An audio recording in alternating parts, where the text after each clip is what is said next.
Hey, everybody, what's going on? It's the day after Thanksgiving, Yep. and we're still full. Yeah. Still eating, too. Well, yeah, but Still I mean, eating. we ate leftovers at, I think it was 11 o'clock this morning, Yeah. and I'm still full. I'll probably eat again after the show, but maybe not. I don't know. Maybe I will. I came off gear for a little bit. Yeah. A week. I'm doubling back up now. Yeah, you better. All this, I'm gonna, Otherwise, you're going to gain a whole bunch of weight. I'm going to fucking try to synthesize all this shit into muscle fucking as much as I can. Why do we make so much food, Tom? I mean, I know it's Thanksgiving, and that's just kind of... Well, you have to buy a 20-pound turkey. I mean, you don't have to. But, you know, you might Some as well. people just buy a turkey breast, like especially Yeah. if it's just a No. couple of people. Got those hams in there, too. But it lasts a long time. The hams are cured. Yeah, that's true.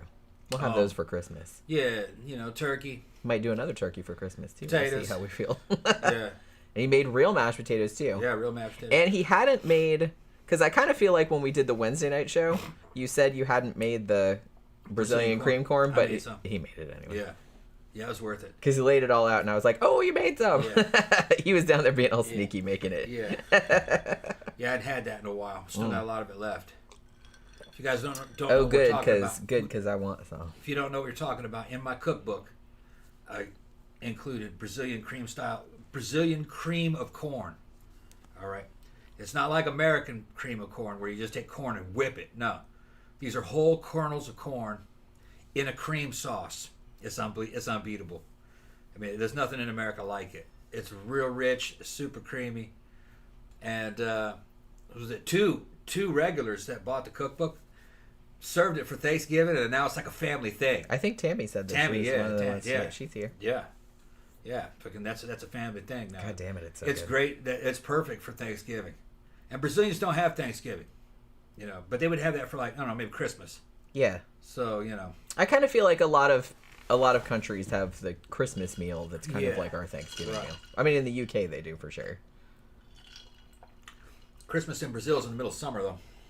Yeah, I can't. Yeah, everywhere in the southern hemisphere, I'm just like, Yeah. man. Well, the thing about it, you kind of get used to that living in Florida because it's not. I mean, it's not like beach weather. Well, it has been beach weather on Christmas before. Not gonna lie, but so you do kind of get used to that. But it would be super weird to be like the middle of summer and be Yeah. Christmas because I really like, even though I grew up in Florida and we never had this, I really like all of the wintry associations with Christmas. You know what I mean? Like all the snow and all the, which we don't have, but you know, like drinking hot chocolate in front of the fireplace and blah blah blah. We don't have a fireplace either. We do have hot chocolate, however. I got eggnog and vodka. Look in at, he's already getting in the spirit. there. Yeah, eggnog and vodka. We already got the Christmas tree. I up, forgot too. to put nutmeg in it, but it's all right. Yeah, do we have any nutmeg up here? You might have to go downstairs and get Yeah, some. I got several. I know, but I didn't know if we had any upstairs. Oh, not upstairs. I think it's down in the Yep. pantry. Down in the pantry. Yeah, Tammy said corn was a big hit again here. The sister-in-law that loved it last year made it at her dinner yesterday. Okay, yeah. See, there you go. It's going viral, Tom. That's just shit ridiculous. It's the Like best. I said, I could drink a gallon of that. Yeah, it's the best cream corn. Yeah. It's corn and cream sauce. Man. We'll get some after. And it's not hard to make. It's easy to make. Because we still got a shit ton Yeah. left. Along with everything else, we got stuffing, we got green bean casserole, Yeah. Cornbread stuffing. we got rolls, we got Yeah. fucking everything. Pies. Half that turkey. It's all deboned. We still got half that turkey left. Yeah. And we still got, I think I had one piece of pumpkin pie last night, and then I had one today. Yeah, pumpkin pie's gone. But then we have two more pies, do we not? We have a No. pecan pie? We have 1.5. 1.5, okay. Yeah, I got a pecan pie, and then I got another half of another pumpkin pie. Oh, But I okay. didn't have enough of the damn pumpkin filling to really make a good one. It's kind of thin. Oh, okay. Well, So that's okay. I got that. In some It's a Tupperware. pumpkin tart. It's it's That's what we're calling it. yeah. It was just kind of leftovers. That's okay. I thought it would make a more decent pie, but it was only about half. I should have made a real small one, but you know. Whatever. I Yeah, mean, miscalculated. it's good. It's all good. All Thanksgiving food is good. Oh my goodness. So before we get too much into it, I wanted to, I don't know if he's here or not, but I did want to give a shout out to Jonathan for sending us a PayPal donation. Oh, really? On either yesterday or the day before. I think it was the day before Thanksgiving. It's kind of like a Thanksgiving gift, and also gave us a topic suggestion, which I put in the poll. So we'll see if it wins. I know about that. Yeah, it's just tell me now. Yeah, I thought I told you, but sometimes I forget because there's a zillion things that I have to. I don't have my other hat. I couldn't find my hat. He lost his hat. Yeah. Now you have to wear the sexual tyrannosaur hat. Yeah. I was looking for the other hat. Oh, no. I was running around the house. You know, I got that smart lighting. It's kind of dim in here. All the colors look like a nightclub. I had a flashlight, and I'm running around looking for my other hat, and Pookie's following me, helping me look. What are we looking for, Daddy? Yeah, she doesn't know what she's looking for. She's looking for. He thinks there must be a lizard in here. She probably thinks it's a lizard. The lizard in here. Because every now and then a lizard will get in the house, Yeah. and then she gets all excited. Yeah, she loves lizards. Lizards in the house. She's like, "Is that what we're looking for?" With her little butt shaking, Yeah. and it's like looking around. Yeah. Wow. And then you shine the flashlight somewhere, and she's like that. Yeah, she's looking there. It's so fucking funny. She's so smart. Yeah. We were talking about her earlier because she always comes in here and tries to like tear my shoes up. And she like went over there and Tom started yelling at her, and then she like ducks down like that and then like looks at you like, "What? I wasn't doing anything."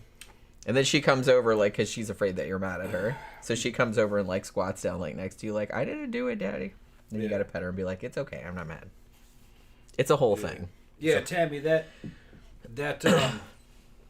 cream corn is good for Christmas too. If you're having ham, it goes with it too.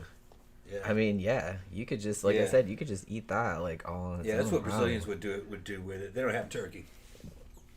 I like ham too, but I've always been more of a turkey girl, to be honest. But I'm not gonna say no to like a big old roasted ham, big old salted ham. I like that too. But I like turkey because it's good like on the day, but it's also good for the sandwiches. You got to have the sandwiches afterwards. Yep. I don't like to reheat it. I like to eat it cold. I do too. Yeah. If you kind of reheat it, it doesn't quite taste good. Yeah. It tastes a little funny. Honestly, even if I eat it just like a plate of leftovers with like potatoes and stuffing and stuff, I'll heat all of that up, but I'll leave the turkey cold. Yeah, that's what I do. I don't reheat the turkey. And sometimes I'll put it on a roll. Yeah. With a little bit of mayonnaise. A little bit of mayonnaise and some stuffing. Oh, so, delicious. Today is Friday. Yes, it is. The work week is over. It's holidays for many of you. And we're ushering in the weekend. We were thinking about maybe going out tonight, but we have another weekend in this month. We already went out a couple of days ago, so we're not gonna go to Mannequins. We'll push it off till next week. Yeah, we went to Memento Mori on Wednesday night. Yeah. The night before Thanksgiving. It was a good night, actually. Yeah. A lot of people showed up, which that's always good. And Tammy said I also roasted a pumpkin today. I'm thinking about making some of your pumpkin soup tomorrow. Oh yeah. Ooh, we gotta make some of that. Yeah, I have pumpkin kind of slurry frozen still from a year ago. Yeah, I thought we had some of that left over. Yeah, I still got some. I made pumpkin curry with it. Yeah, that's good too. Yeah. But man, that pumpkin soup you make is really good. Pumpkin soup. It was pumpkin soup, and I put chicken in that anyway. Yeah, I mean, that's also good. It's all good. I love pumpkin stuff. Yeah. I don't care what anyone says.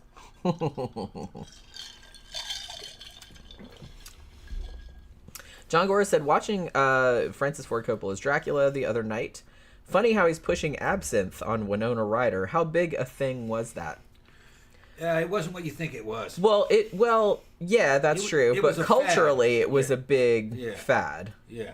Like right around, I feel like it was right around the turn of the century, particularly like in France, and like a lot of artists and stuff were like got really into it. But like I said, there was just like a whole aesthetic that went along with it. But I think, and we've talked about this before because I've read a couple books about it and about its like cultural impact and stuff. But I think that a lot of the stuff that was attributed to it was exaggerated. It was what's called black propaganda. See, in France, all your rich families owned wineries, and wine was of course, the big seller. That was like their version of Coca-Cola in France. When absinthe came out, it was kind of like the anti-wine. and it didn't have an origin in the civilian world. The French army bought a bunch of it, and they handed it out to soldiers for water purification purposes. You could put it in a canteen of water that was kind of maybe not, it was kind of questionable, and it would kill bacteria. Evidently, French soldiers got a taste for it and was buying it back when they came home from some of these wars. I guess they were Napoleonic wars. And civilians picked it up, drinking absinthe. Well, it started to cut into wine sales.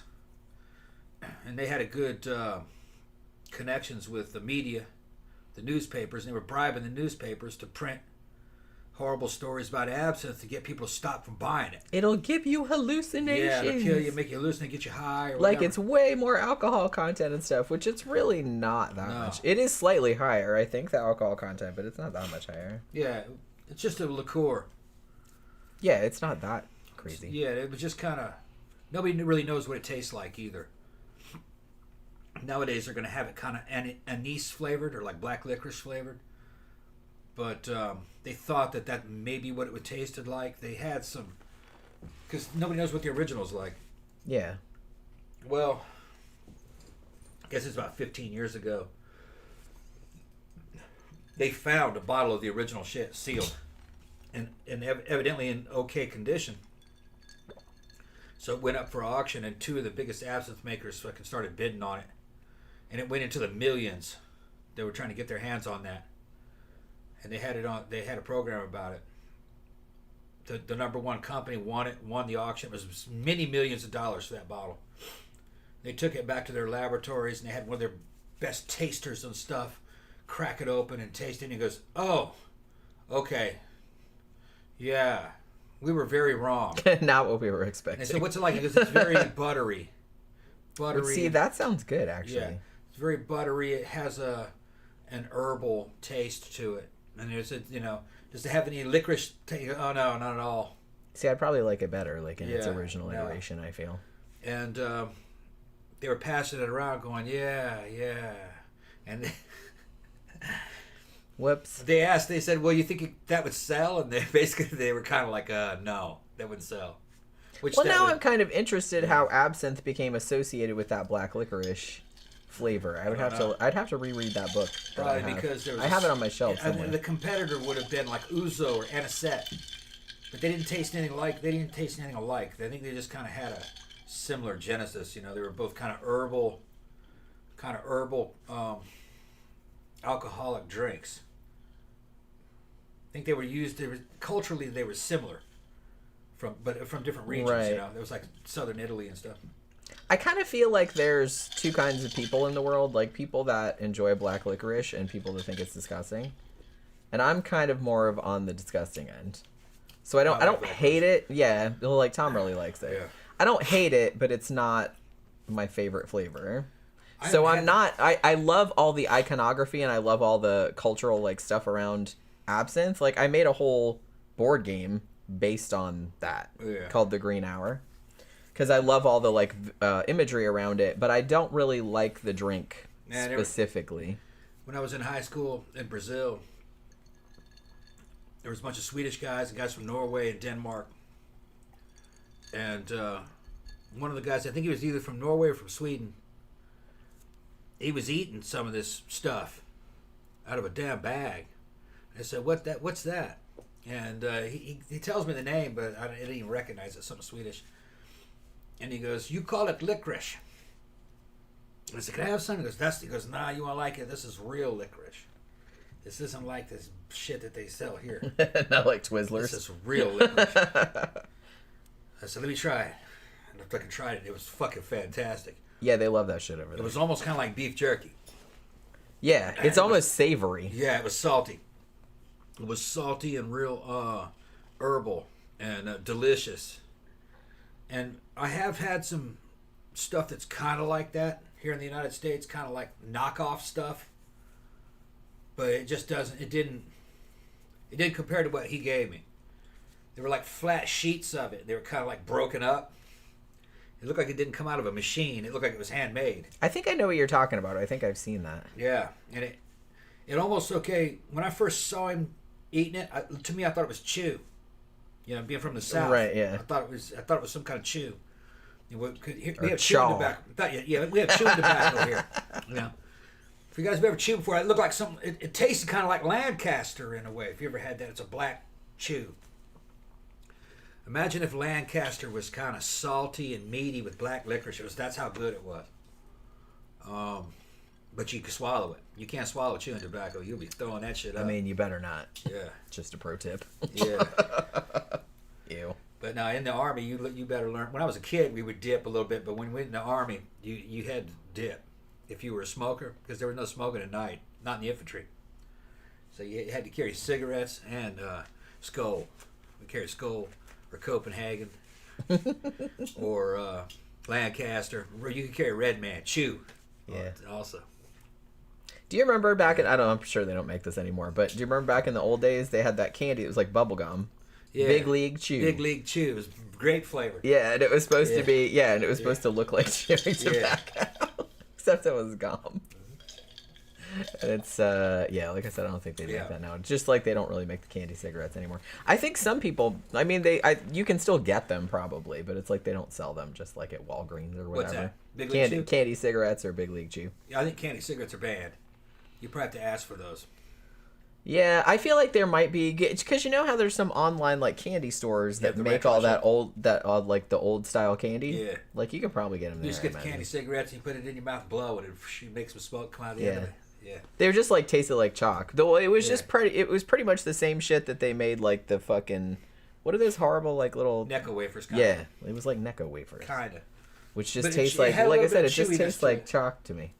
Yeah, it was a little bit chewier than that. Yeah, it had a little bit of chewy, kind of like gum almost. The fuck do they make that out of? What the fuck did they make candy cigarettes out of? That was some old school shit going back to the 20s. Gypsum. Necco wafers are ancient. I think those are 1800s. Didn't we see a video? Maybe it was because I really love that Weird History Food channel, and I think they did a video about Necco, not specifically about Necco wafers, but I think they did like a whole like old timey candy thing, like where they came from. And yeah, Necco wafers are super old. Yeah, that's cowboy days. Yeah, they've been around for like forever, since the 1800s.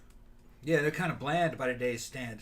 Yeah, they're awful. They don't really have a kind of. Why would you? We have real candy now. You don't have to eat that anymore. I used to eat it as a kid. We used to like it. We used to like it. It was cheap, too. Like for a nickel, you could get a big roll of it. And they were good. They were kind of like Tums. Yeah. That's what they were kind of like. Kind of like eating, but they were thinner. They were little wafers. Yeah. But they were a miracle in the 1800s because they were all uniform. They all tasted exactly the same. They were all the same size. And everybody's like, "Oh my god, what a time to be alive!" They came in a wax paper wrapper that was waterproof. That was like futuristic. That was like fucking going to the moon food. It's like astronaut food for the 1800s. If they knew what an astronaut was back then. Yeah, they knew what an astronaut was.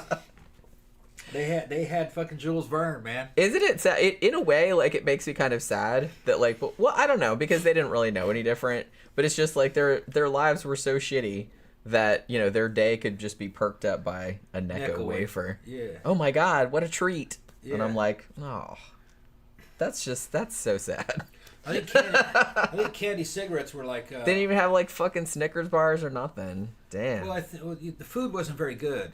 That's what I'm saying. It's just not, the fact, just the idea that like a Necco wafer would be like a treat. Yeah. It's just that tells you all you need to know about what the food was like back then. They didn't have refrigeration and I mean, we have to think, like I said, for millions and millions of years of human existence, it's like food just wasn't that good. Yeah. It just wasn't that good. Yeah, this is not normal times. Having electricity and refrigeration. Having food available to you from all around the world, fruits and vegetables that actually taste really good. Yeah, everything tastes good. The idea that you have fruit. Yeah, there were countries that didn't have fruit, even when it's out of season. Yeah, that was a big deal too. Yeah, and that's fairly recent because that kind of came in with like canning. Yeah, that you could actually like can the, fruits and stuff like that, and you could have them when they were out of season. Like prior to that, you wanted an orange in the middle of fucking whenever the season wasn't, and it's like you couldn't have it. South America gave us tropical fruit, and that shit's good. But it used to be that you couldn't ship it; it wouldn't survive shipping. It has to be refrigerated. So a lot of stuff never really made it into. Bananas made it here. Yeah. And I'm not a big fan of bananas. I don't really like. I love them. I don't like bananas. But that was the beginning of the American Empire. There, we were fucking over whole countries. Countries that had their own elected governments. We'd go and overthrow. Well, we wouldn't. It'd be New York investment bankers would chip together a bunch of money and hire mercenaries in that country to overthrow that government. So they'd put in another puppet government that'd give us better prices on bananas. That's how fucking evil the U.S. Empire was. That is not a lie. Read Smedley Butler's book, War is a Racket, because he was in the Marine Corps and they were doing that. They were overthrowing, this is in the early 1900s, or late 1800s, I don't remember. They were overthrowing duly elected governments in Central and South America and putting puppet governments in there. They were calling them banana republics. Yeah. Just so we could get better prices on bananas. Yeah, I mean, it was a big fucking deal. Pure gangsterism. Yeah, John Gora said Banana Wars. We should probably do a show about that one of these days. Yeah, Americans are not taught this in history, you know. And here's the weird thing. They come back and blame the American government. American government had nothing to do with it. It was literally New York investment guys, just dudes sitting around in a bar, thinking about it. There's nobody to stop them. It was like special operations. You're like, boy, if we could get those bananas here cheaper, but that new guy that they elected, he's going to put taxes on the bananas. Well, we need to go to get him overthrown. And we'll put some, and the government had nothing to do with it. But still, it was just the evil influence of New York on the world. Really, it was New York. That's why they called it the Empire State. Well, large corporations too. Yeah, and just business dudes living down there. They were just fucking over the entire American fucking continent by just hiring mercenaries and shit.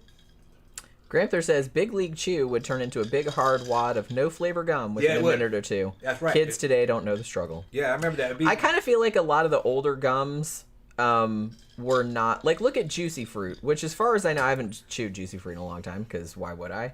Because they have better shit now. But they still make it. Yeah. But yeah, and Fruit Stripe. Which we used to get it too. Yeah. It's like because it was so pretty, you know what I mean? It was good for a few minutes. It's good for about 30 seconds. Yeah. And then it would just taste like nothing. It tastes like nothing to become hard as a rock. You know what I like nowadays? Because I'll chew gum every now and then. But I like the, what are they called? Ice cubes. Who makes those? They're just like this little cube. No. It's gum. But it's peppermint. Okay. I don't remember who makes it. I don't remember who makes it. But they're, it's called ice cubes, and they're just like little cubes of peppermint gum. The first gum that I remember and they keep their flavor a long time.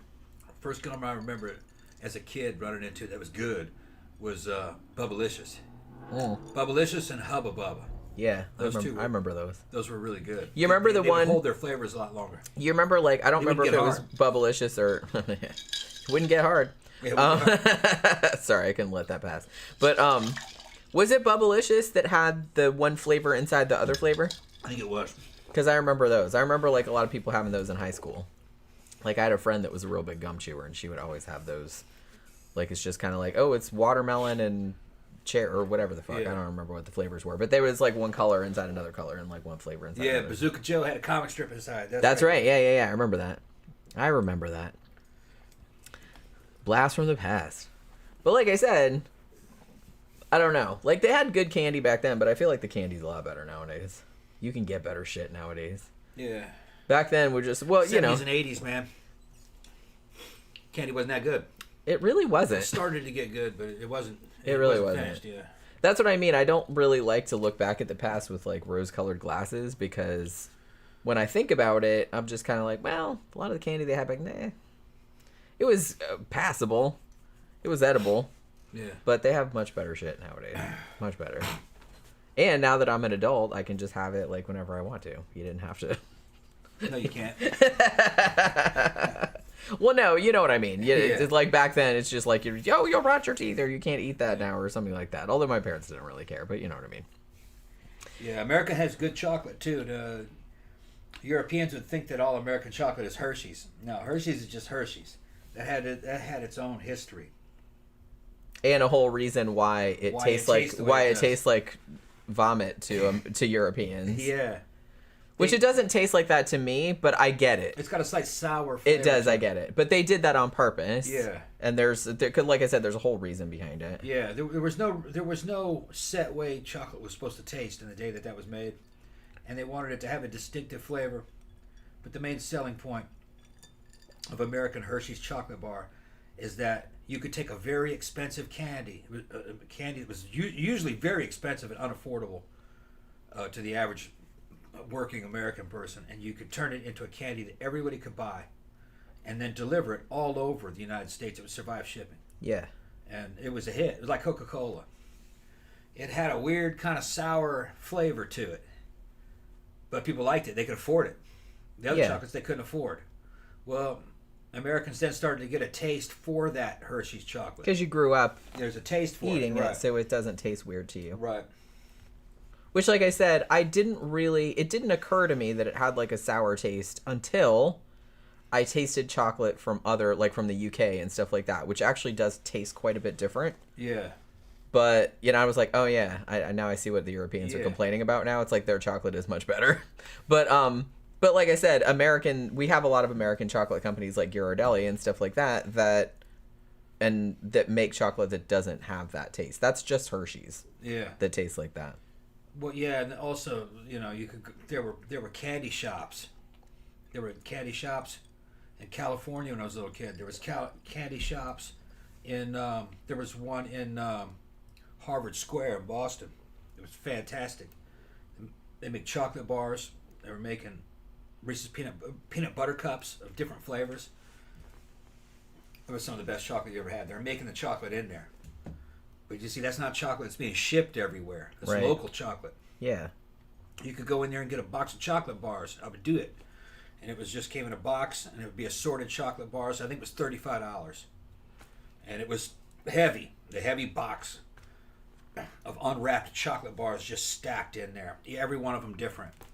White chocolate with strawberry swirl or whatever. Yummy. Some of them would be, dark chocolates, sweet chocolates, bitter chocolate. It was all in there.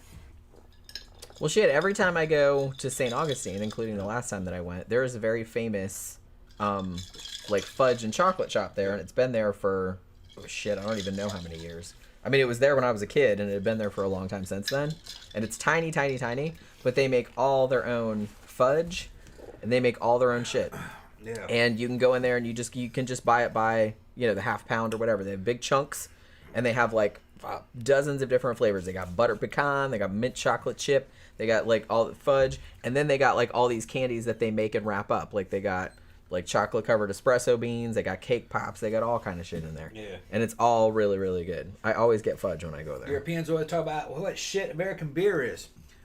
American beer like Budweiser and fucking Busch and shit, that's shit. We agree. Yeah, that's shit.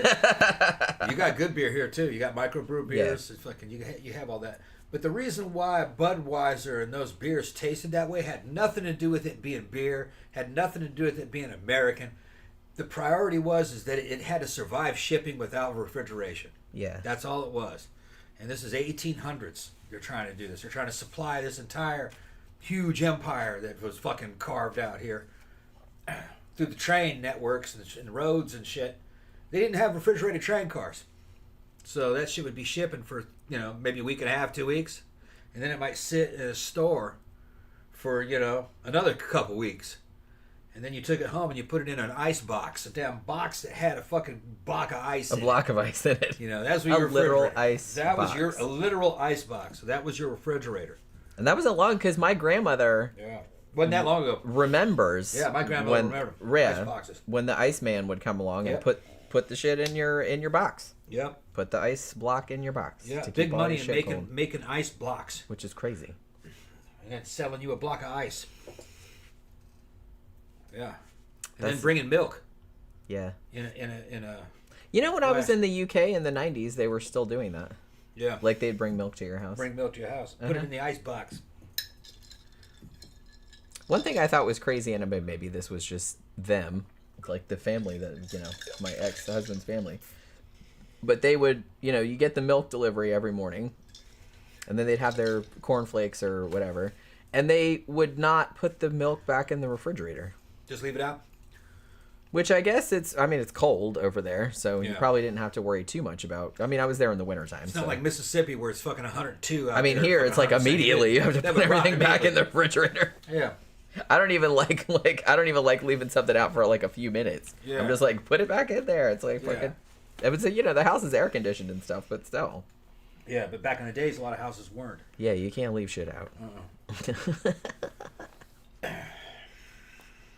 Iris said, I don't know if this is all of Europe. Orange soda has orange juice in it instead of what we get in the U.S. Yeah, that's true. Some of it does. They probably can't call it orange. Well, no, because they have... We had some of that stuff with orange juice in it. Remember that? Minute Maid orange soda had orange juice in it. Oh, did it? For a while. I don't remember. And I think they realized it didn't make a difference. So they took it out. Remember they talked about that on that program? Oh, maybe they did, yeah. I remembered it. I didn't really remember. Yeah. So we had that for a while. The Americans who buy orange soda don't give a shit that it doesn't have any orange juice in it. They want when they say orange, they just mean the color. The color is orange. Now, it doesn't have anything to do with the fruit. The flavor doesn't taste anything like the fruit. It doesn't really. No. It doesn't really. I mean, in Michigan, they had that shit right. They had something called Red Pop, red soda. It's just red flavored. Yeah, red flavor. Everybody knows what red flavor is. What it is. It didn't have. It doesn't taste like anything in sweet. nature. It was kind of like just... sweet. Kind of like red pop. Was kind of like cream soda, sweet cream soda, like a red cream soda. Yeah. Kinda. I think it might have had a little bit of shit. We got people from up north. They probably could describe red pop better than me. I remember it being basically kind of like cream soda. I was trying to identify the flavor. It was just red. Yeah, it's just red flavor. Red, yeah. A lot of the kind of red sodas, even if they say they're strawberry or fruit punch or whatever, just taste red to me. Yeah. It doesn't really taste like what they say that it's supposed to taste like. Yeah. But it's a specific flavor, and sometimes you want that. Yeah, and Justice for Me says Whetstone in St. Augustine. Yeah, that's it. It's still there. I was there last time I was in there. Bought some... What flavor did I get last time? I think I got butter pecan flavor last time. I just got a chunk of it and put it in the hotel room fridge. Or the Airbnb, rather. It wasn't a hotel, but it was an Airbnb. But they did have a mini fridge in the room, which was nice. During World War II, the Germans, they couldn't sell Coca-Cola anymore because that was American once the war started. So Mustache Man told the soft drink companies that they had to come up with something that was inexpensive, but embraced Mustache Man's values. Okay, such as they were. So yeah, he had his own values. Yeah, right? Values. He had his values. And Fanta came up with Orange Fanta. Yeah. That's Nazi Cola. Orange Fanta. It is, yeah. Yeah. I feel like a lot of people they didn't like any of that brown, nasty, syrupy, sugary bullshit. Their shit was fucking bright and fresh and fucking healthy. You know what I mean? It was like the area of Superman taking his clothes off in nature. You know what I mean? Drinking down liquid sunshine. That's the thinking. You could be a nudist and run with that shit. That sounds about right. Yeah, being a nudist and running with it, you know what I mean? And they'd have all them little girls with the braids and shit drinking it. There's I don't know, the whole fucking thought behind that thought process behind that is just hilarious. Yeah, they didn't want any of that fucking I get it, but it's hilarious. Dark, syrupy, nasty, brown, capitalist. You don't know what's in there. Capitalist ass fucking Coca-Cola. They needed that fucking National Socialist fucking bright orange sun liquid. Yeah. That's right, for the fatherland. But for the fatherland. I kind of feel like that was all. Well, I don't want to say this, but it was almost kind of. Do you remember in the '90s there was that huge trend for clear everything, clear Pepsi and clear fucking. You know what I mean? Everything had to be fucking. Yeah, it was pretty short lived. Yeah. I feel like it was weird because there was two concurrent trends, or at least it seems to me. It was a long time ago, but it's there was a trend for clear stuff, and then there was also a trend for weirdly colored stuff. Do you remember when? What ketchup company was it that did all the wacky ketchup colors? I don't remember. Purple ketchup and green ketchup and shit. Because they were oh, kids love that kind of shit. It lasted a while, but not. They don't make it anymore, I don't think. But they made all kinds. It's hey, it's teal, and I'm just oh, gross. Victor's talking about Fresca. He likes Fresca. I kind of like Fresca too. Fresca was. I drank it a lot when I grapefruit. was a kid. Yeah, Grapefruit flavor. Yeah, Yeah, it's good. I It's have a- good. It's good with booze in it. It is It's actually. good, real good with vodka. Fresca. Mustache Man would have liked Fresca, probably. He said, "Yeah, put that on there. Put a swastika on it. It's ready to go. Send it." If they still make it, maybe they should use that in their marketing. No, they shouldn't. No, they shouldn't. It's funny to me how well so many sodas like started out as like elixirs, like health drinks. Yeah, it's health drinks. Energy drinks. Which is hysterical. Well, it made sense. I know. You had all these cowboys drinking themselves silly on fucking rot gut fucking whiskey and shit. And they start fucking passing out. And the bartenders want to wake them back up, so they give them a Pepsi. Yeah. You know? Pep him up. It's right there in the name. It had cocaine in it. Yeah. If you've ever done cocaine when you're drunk, it'll sober you right up. You can be able to drink a lot more. I've done it. Snort a couple lines of that shit, you'll be right back to drinking. You're like, damn, I feel good now. Yeah, okay. Woohoo! You're right, drink some more. Yeah. And that's what. So it does work. It does work. As Yeah, advertised. Dr. Pepper. Yeah. It should have pep you right up. Yeah, that's what it was Coca-Cola. for. Yeah. That's what it was for. Yeah. I mean, Coke for sure had cocaine in it. Yeah, Coke. Like everybody knows that. Coca-Cola. Coca-Cola. Yeah.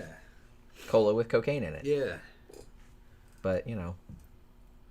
They said, well, it wasn't enough. You go, well, yeah, it was. You just drank a bunch of it. And I think they mixed that shit there at the bar a lot of times. And I don't think it came mixed. I think they. Yeah, because that was a later. Yeah, it was a later thing. That was a later innovation. It was syrup with fucking carbonated water. Because remember back in the day, you had like a soda jerk. Yeah, that did it. Because it came separate. It came separate. Now, it could have been in Old West Town, the cocaine was added. So they probably controlled how much cocaine went in it. Cocaine wasn't controlled, and it wasn't even expensive. No, not back in those days. You could get it from the local pharmacy. Well, it wasn't illegal. It wasn't even controlled. No.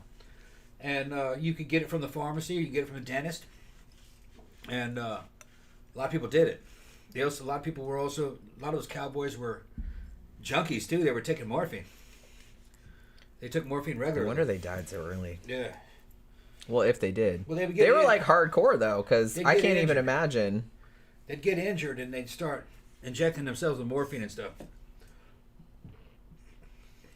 And now, cocaine, they didn't snort it. They hadn't thought of that. They were drinking. That was somebody else thought of that. They thought. So just one day, like some dude named Carl or something was just kind of like, later. Hey, let's just put this like that, and we'll just suck it up our nose. How about that? Well, and everybody's like, what? It was a powder. Yeah. But then everybody's like, "Oh, that's much better." And everybody's like, "Okay, we're gonna start doing that now." So they evidently they just would spoon a bunch of it into a damn drink, like a wine. Yeah, that's what I thought they used. And they would drink it, and it'd pep them up. Doc Holliday was fucking notorious for that. He would be gambling, and he'd have his wine there, and he'd have a whole jar of that fucking cocaine sitting there. He was a dentist. And he'd be my jar of cocaine. Jar of cocaine. And nobody thought anything of it, you know? He fastest gun in the West, right. Goddammit. Fastest gun in the West. You got a bigger scoop than that?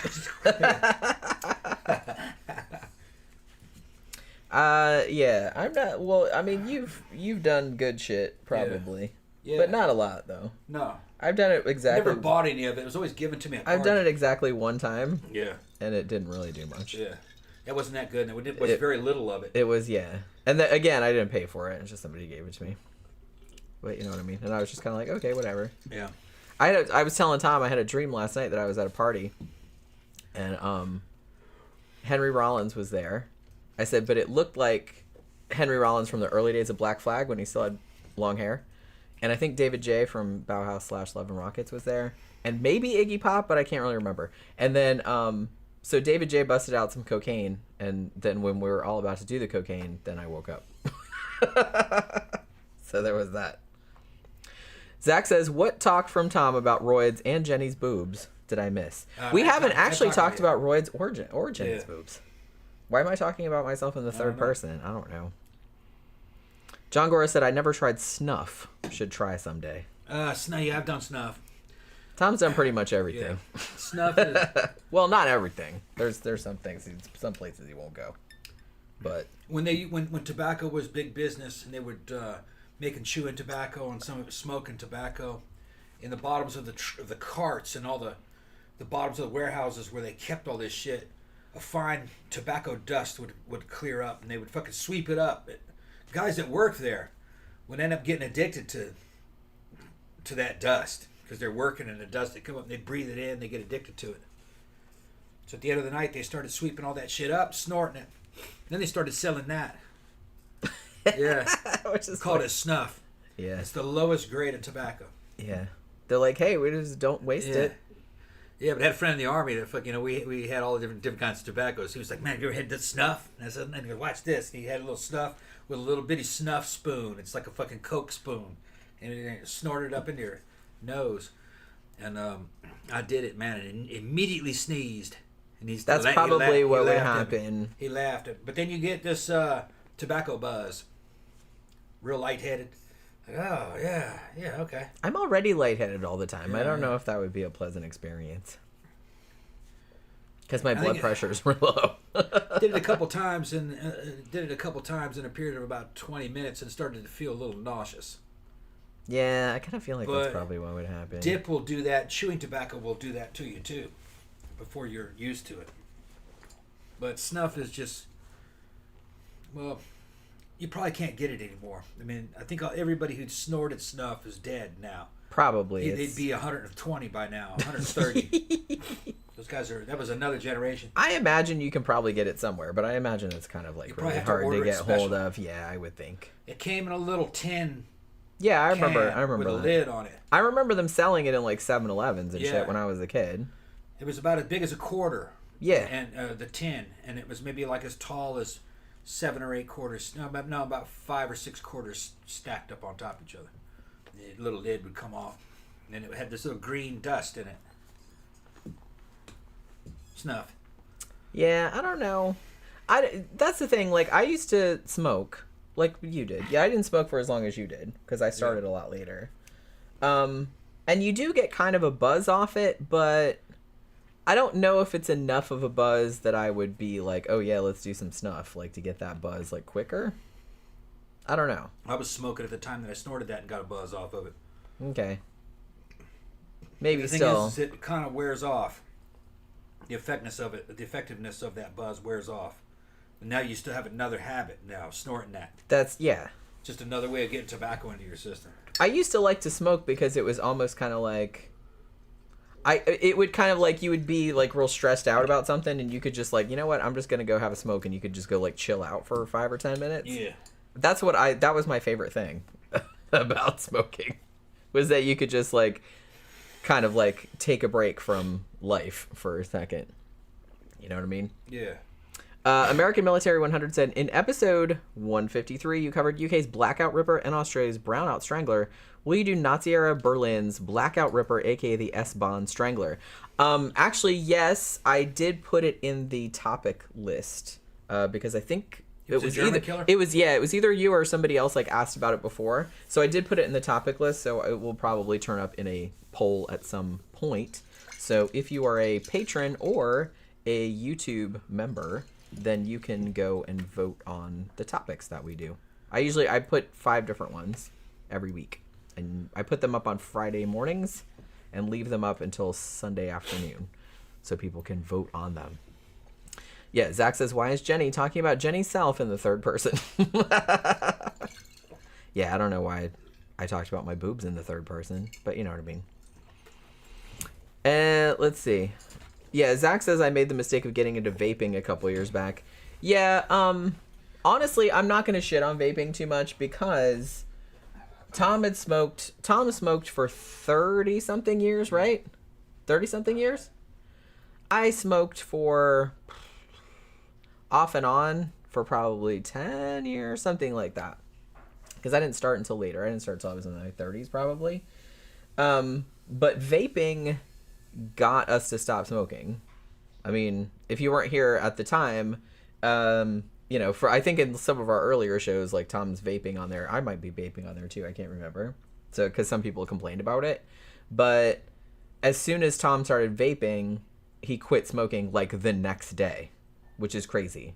It took me a little bit longer. Like, I started vaping, and then, like, I was still smoking. But then after a while, it just kind of... It just kind of tapered off. And then a while after that, I liked to vape, and we had a whole thing. Like, we would buy these new vape things and make new flavors. We were mixing our own flavors and all this other stuff. And then just eventually it just kind of tapered off again till it got to a point where, you know, I had my vape thing like on the desk like next to me, and it's just like I'd go days and days like without touching it, and I'd be like, oh, I guess I don't do that anymore. And now I can't even do it anymore without coughing. Matter of fact, we were at Memento Mori on Wednesday night, and a friend of ours had a vape and was like, oh, hey, try this flavor out, or try whatever this is. And Tom tried it, and he was just like, like he couldn't even do it. So he's like, yeah, I can't fucking do that anymore. It just makes him cough immediately. And me too. So, but like, I don't think either of us have smoked since then. Every now and then if I get super drunk and I'm at the bar, I'll be like, man, did somebody have a clove or something like that? And I've thought about getting like just a pack of maybe clove cigarettes or something like that just for videos or streaming purposes, because some people have the smoking fetish. So I was thinking about doing that, but I don't know. I might not be able to do it without coughing anymore. I'm not really sure. Oh, talking about scratched corneas.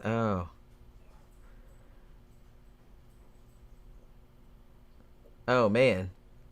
Scratched cornea, one of the worst pains you can imagine. Oh, because you were talking about cocaine drops, yeah. Oh, shit. I've never had that. Like, I'm amazed I haven't had that, because I'm always... Especially when I'm trying to, like, put in fucking crazy contact lenses, and I'm not really good at it. So I keep poking myself in the fucking eyes. Trying to get them in or take them out. You know what I mean? Yeah, Victor said, I remember you could hear Tom hitting the vape on the old recorded shows. Yeah, that's... But like I said, I would never shit on vaping because it absolutely got him to quit smoking. And he was the guy that even told me, and I remember him saying this to me, I like smoking and I don't want to quit. But I think it was literally the day after. Wasn't it literally the day after you started vaping, you quit smoking? I quit smoking the day I started vaping. Yeah, it was just like, you were just like, don't need that anymore. I immediately liked it better. Yeah, it was crazy.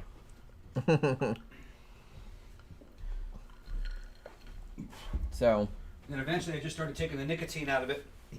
Yeah, because both of us did that. We just we had the flavors that had some nicotine in it, but we just would go down and down and down with the percentage of nicotine until there was nothing in there. I was making my own mods, doing my own coils, using real powerful fucking vapes and making big fucking clouds and shit.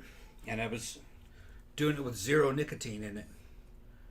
Because by the time I got to that, it was all psychological. Yeah. I didn't really need nicotine.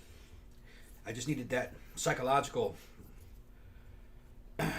fixation of fucking that's a lot harder to get over. And constantly inhaling and exhaling things, and it felt good to inhale it and exhale it. Felt like I was smoking. Yeah. I loved it. It had flavor, I was making shit. Then one day I got sick of carrying that thing around. And I said, I ain't take it today. And I didn't miss it. And I stopped carrying it.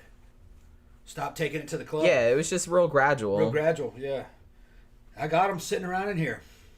Yeah, they're in here somewhere. They're in here somewhere. But we haven't thought about them in a long time. Yeah. And because I was telling them, I said that we were at Memento and somebody like had a vape that they offered you, and you took Jen. a look. Oh yeah, it was Jen, wasn't it? Our friend Jen. And she gave you a little bit. New one. Yeah, she had like a little bitty. It was all sealed up and everything. And I was like, what the hell's that? And it was making a lot of fucking... It made a lot of vape for its size, and it was plastic. It looked like something just store-bought. And I said, how long does that last you? She goes, a month. Wow. So it was it's okay. Yeah, I didn't hear what she said about it. I think I burned through that in a few days. You probably at the rate would. that I was fucking... I don't know like how... Yeah, I don't know how much But of the it technology seems to have improved. Yeah, I mean, we haven't really been keeping up with it because we haven't been doing that for years and years. When we first got into it, It was still a new technology. It was still pretty new, so like every now and then you'd have to get like a new. And some of the rigs that we had were like really big. Huge, you know what I mean? And they were like big and heavy. Yeah, 150 watt, 200 watt type shit. Remember going to the vape shop and like buying new mods and. I could sit there and just inhale a whole bunch of that shit and just. And some of the flavors are really good. Other ones are like, kinda. The good shit you had to buy it. You couldn't make it. Yeah. Because I'm just kind of like, some of the flavors really good. The best flavor I ever had, and I never could find it.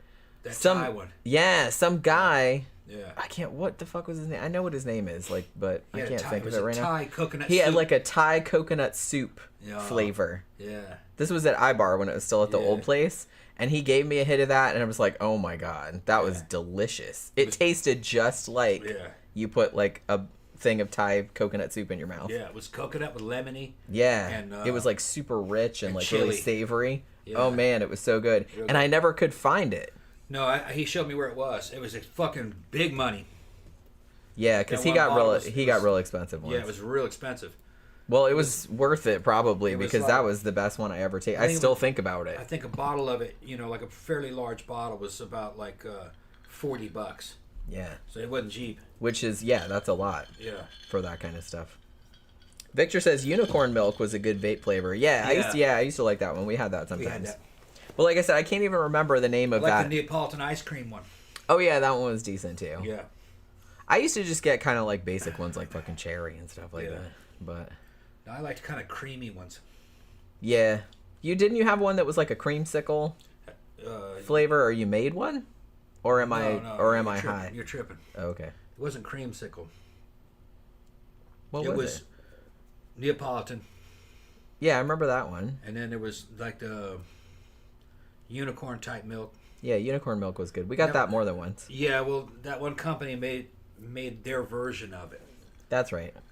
It was kind of like and there was like a strawberries and cream. That was pretty good. Maybe that's what I'm thinking of. And then there was some kind of an apple cinnamon type of. Yeah, like an apple pie. Apple pie. Yeah, there was apple pie one that was pretty good. Yeah, John Smith said, I'm an ex-smoker myself. Quit 15 years ago, but kind of cheated by living with smokers for another 10. So did I quit really? Yeah. I mean, yeah, we don't live around other smokers, or we don't really know anybody. Well, we know a couple people that smoke, but you don't really see it much anymore. Yeah. So it's not, like I said, it was maybe a little bit where, like, when iBar was at the old place, you couldn't smoke in the main club part, but in the front bar you could. Like, they still let you smoke in the front bar. And so every now and then, like, somebody would bring some cloves, and I'd be like, oh man, like when I was real drunk, I wanted one of those. But smoking just kind of slowly went out of style. Yeah, it did. It did. Good thing, because those tobacco companies were fucking assholes. Well, yeah. Everything they did was to make that shit stronger and more addictive. Yeah, they put all kind of terrible shit in there, like to get people. Well, the nicotine was amped up, to make it real addictive. And then they pretend like they don't know what we don't know what we were doing. That we didn't do that on purpose. What are you talking about? Yeah, it was all that kind of crap. Yeah. Let me see. Zach says, I'm also writing a dark comedy short film. I use ChatGPT to come up with a real funny joke in it. I use ChatGPT to, like, come up with, I don't know, just, like, prompts or, like, ideas for stuff. Not that I have time to do anything with those, but you know what I mean. It's kind of fun to just go in there and see what it comes up with sometimes. Although I'm going to say, for a little while, I was subscribed to, like, an AI service that would, where it would, like, write things for you and stuff like that, and it was fine, but it's just like a lot of the stuff you had to finagle it so much that you might as well just fucking write it yourself, because it just seemed, by the time you spent all the effort to fix it, you might as well have just written it from scratch. You know what I'm saying? I'm sure it'll be better at some point, but I'm just saying. Gen X Jason, Jenny and Tom, if you had to choose from one of the following emotions to feel for the rest of your life, would it be anger or sadness? Anger. Fucking right. Oh. Yeah, I'm gonna say anger. Yeah. Well, I to me, I think that's almost like a moot question, because I feel both anger and sadness already. So, and I've kind of come to terms with the fact that I will probably feel like that for the rest of my life. With anger, you can do something with that. I do feel. Yeah, sadness, I do feel like anger. Yeah, I feel like anger is a more proactive emotion. sadness will just bum you out and just like, you know what, I don't even want to fucking get out of bed today. If you're angry, you're just like, man, I'm gonna go fuck some shit up. I'm you know gonna what make I all mean? kinds of motherfucking money today. Fuck these bitches. Look at all this money. Where, Tom? Where is it? No, it's in my mind. Oh. It's in my mind. Make it manifest. Make it manifest. You gotta go out and do some shit. Well, if you're angry, you go out and steal it. Because Don't think I haven't thought about that. Because they owe it to you when you're angry. Don't think I haven't thought about that. That's it. All that money's mine. I'm like, what are the chances that I would get shot in a bank robbery? Yeah. Well, if you're angry, you don't care. That's what I mean. Yeah. Maybe a bank is too high risk of a target. I don't know. I'll think of something. No, I think it's probably actually one of the easier ones. It might be. That's what I mean. It's just kind of like, I don't know. I'll think about it. Doing note jobs. Thinking about my life of crime. Yeah. You don't do it with a gun. You do it with a note. Well, yeah, I would never, because it's just kind of like, then if you got caught, they could be like, bitch, I'm not even armed. I just came in and I said that I had, because you know what I mean? they're instructed to go ahead and hand over the money. Right. They're not. They say don't resist. They're all insured. That's what I mean. It's like, in a way, if you do a bank job like with a firearm, it's probably not the best thing to do, because you're gonna get your fucking ass. One, you do more time, and you might get your ass shot off. So it's just like, you might as well just go in there unarmed.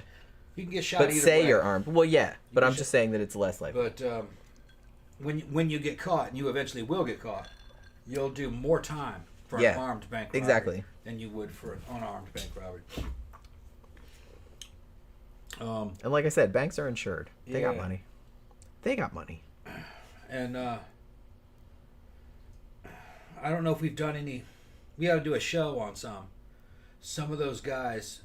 I think one of the largest robber was just a normal old middle-aged. Actually, he was an old white guy in his 60s, and I think he did a 70 or 80 of them.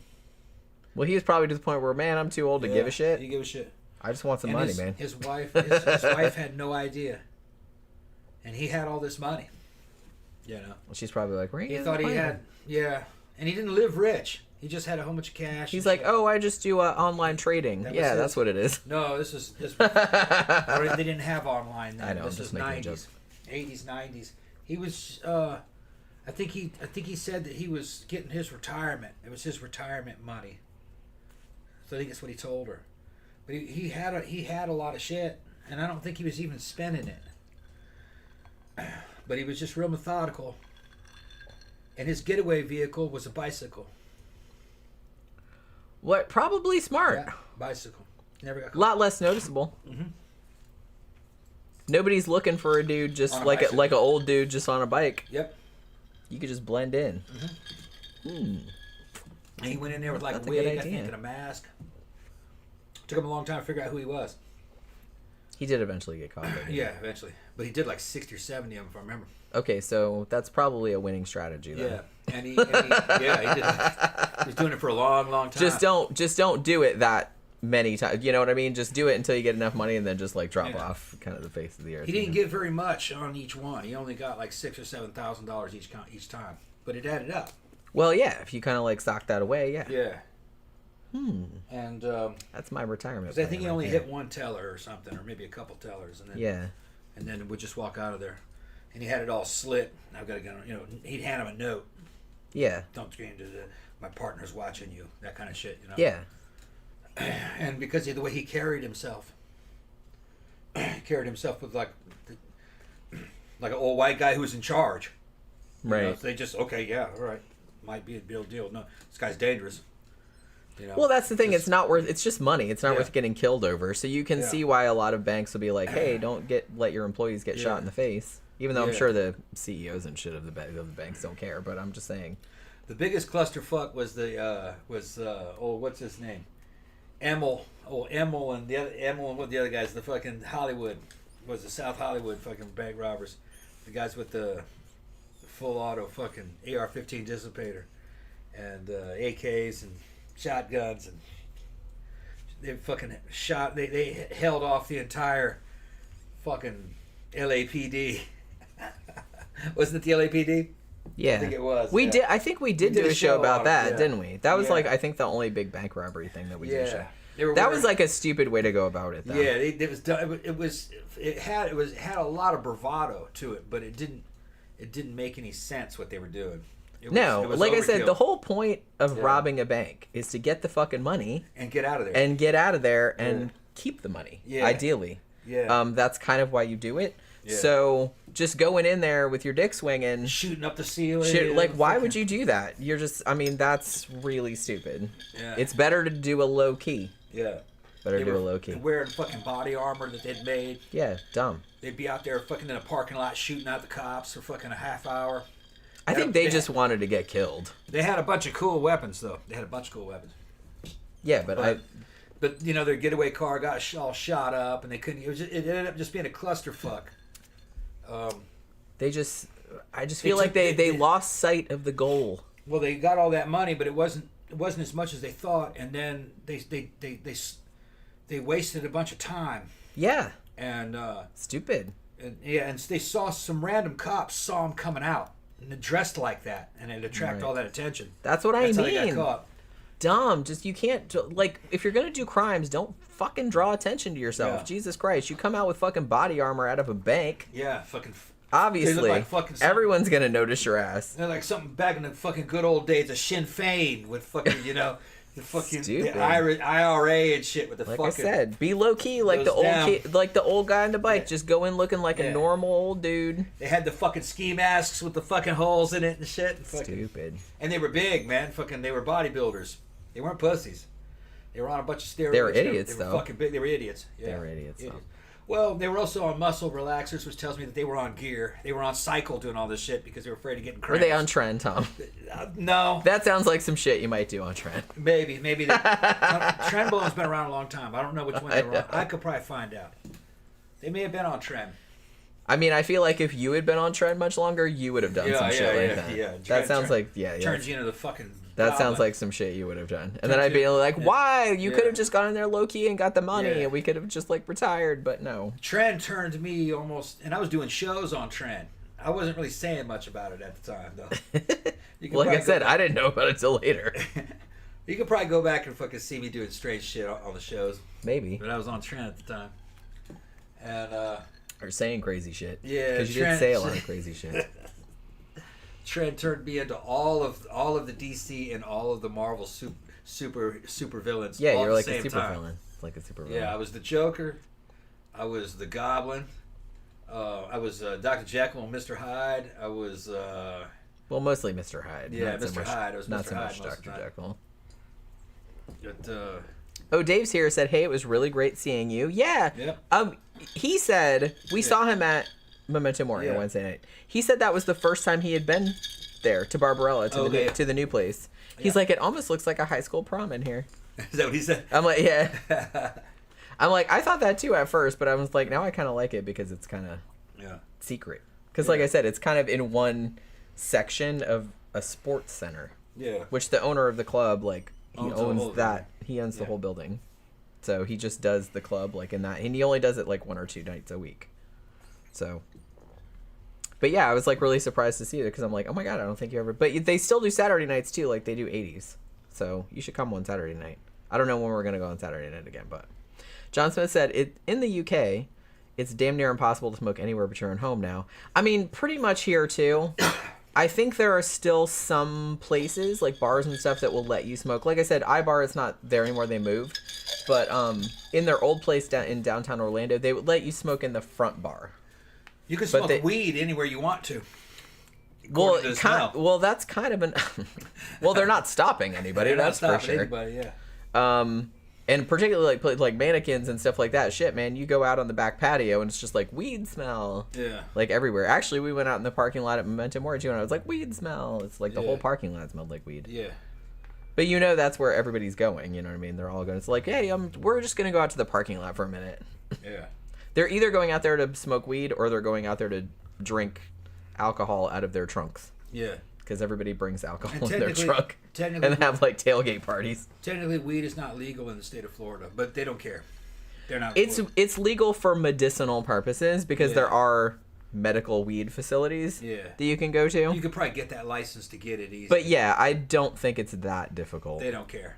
And honestly, like when I used to at the old house, when I used to walk on the trail, there was a house out there, and I'm pretty sure they were growing weed out in the woods. And every now and then, I can smell it blowing. Every now and then they were probably like trying out some of their new batch because it's like you'd be walking down the trail and you'd be like, oh, somebody's trying out the weed batch today. Florida doesn't give a fuck about weed. I feel like they probably don't. Florida was actually built on cocaine.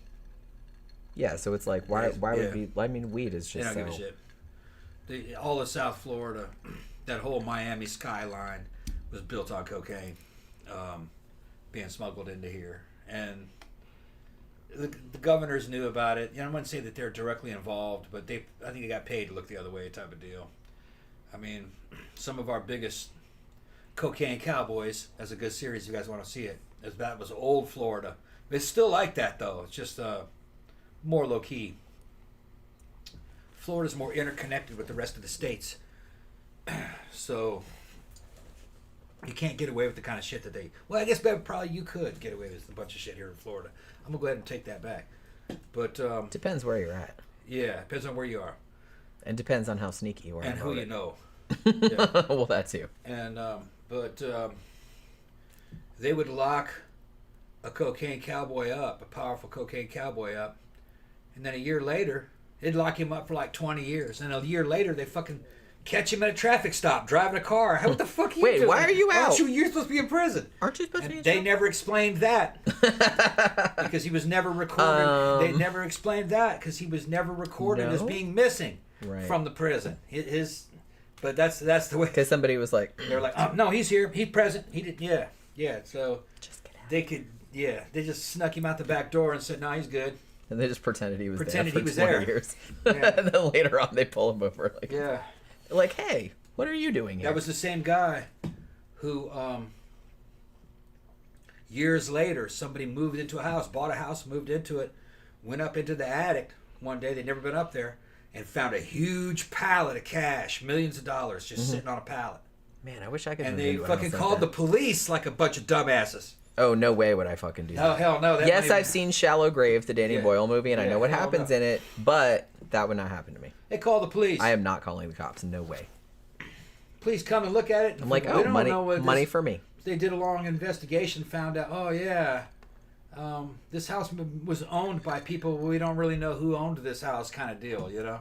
We don't know how they're connected. It turned out later on that one drug dealer owned that house through friends and family several times removed because they would, they couldn't buy it with their own money. They bought it in other people's names.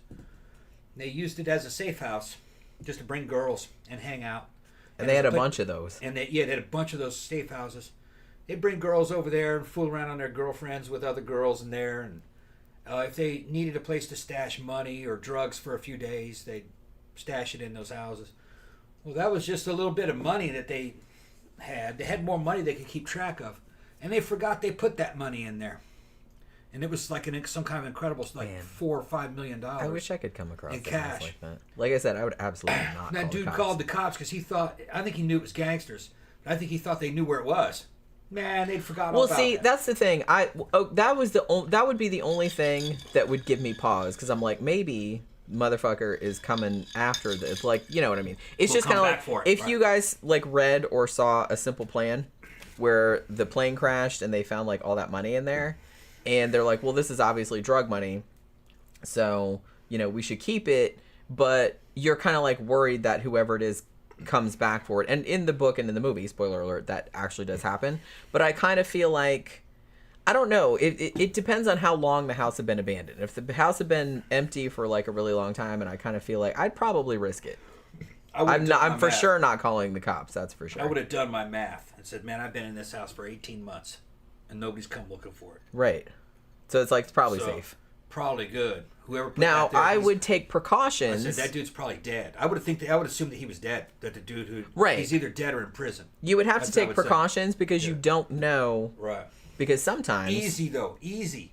Precautions are easy to take when you got $6 million sitting up. Well, that's what I'm saying. But like I said, you have to be careful what you do with it because sometimes, and this is how like some people got caught, was because sometimes some of the serial numbers on the money will be, on record somewhere. Yeah. So you kind of have to be careful with that. Well, so you have to kind of launder it a bit. Yeah, the thing is, those numbers, would be on, usually when they did that, they'd be on numbers of like fresh bills. Well, this money was money that was given to them through transactions. This is customers' monies. True. So I bet you those were all worn bills. Yeah, maybe. So you look at them going, yeah, this is just payment money. Right. This is, they bought drugs. You know, this is the customer's money. Right. You know, this came out of the customer's hands. Which I'd be a lot. I'd feel a lot better about yeah, it. you're like, okay, yeah. So this wasn't transaction between high level guys. This is street people paying this guy. Right. And you would be able to tell. And also you'd be able to tell how carefully it was counted. If it was just in general stacks and each stack was a slightly different amount, you know that they weren't really counting it. Right. They were just stacking it. They're like, well, make them hundreds and make them this tall. Make that stack of hundreds that tall. Right. That means they're not counting it. Yeah. Which means that they don't really care exactly how much is in there. All that money's free to them because the drugs don't cost anything for them, really. Real cheap. So I just would have looked at it that way. It says, these dudes are not around. They're not coming back. So this is our money. They're either dead or in prison. It says, I'm going to get out of here and I'm taking this money. I'm getting the fuck out of here. Well, yeah, if you found that money in the house, I'd be like, yeah, I'm not staying here. Yeah. Absolutely I'm gonna use this not. money to get the fuck out of I'm going to house take this money and buy another house. And I'm going to buy another house, like across the fucking country. Or maybe in another country. Yep. Maybe in another buy country. Another house. Probably safer in another country. Buy another house. A house I can retire in the rest of my life. A mini mansion, like a little Mick mansion. Get me 3 or 4 vehicles that last me the rest of my life. Furnish it. And then just kind of fucking just chill out. Live off my VA money. Make sure I had a stash there. Maybe do some fucking investment in a business or something. You know? Yeah. We're going to like move to the Philippines or something. Move to the Philippines and fucking live the rest of your fucking life. That's what I would do. You're a trillionaire in the Philippines if you got $6 million. That's what I'm saying. Yeah. I'd probably like move to Just we're going to go to the Philippines. Buy a palace. Pay for it all. Sure. You know. We've been talking about doing that anyway. Yeah. But we'll. Yeah, I looked at the numbers. Because it's super cheap to live there. Just my VA money alone. Which isn't much, really. But it's okay. But in the Philippines, I'd consider to be a rich man. Yeah. This house here, I spent $475,000 for this 2-story house. In the Philippines, this same house would be about $70,000. Yeah. That's the difference.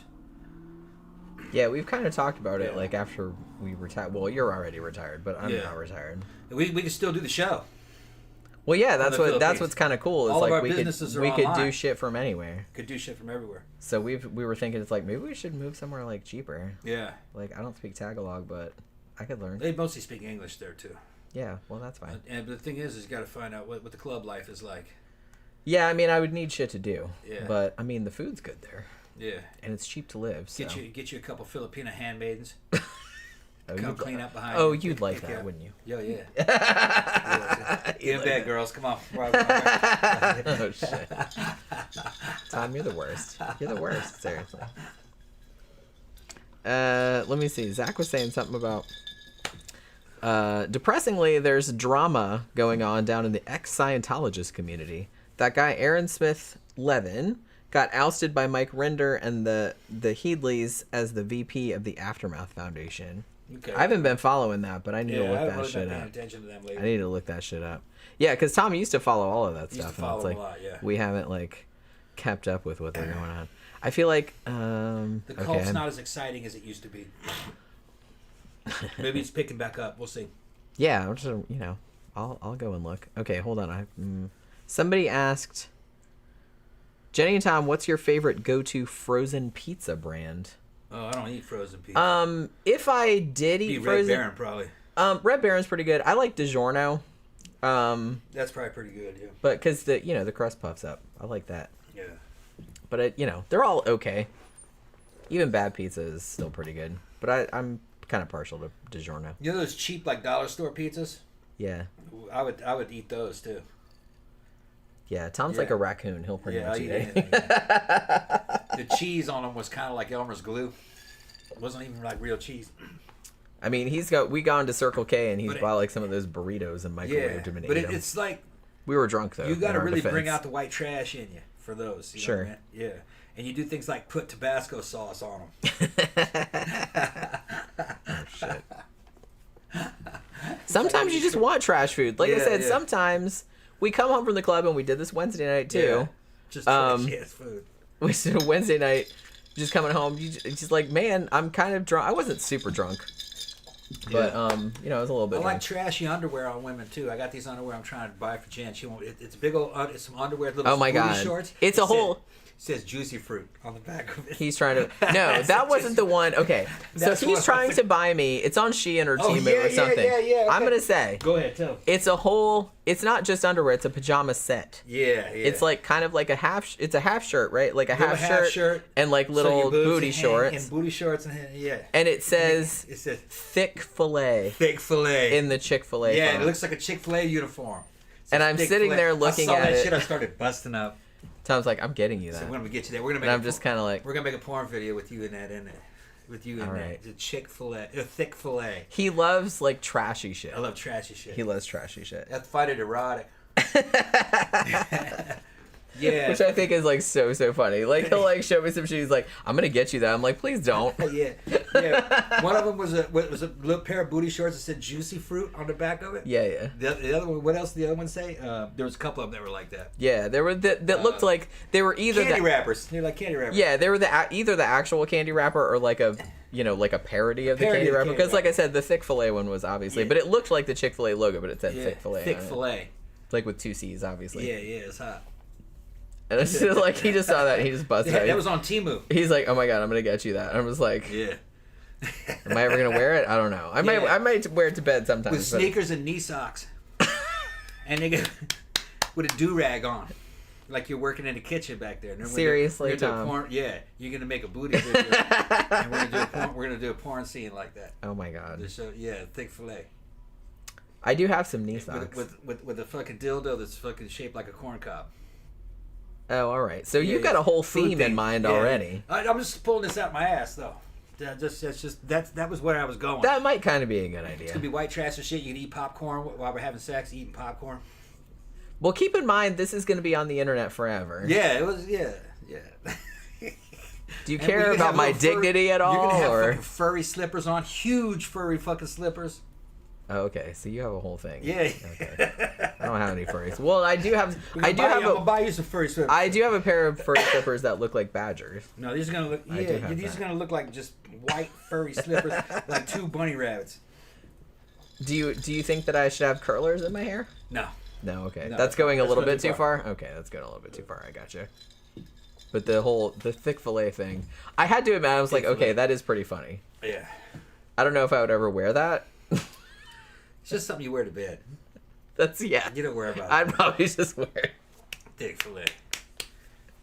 You're so fucking... She's got big boobs, you know. And a little short shirt. When she's wearing a short shirt, it barely cut. You get to see under boob. Yeah, he likes that. Yeah, I fucking love that. Because I have like a lot of like half shirts and stuff with like little skulls on them and shit. Get up next to her and look up and just see him. Oh my God. Yeah, it's a guy thing. It is, yeah. Yeah. I mean, oh my God, we gotta stay behind. Okay. Let's see. I thought of a couple other things we could talk about, but I want to make sure. Where am I at? Zach says, oh my God, Shallow Grave, it's such a fantastic movie. It is. I love fucking Shallow Grave. And I kind of feel like a lot of people, if you're into Danny Boyle, I reviewed it like a while back on my other channel or on Flickers of Fear or whatever. If you're into Danny Boyle, like if you like Trainspotting or anything, please see Shallow Grave. It came out in like 1994, I think. Yeah. And a lot of people have not seen it, but it's excellent. Also, it has Christopher Eccleston in it. And Ewan McGregor in what I think was only his second movie role.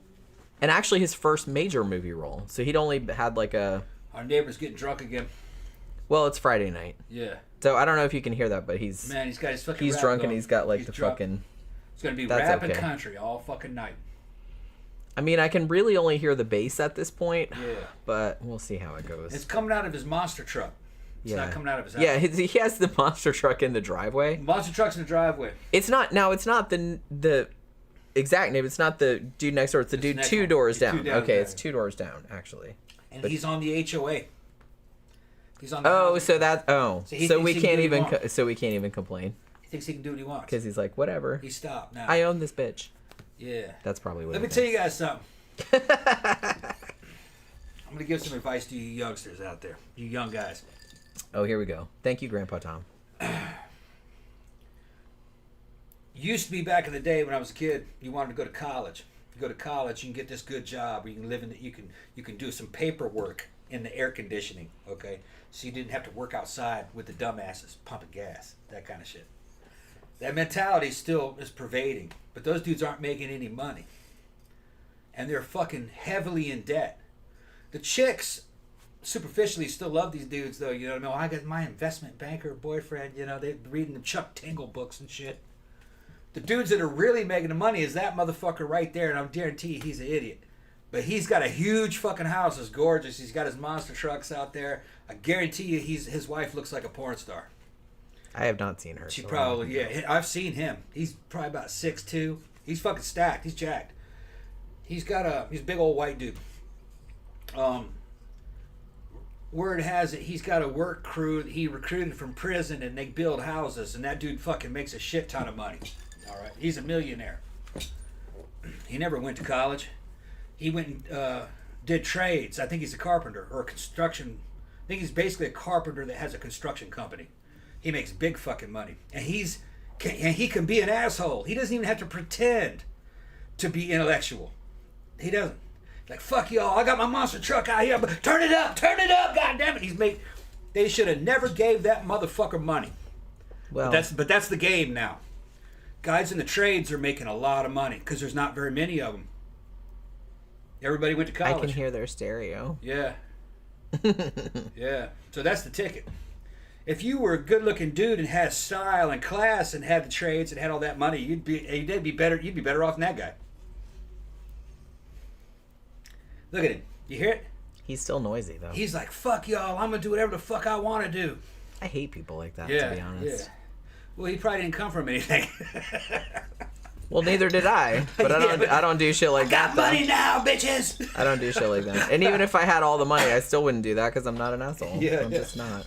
I don't think he's an asshole normally. I think he's just drunk as fuck. I get drunk too, but I don't know.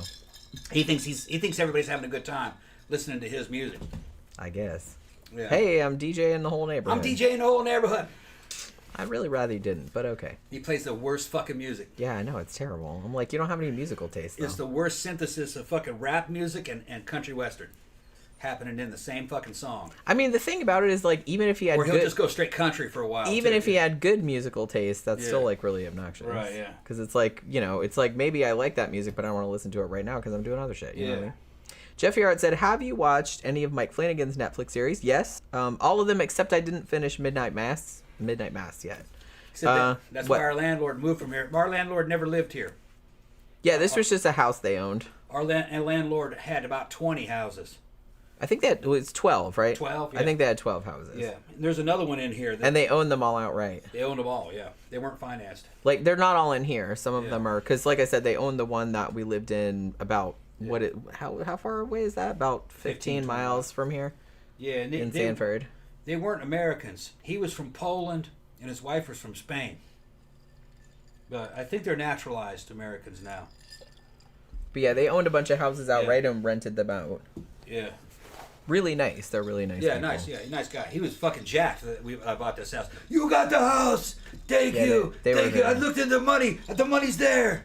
Yeah, the money's there. Because I mean, well, he didn't know I was gonna buy it. Well, we lived in their house, like in Sanford, for 10, 11 years. Yeah. I didn't always paid the rent on time. Yeah. Well, they wanted that house anyway because it was one story, and because like I said, the dude, you know, the husband is getting older and he can't walk upstairs, and where they were living was 2-story, so they wanted, our old house was 1 story. Yeah. So that's why. But this was another one that they had that was empty. Yeah. So they let us move in here and rented it, and then we ended up buying it. But yeah, so I haven't finished Midnight Mass, but I've seen all the other ones. Haunting of Hill House is still my favorite, but Fall of the House of Usher was really good. It was really good. I didn't love Bly Manor, but it was still pretty good too. You know. Oracle says money can't buy class. No. Yeah, ain't that the truth? No. So he's having fun though. Yeah, it's like I can't be too mad But I mean, it is Friday night. It's not that late. It's only 9 o'clock. Yeah. So, the only time I get mad is in the afternoons, like when I'm trying to make videos or trying to do something like that, and it's just kind of like it's a lot of noise. He's got a beautiful house. It's a small mansion. He's got some fucking monster trucks and shit out there. He's got it made. He's just partying, you know. Which, like I said, drunk. It's Friday night. We're getting drunk too, so we can't complain. We're just, but I'm not a loud person. Yeah. So it's like sometimes like loud people kind of make me sort of tired because I'm kind of an introvert. You know what I mean? So when I was thinking about, okay, so here was another thing that I wanted to talk about. Because I said we were going to talk about this on the show. Hopefully you don't get mad. Remember when we were coming home from the club Wednesday night, and we were talking about that girl. That girl. Oh, yeah, that woman. Yeah. And we were in Circle K, because we had been talking about it in the car.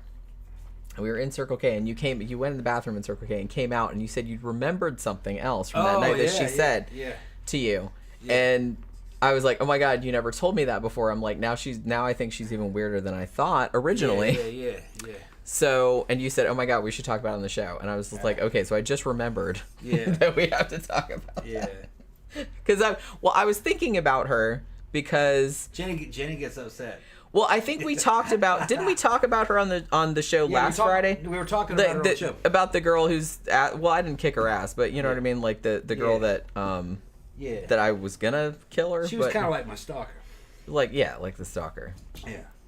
And remember how we said that before me and him were really a thing, but we were still like hanging out. He had drove me to the club that one night. Yeah, she was going to come back and stay at my place after. And all my clothes were at his house still, and I had to work the next day because it was a week night. I forgot all about it. Yeah. And that bitch who had been after him for a while. Yeah. And I was just kind of like, oh my God. She pulled me out of there when she basically, I don't want to say she kidnapped him. Yeah. Because he did kind of go, but he was super drunk, right? Yeah. And so he left me there, and I ended up having to stay. That's not what happened, exactly. Right, but what happened was that her ex that she had dated, she left the club with him, went across the street. Yeah, to another bar. To have one drink. And I told you, and I texted you that I was coming back. Right. And in my head, I was like, yeah, she's probably not coming back. I was, though. Yeah, but in my head, she's probably not coming back. Anyway, that woman saw her leave with that dude. And said, where'd she go? I think she was like, where'd she go? She went over there. She was like, oh, okay. And then she came and got in her car and pulled around the front of the club. And I was standing at the top. She's, come on, let's go. Yeah. So I went, all right. So I paid my shit. Said, that sounds like some shit. And I got in a cooking car, and I had a drink in my hand, actually. So I left the club with a drink. That's illegal here. And get in the front seat, and I'm drinking. And I thought we were just driving around the block. I didn't know where we were going. I thought we were just going to go down through the main strip, down Orange Ave, And I was and she's talking, she's playing stuff, and I realized that we're heading away from downtown. Right. So where are we going? She goes, we're going to my house. And I was like, oh, we are? He goes, yeah, we're going to my house. I was all right. Whatever. All right. So I forgot all about Jenny. Yeah, thanks. I'm still mad. I thought you left. This many? No, I didn't. You left. So anyway, I forgot your clothes were at my house. I forgot about them. Well, I texted you and told you, hey, all my shit's at your house. I didn't see it until I woke up the next morning. Yeah. Ended up at her place. And Jenny was always prying, like, well, what exactly happened? Well, I want to know. Yeah. Because if you don't tell me, then I'll just imagine something that's probably worse. Yeah. She was fucking using her charms and shit, you know what I mean? Fucking, we were making out, and then she fucking threw me into bed. And she was holding on me back a second. She comes back in her little fucking nightie and shit. So I fucking take my shit off. I'm getting ready. And she goes, well, do you have a condom? And I said, no, I don't have a condom. She says, you don't carry a condom? I said, no, I don't carry a condom. It's like, I'm not Kaneki from Greece. Come on. What the fuck are you talking about? And she says, well, we can't do this without having a condom. She says, we'll just fucking go down on each other. Fuck it. Let's get you. Oh, no, I don't do that. You don't do that? And it's okay. Well, I guess I'm That was sleep. What he told me. He came out of the bathroom at Circle K. And he's like, I just remembered. That's what I remember. I just remembered something because he had never told me that before. Because I'd heard the story. Right. Like, I had been drinking. I really was like, okay, well, I'm kind of off the hook now. So, because I actually was kind of like, she looked good, but I really wasn't feeling it. She's like, I fell asleep on her ass. And she woke me up a couple times. I was like, get the fuck on. Oh, did she really? You didn't tell me she that. said, woke me up a couple times. I woke up the next morning, though, and she was still trying to fucking get something out of me, I guess. I put my shit on. I says, look, and I saw your message, I think. Yeah. And I said, I gotta go. I gotta get out of here. She was upset. She thought that I had fucking slighted her because she didn't get anything. Like, I get that, yeah. But... You know, that was one of the reasons why she started doubling down and fucking yeah, because she doubled down after that. She was throwing a fit, yeah. Wow. Because I could say no. You know what I mean? Well, because you didn't really care one way or the other. I didn't give a shit. Yeah, so that was like... Now, you told me, you said, well, if I'd had a condom or if she would have said, oh, go ahead anyway, you probably would have done it anyway. But you said, just so you wouldn't make her feel bad. Just so I would make her feel bad, yeah. Which I thought was very funny. That's what that guys think. But here's the thing. The fact that you said to her, okay, well, we'll just do oral or whatever, and she said, I don't do that? Yeah, she said she don't do that. And I was just kind of like... Because we're in Circle K, I got my egg salad sandwich, and I'm just like, wait, she said what? Yeah, she didn't do that. I was like, look. I just look and laugh that shit up as this bitch crazy. Okay. I'm all about, like, people don't have to do anything sexually they don't want to do. Okay, that's fine. And it's like, I'm not going to shame you about it, or I'm not going to do anything like that. But I kind of feel like oral, I mean, that's pretty much... Yeah.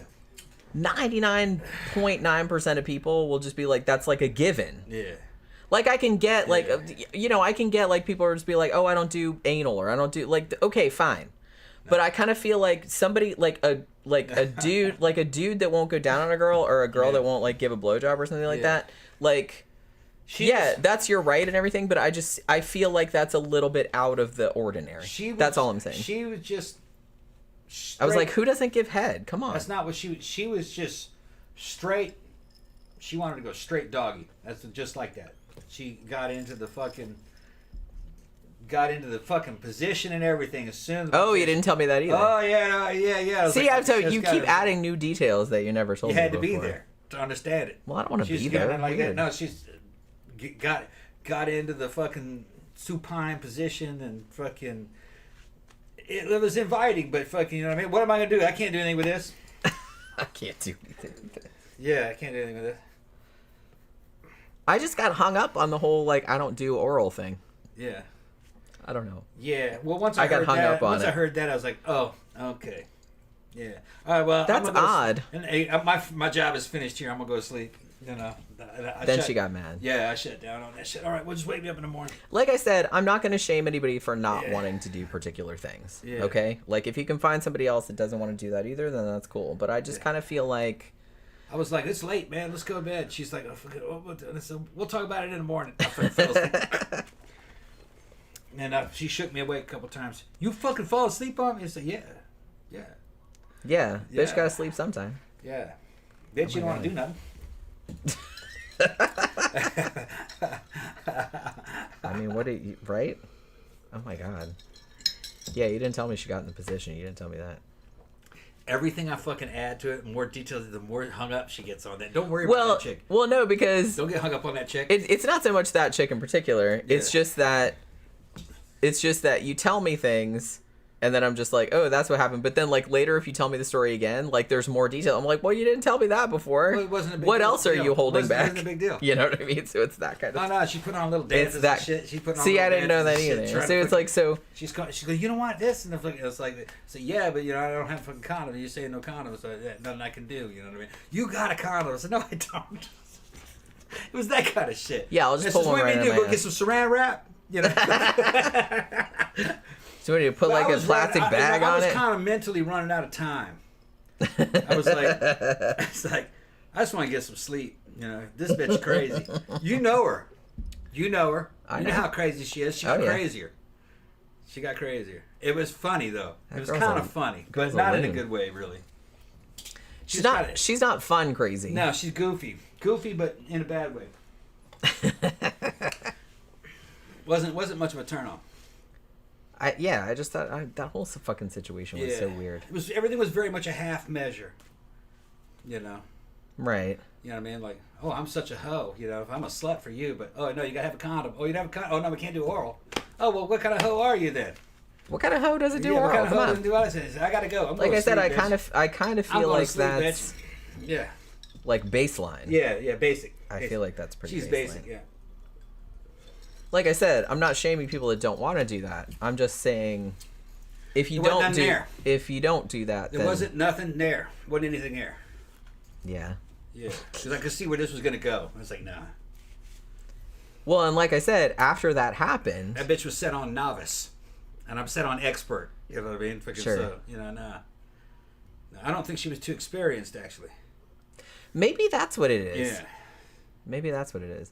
Yeah. Well, I kind of feel like, I mean, knowing I don't know her well, Yeah. but I know her enough to know that her personality is really off-putting. Yeah. So it could be Yeah. that she doesn't really, I mean, she didn't really have a lot of friends. Yeah, no. There you Either, go. like male or female. Aw, thank you very much, Zach. What's it say? By the way, since Tom likes white trash stuff, Yeah. you should hang out with some Finnish people. They're the hillbillies of Europe, I've heard and it, I yeah. love them. Yeah, I've heard that. I've yeah. heard that also. I've heard that also. Yeah. I don't think I know any Finnish people. Not that I know of, anyway. But yeah, so There was a funny Finnish dude that made a video. It was an LGBT video. He became a meme. He goes, "My name is Marty." His English was so bad. He's going. Some people say no homo, but I say no homo. And they made a damn song. They songified no homo. No, I say no homo. Fucking, it was fucking hilarious. Marty from Finland. Yeah, talking about some people say no homo. I say no homo. No homo. Fucking just crazy. His English was fucking trip. He's immortalized though on YouTube. Go look up at Marty. No homo. You'll see it. Yeah, he's great. Yeah. Danny Rowling said, hasn't she ever heard of the pull-out technique? Yeah. Well, Here's the thing, man. Once it got to that point, my interest was really kind of waning, and it wasn't really there to begin with. I was maybe 50% on it. Like, yeah, maybe not. But then I was like, nah. This is going bad. This chick here, man. well, like I said, after this happened, she kind of got worse. Yeah. Because you turned her down. Yeah, I guess is how yeah. she Yeah. perceived it. Yeah, so she stalked me. So it got kind of worse after It's that. so funny that Jenny's hung up on this. This is just what's funny is that was just like one of the many incidences in my life that were kind of like that. That happened a lot. Well, like I said, we were talking about her last week, and I thought about her again on Wednesday night because I was in the bathroom at Memento Mori, and for some reason, like I saw there was somebody in the stall next to me in the bathroom, and she had shoes on that looked like what that bitch used to wear, and I was just like, oh my god, is that bitch here? If it wasn't for you, because I know that you said that she was back because she lived in Germany for a little while. Yeah, she's back. And I knew that you said that she had come back. Yeah. She's not coming out, though. And I was just kind of like, oh my god, is that bitch here? And then, like, I got all paranoid about it. Because I was like, those shoes look just like her fucking shoes. She's not. Like, it wasn't her, though. It wasn't her. Come out, though. It was somebody else that had pointy shoes on. Like she... But I don't know. It just reminded me of it. I was just like, oh my god, I'm having, like, a PTSD flashback. Or some shit like that. Another thing is that was a long time ago. She's in her 50s now. Yeah, well, so am I, you know. Yeah. What's is she the same age as me? I think she might be my age. Oh, so she's older than I am. Yeah, I think she's my age. She's probably 55. Oh, well, that's good to know. I think she's my age. I'm such a cunt. Yeah, you know what I mean? She was well preserved for her age back then. I don't know what she looks like now, though. Skinny. Yeah, I mean, she didn't get fat. I don't think. I haven't seen her. Last time I saw her, she was skinny. I haven't seen her in a long time. Yeah. Danny Rowling said, question for Tom. If you're about to engage in a one-night stand and you just happen to see a skid mark on the panties, do you follow through? No, that's a wrap. And what would BTK Dennis do? Well, BTK Dennis would probably do That's a it. wrap. First of all, yeah, I kind of feel like that would be a real boner killer for a girl or a boy. Well, another thing is that if that chick's wearing panties, that's another thing that's like, why do you have panties on? You know, if she. Why do you even have panties? A lot of goth girls aren't really wearing what you would call panties. They don't wear those. I don't usually wear them. It depends on the outfit. They're not wearing anything underneath there, or they're wearing like a G-string maybe.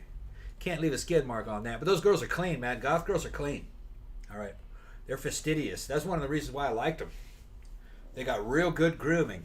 At least they're in the United States, they do. I don't know. I've heard in Europe the bitches don't bathe, but that's more of a crust punk thing, I feel. Yeah.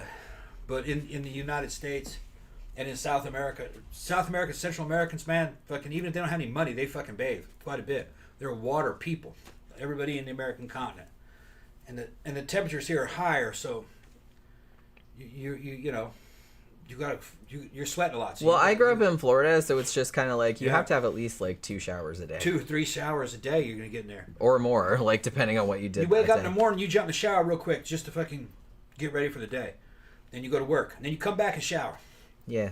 And then before you get in bed, you're going to have sex, so you're going to shower again. Yeah, or at least and like sponge up for bed when Christ's you're dirty. Right. And your sheets will get all fucking dirty and shit. You know, fucking. This is Florida, man. Yeah. Now I heard some of these people up in the UK that may go 3 days without taking a shower. That don't fly here. Even in the South. You can get away with that like in colder climates, I feel like, but down here you absolutely cannot. You will get swamp ass in like 5 seconds. Yeah, people will look at you like you're a scumbag. Yeah.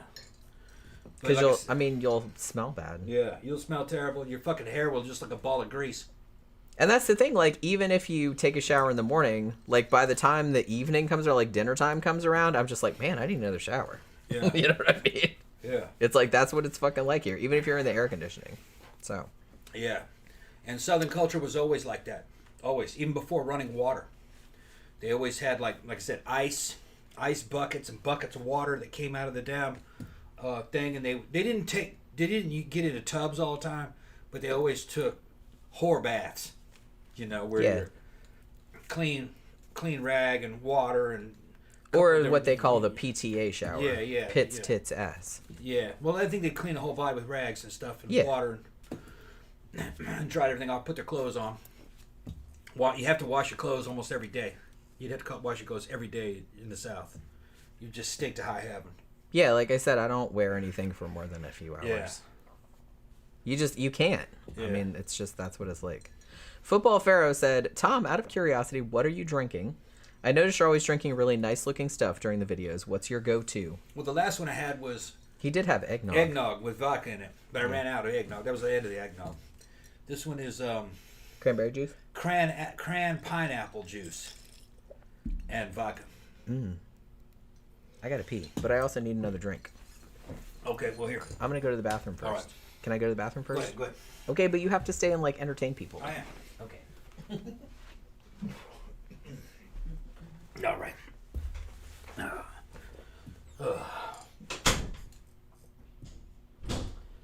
All right. So, what do you guys want to talk about?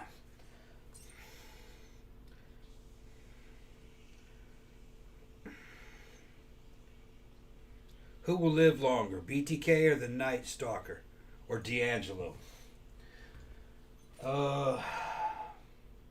BTK. BTK is the kind of guy that would probably live a long time in prison. He'd end up being a tutor or some shit like that. He's teaching people stuff at the fucking prison school. He'd be doing shit like that. He'd stay out of trouble. D'Angelo didn't look too healthy, so I don't think he's going to make it. He was kind of sickly when they brought him in there. And then, who was the other guy you're talking about? You think you're talking about the Night Stalker, right? Well, that dude's pretty old. I don't know how old he is right now. He's got to be in his 70s, so I'd say BTK. BTK will probably live a long time.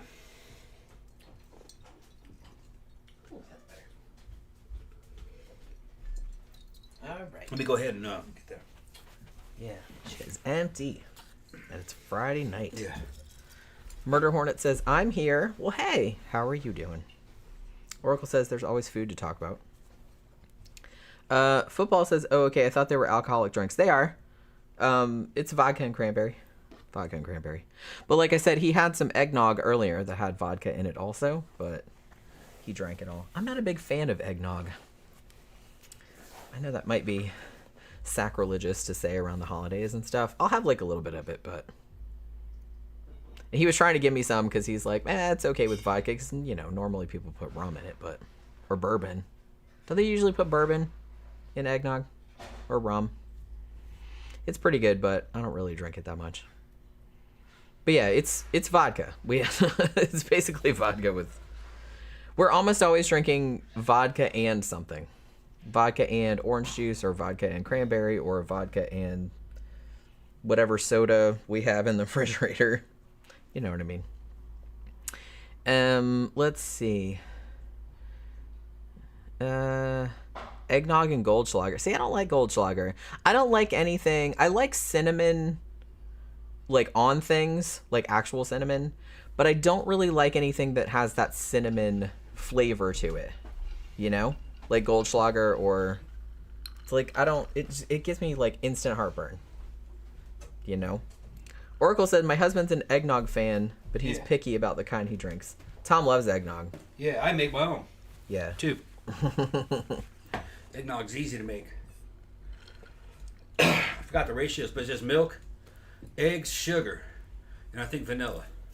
It's the only thing that's in it. I think that's all it's in. And it's a lot. It's like for every cup of milk, I think there's 2 eggs in it and a half a cup of sugar.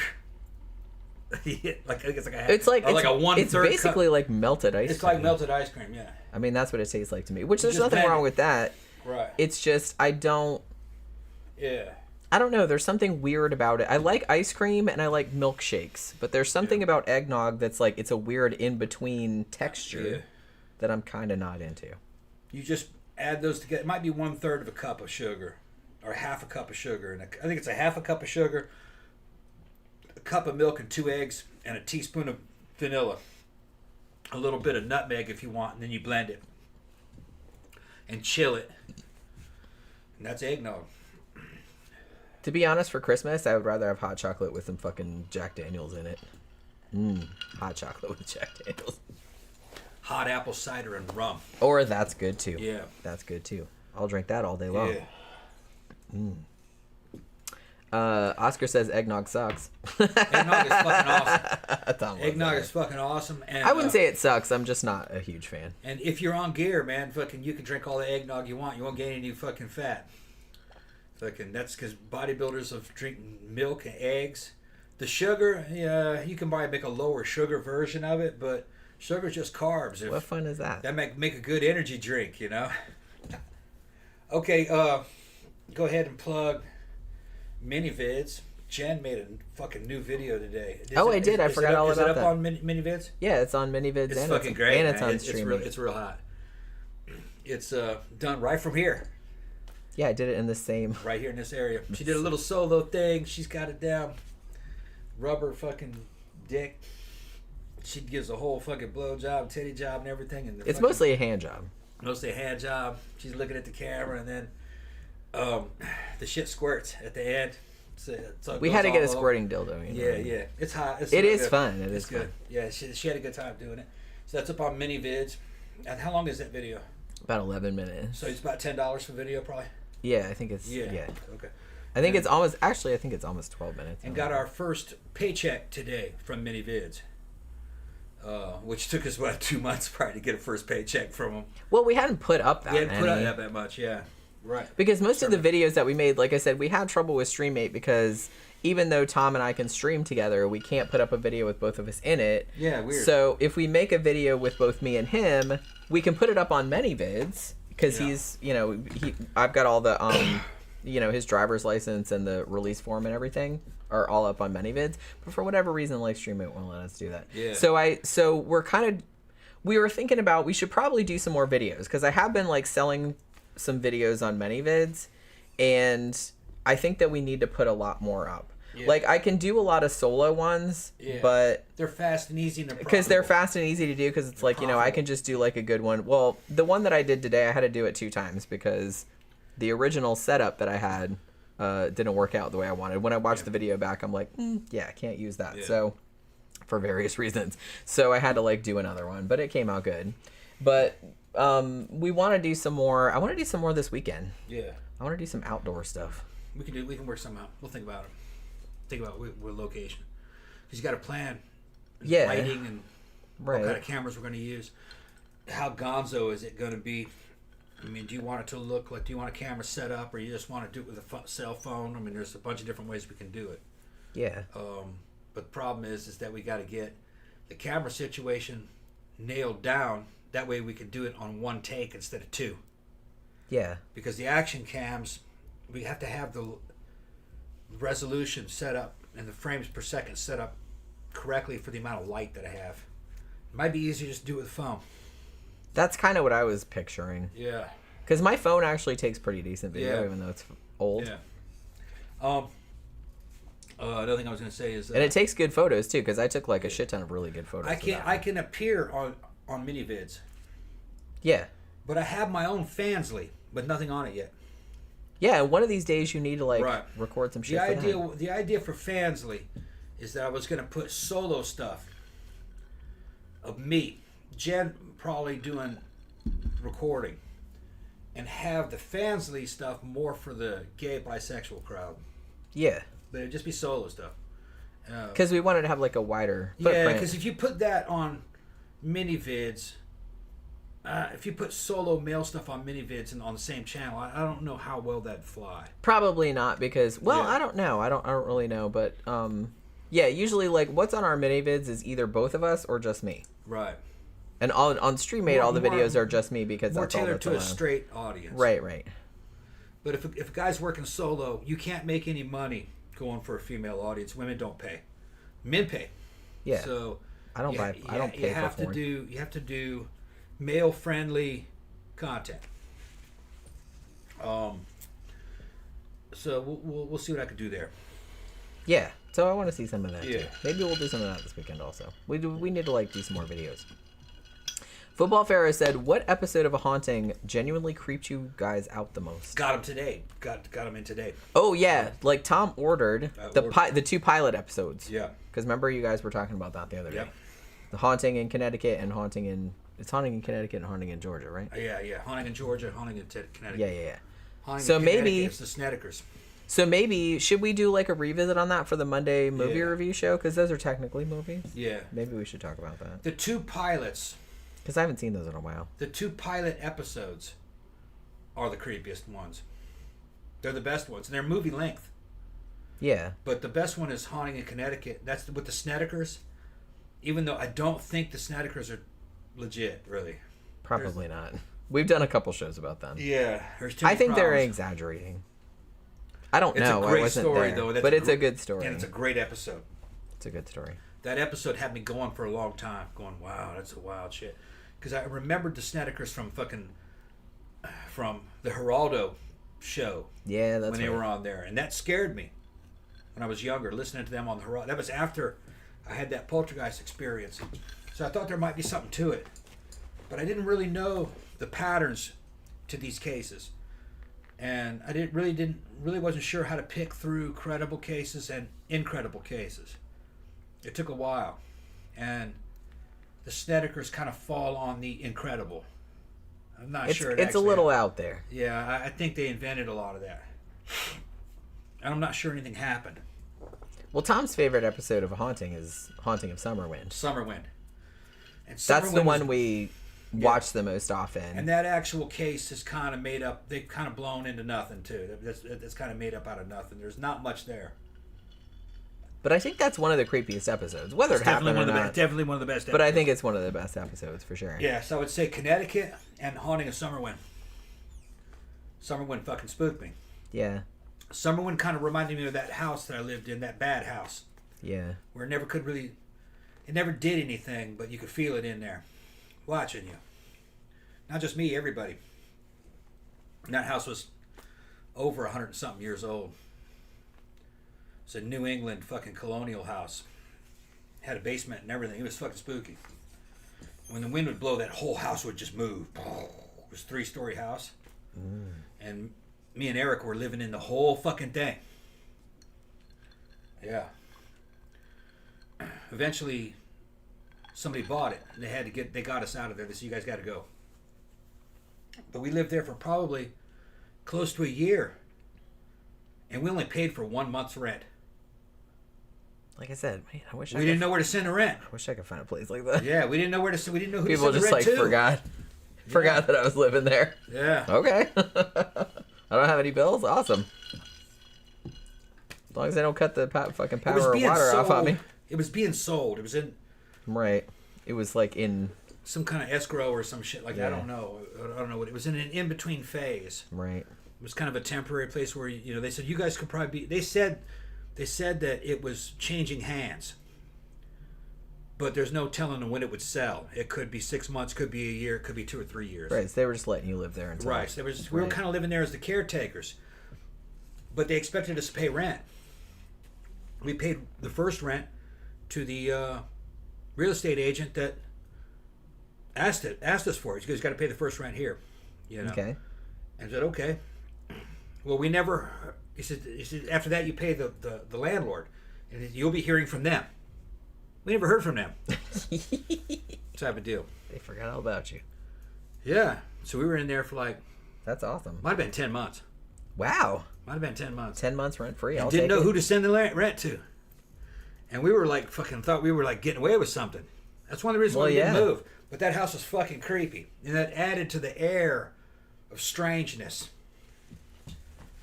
You know what I mean? That does sound like the beginning of a horror movie. Yeah. Not going to lie. Like, who do we pay the rent to?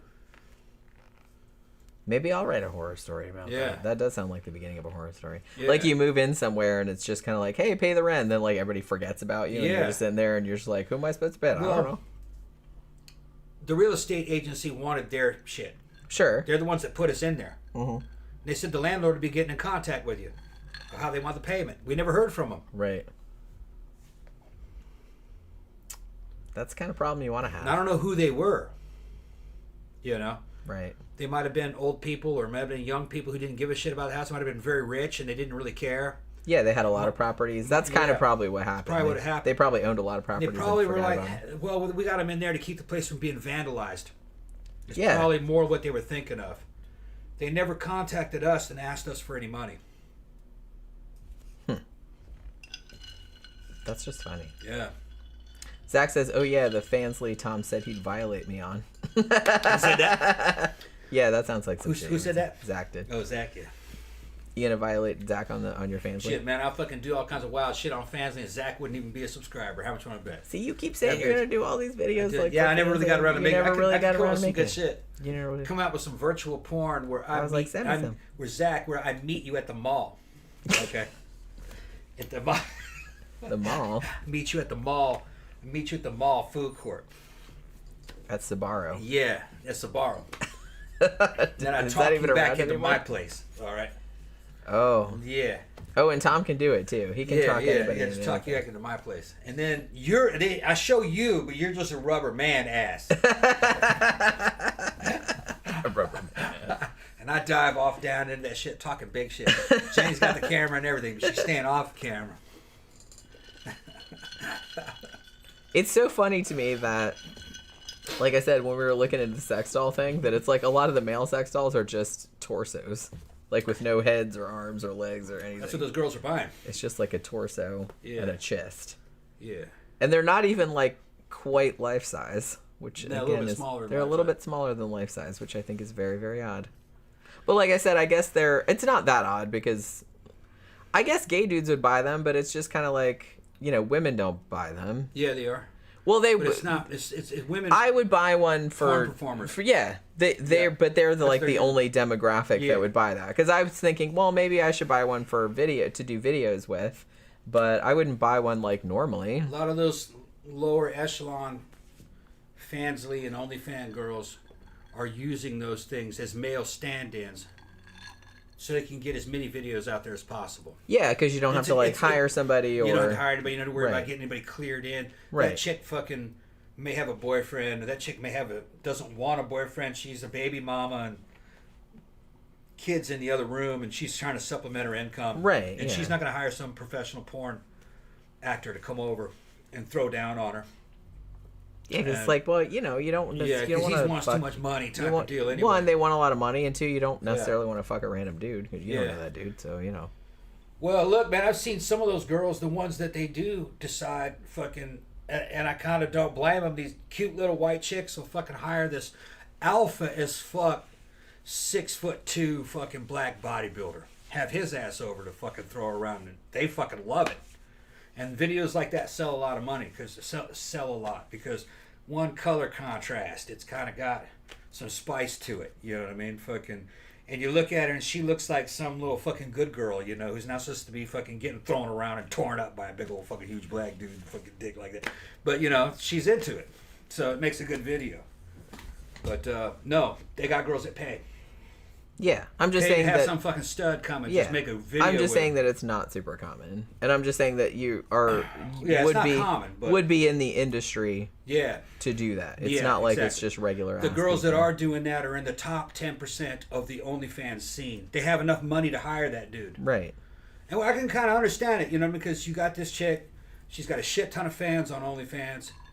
She's at the higher echelon now, which means that she's doing this as a full-time job. This is her job. Most of them, it's not their job. It's a side gig. This is her job. And fucking the fans are saying, we want to see some action.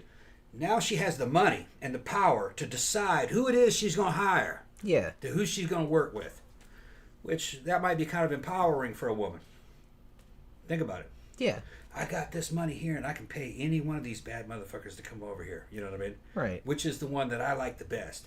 You know, and then make even more money. She's paying you got to split it with him. She's paying a gigolo, basically. Yeah. You know, to make this fucking video. So you just, I think it's kind of cool to see which ones they choose. Yeah. Danny Rowling said the Lakewood Club episode of Haunting was a good one, and the Bobby Mackey one. Yeah, some of the ones that were like not houses were actually pretty cool. And Zach says, I'd still love to know the address of that bad house, the one that you lived in. I showed you where it was, I think. Yeah, he doesn't remember exactly where it was. I remember the name of it because it was in a court. I think it might have been called Davis Court.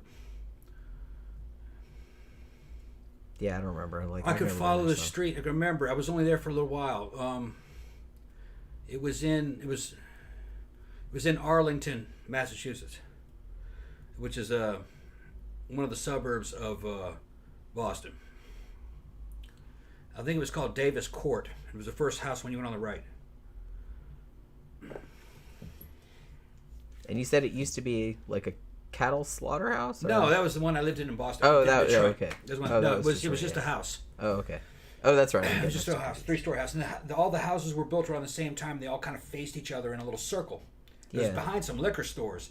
They built liquor stores later, but that used to be the country where when they were built. Dirt roads and shit. Horse and buggies. That's how old they were. The basements were stone. And they weren't even really hewn stone. They were just round rocks cemented up against each other. You know what I mean? Yeah. The walls were just round rocks that had been cemented into there. It was a creepy place. Some of the glass was hand blown still. Other ones that had been replaced, but. Yeah, Danny said the Animal Planet Ghost and Pet Show has some good legit unknown cases. It did. It always made me laugh that they always had to like shoehorn the pet thing in there. And also he says any of the episodes with boarded up or hidden rooms were solid episodes. Yeah, I'm creeped out by that kind of shit. Like if you move a dresser and then there's a door back there, it's just like that weirds me out. Because I'd probably like shit my pants if that happened in real life. Yeah, there was a door back there. There was a door in the back of the closet. Yeah, see that kind of shit is creepy to me. Yeah, it had fucking coat hooks going across the whole back wall. Some of the coat hooks were on that panel. It was a wood panel. And I could see the cut. I was like, man, this ain't right. And I fucking pulled it and it came out. And I was like, oh, man. And I put it back. I just fucking... Nope. Yeah. And I yelled, Eric, is what? Come up here, man. Come up here. He fucking comes around. What is it? Dude, I found a secret room. He's like, what? I'd be like, yeah, I'm just gonna close that. And I showed him the back of that closet. I'm letting a demon out or something. I'm sure. What the fuck? And I said, dude, he said, what's back there? And I said, I haven't opened it, man. I'm scared. Demons. That's what's back there. It's always demons. And I said, you got a flashlight? And he's like, yeah. Hold on. I'll get a flashlight. He goes to get a flashlight. He comes back. Fucking, I move it out of the way. There's just a crawl space that went the whole length of the top of the house. You couldn't really stand up in it. It was just the corner of the roof. The roof was coming down at a corner like that, and you could walk across the beams. At the very end was a fucking cardboard box. We were seeing that. And I said, man, there's a box down. I went down there to go get it. And says, "We'll go get it." And it says, "Don't." So you watch me the whole way. It's like, it's either gonna be a severed head or a dead baby. I thought there was gonna be like a baby in there. Yeah. It wasn't. It was just an empty box with a little newspaper in the bottom of it. And the newspaper was like from, if I remember correctly, it was like from the 60s or the 70s. Yeah, so it wasn't that old. I know, but that's still pretty weird. Yeah. Is it scarier that it was empty, or scarier if there was a severed head in it? Scary if there was a severed head in there. It was empty. It was just an empty box. I think they used it as a storage crawl space. And they left an empty box behind when they were taking just everything. One, though. That seems very well, weird. Maybe they combined 2 boxes when they were there. And then they just left They just left the empty one and walked out. Yeah. Interesting. Yeah, Danny said, especially the episode of the family living in the living room because the rest of the house was haunted. Yeah. It was probably the spookiest episode. Like the darkness, I think he said what it was called. Yeah. What? Yeah, was that what it was called? I don't know. I never remember like what the titles are because they're all so generic. You know? Yeah. The darkness. The well. The this, the that, the other thing. Yeah. Sebastian said Tom's story of the house could be added to an updated Mammoth Mountain book. Plus Tom and Jenny's paranormal recent events. The house is creepy in its own right. Yeah. Yeah, we I thought when we didn't we do like a Mammoth Mountain like when I updated the audiobook? I thought that we added some stuff about like the weird shit that had happened at the old house in Sanford, but maybe I didn't. I thought we did at the time though. Stuff happens here still. A few days ago something happened in here. That's right. What was it that happened? I woke up and I got out of the shower and I was putting on clothes and I looked at the Xbox and the Xbox turned on. Yeah, the Xbox turns itself on by itself all the time. Usually in the middle of the night. Yeah. Wakes her up. It doesn't wake me up, but because it makes a noise. It makes a broop kind of noise. It's an Xbox One. It just makes a broop sound. TV doesn't turn on, just the Xbox.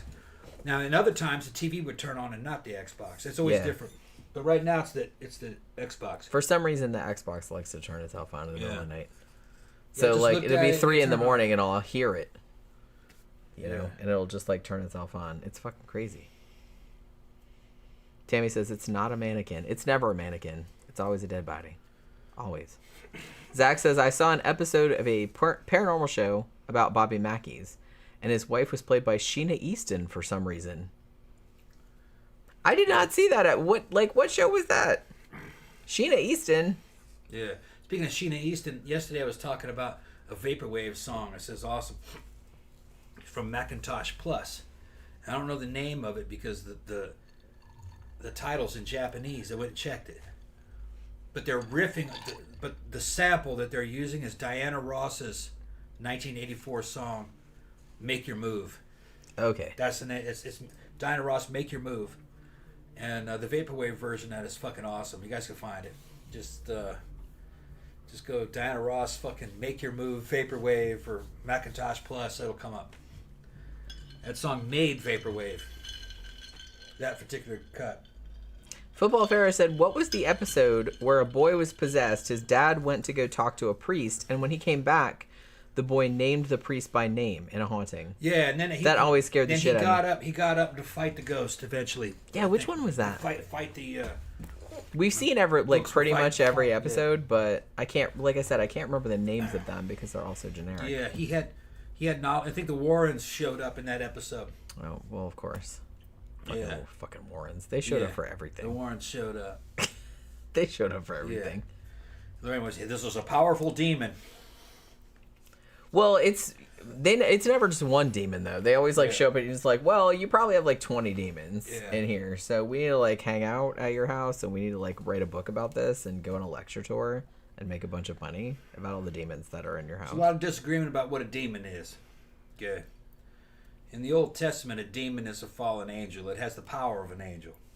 It can destroy an entire city. It can turn everybody into salt. It can do all kinds of shit. An angel or a demon was nothing to be fucked with. But by the time you get to the New Testament with Jesus and shit... Yeah.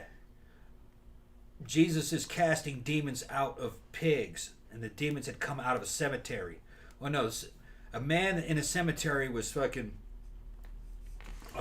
possessed with 1,000 demons, and Jesus cast all the That's demons. A lot of demons to have inside one out of the guy. fucking pulls them out of the man and casts them into a bunch of pigs, and then the pigs commit suicide. They jump off of a cliff. Poor pigs. So the Christian version of a demon in the New Testament isn't a fallen angel. It's the spirits of the evil dead. So it makes more sense when you look at it that way. It's not fallen angels that they're talking about. Christians aren't talking about those. They're talking about spirits of evil dead.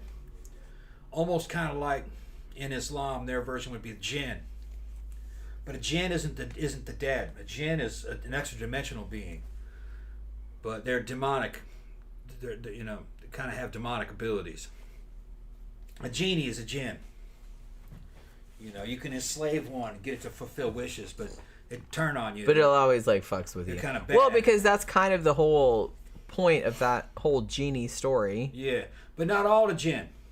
According to Islam, some of the jinn were Christians, some of them were Muslims, some of them were farmers, some of them were devout. But I think like your average, you could get in trouble if you ran across a bad jinn. You know what I'm talking about? Mm-hmm. They weren't all bad, but there were bad ones. They were a supernatural being with souls made of fire in a different dimension. You couldn't see them, but they had crops and fields and homes and flocks. They had jobs, just like a real person. They were a parallel creation. Kind of a lack of imagination, I feel. That's a good way. They were a parallel creation that God made. Bryce versus said, "You guys play games." Tom does. I don't so much because I don't have time. I play like retro games. Yeah, Tom likes retro games. Yeah. I mean, other than I think maybe the newest one you play is what? Fallout? What's that? You play Fallout. I did play some new ones, but Fallout isn't new anymore. Well, that's what I'm saying. But I think that was like the newest one that I could think of. I haven't played Fallout 76 yet. But right now I'm getting into 007 GoldenEye for N64. That now came out on Xbox One, so I'm reliving that. I'm playing Puzzle Fighter, which is like Street Fighter, but it's puzzles like Tetris. Like Tetris. That was a good one. I went back and bought I played all the old Dooms. Yeah, even Castlevania, I played that. I used to like Castlevania back in the day. And I bought Quake, the original Quake. Shit, I remember that. Yeah, I'm playing it on Xbox One. It's wow, good. that's old. It might be Quake 2. It's either Quake or Quake 2. I forgot how good that game was. And they play a lot better on these newer systems with two joysticks. It's a lot easier to play. Yeah, Bryce versus said, yes, GoldenEye. I love the death grunts on GoldenEye. Yeah, GoldenEye's the shit. That's the first person shooter. A lot of people really do like that game. It's very playable, and it's got great music, and it's a fun game. It's a good mixture of reliability, or it's a good mixture of realism and fake. It can't be too realistic, or it isn't fun. Yeah. Zach says, also, Tom, I just Googled where you said that house was, but it doesn't seem like there's a place called Davis Court in Arlington. Okay. Is it, Unless the street's not called that anymore, because it was a while that you I thought it was called Davis Square. See if it's Davis Square. Mm. No, not Davis Square. I know where that is. It's not Davis Square. Yeah, you're right. It's not called Davis. I used to get off as Davis Square on the fucking Red Line. But that was to go to my old place. I'm trying to remember what the name of that court was.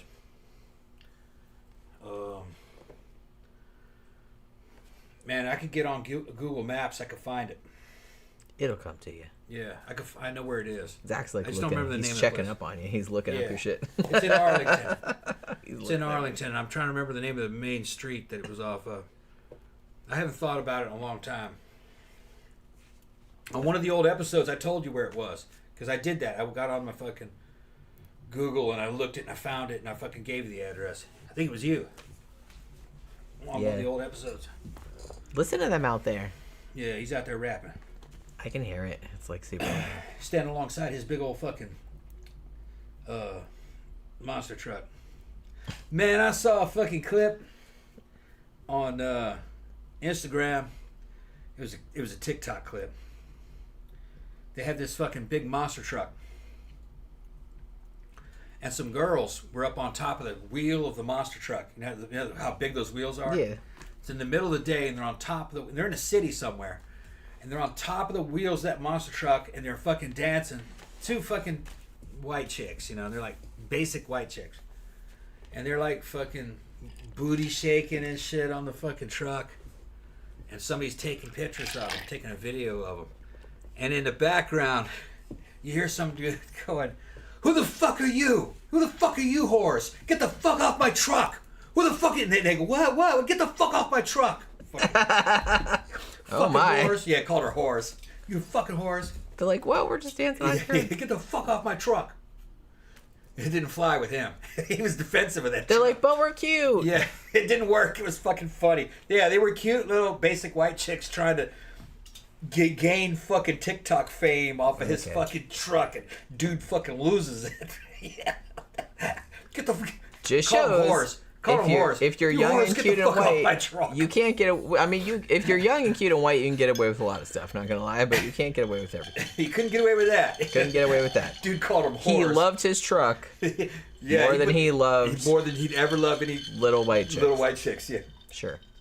I mean, you know, you're gonna encounter that. Yeah, he was fucking pissed. I think I'd be pissed too if I came out and said, "Well, no one's gonna dance on my car because it's a piece of crap." Yeah. But it's just like if I came out and saw a couple of like basic white girls dancing on my car, The truck tire. The tires. They were standing on top of the tires. I'd be like, "What are you bitches And they had to doing on climb my up car? there. It was a monster truck. But Get off of my car." They're trying to get fucking street cred off of his truck. He was fucking pissed. Get the fuck off. You whores, get the fuck off my truck. Can't say that I blame him. Yeah. What? Get the fuck off my truck. It's funny because that wasn't exactly where I was expecting that story to go because I didn't realize that the chicks had not asked permission. No, they just got up on his truck. Oh, okay.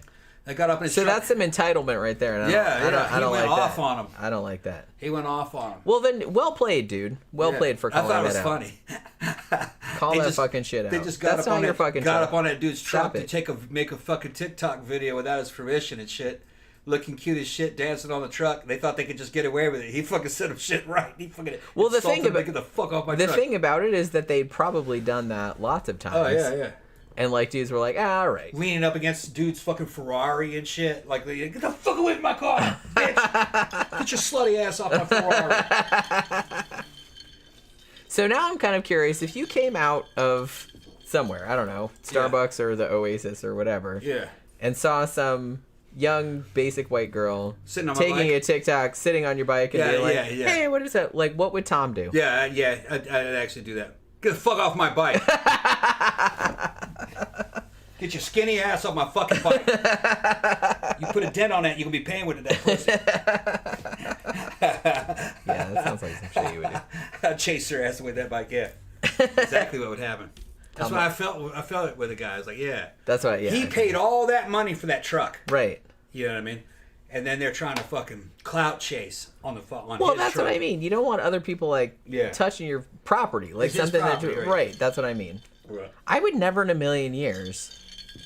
It would never occur to me, even if I was young and cute, which I'm not. But it's just kind of like, even if I was. He's still pretty cute, though. Well, okay. I'm not young anymore, though. You But can get away with it, though.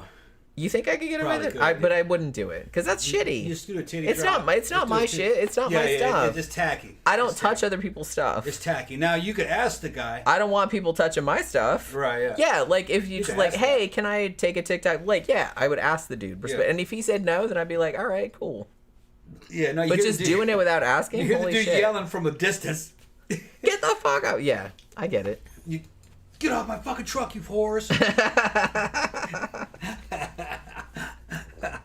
Then he probably made a TikTok video later. It's like, look at these fucking random ass whores on my truck. What the fuck is going on?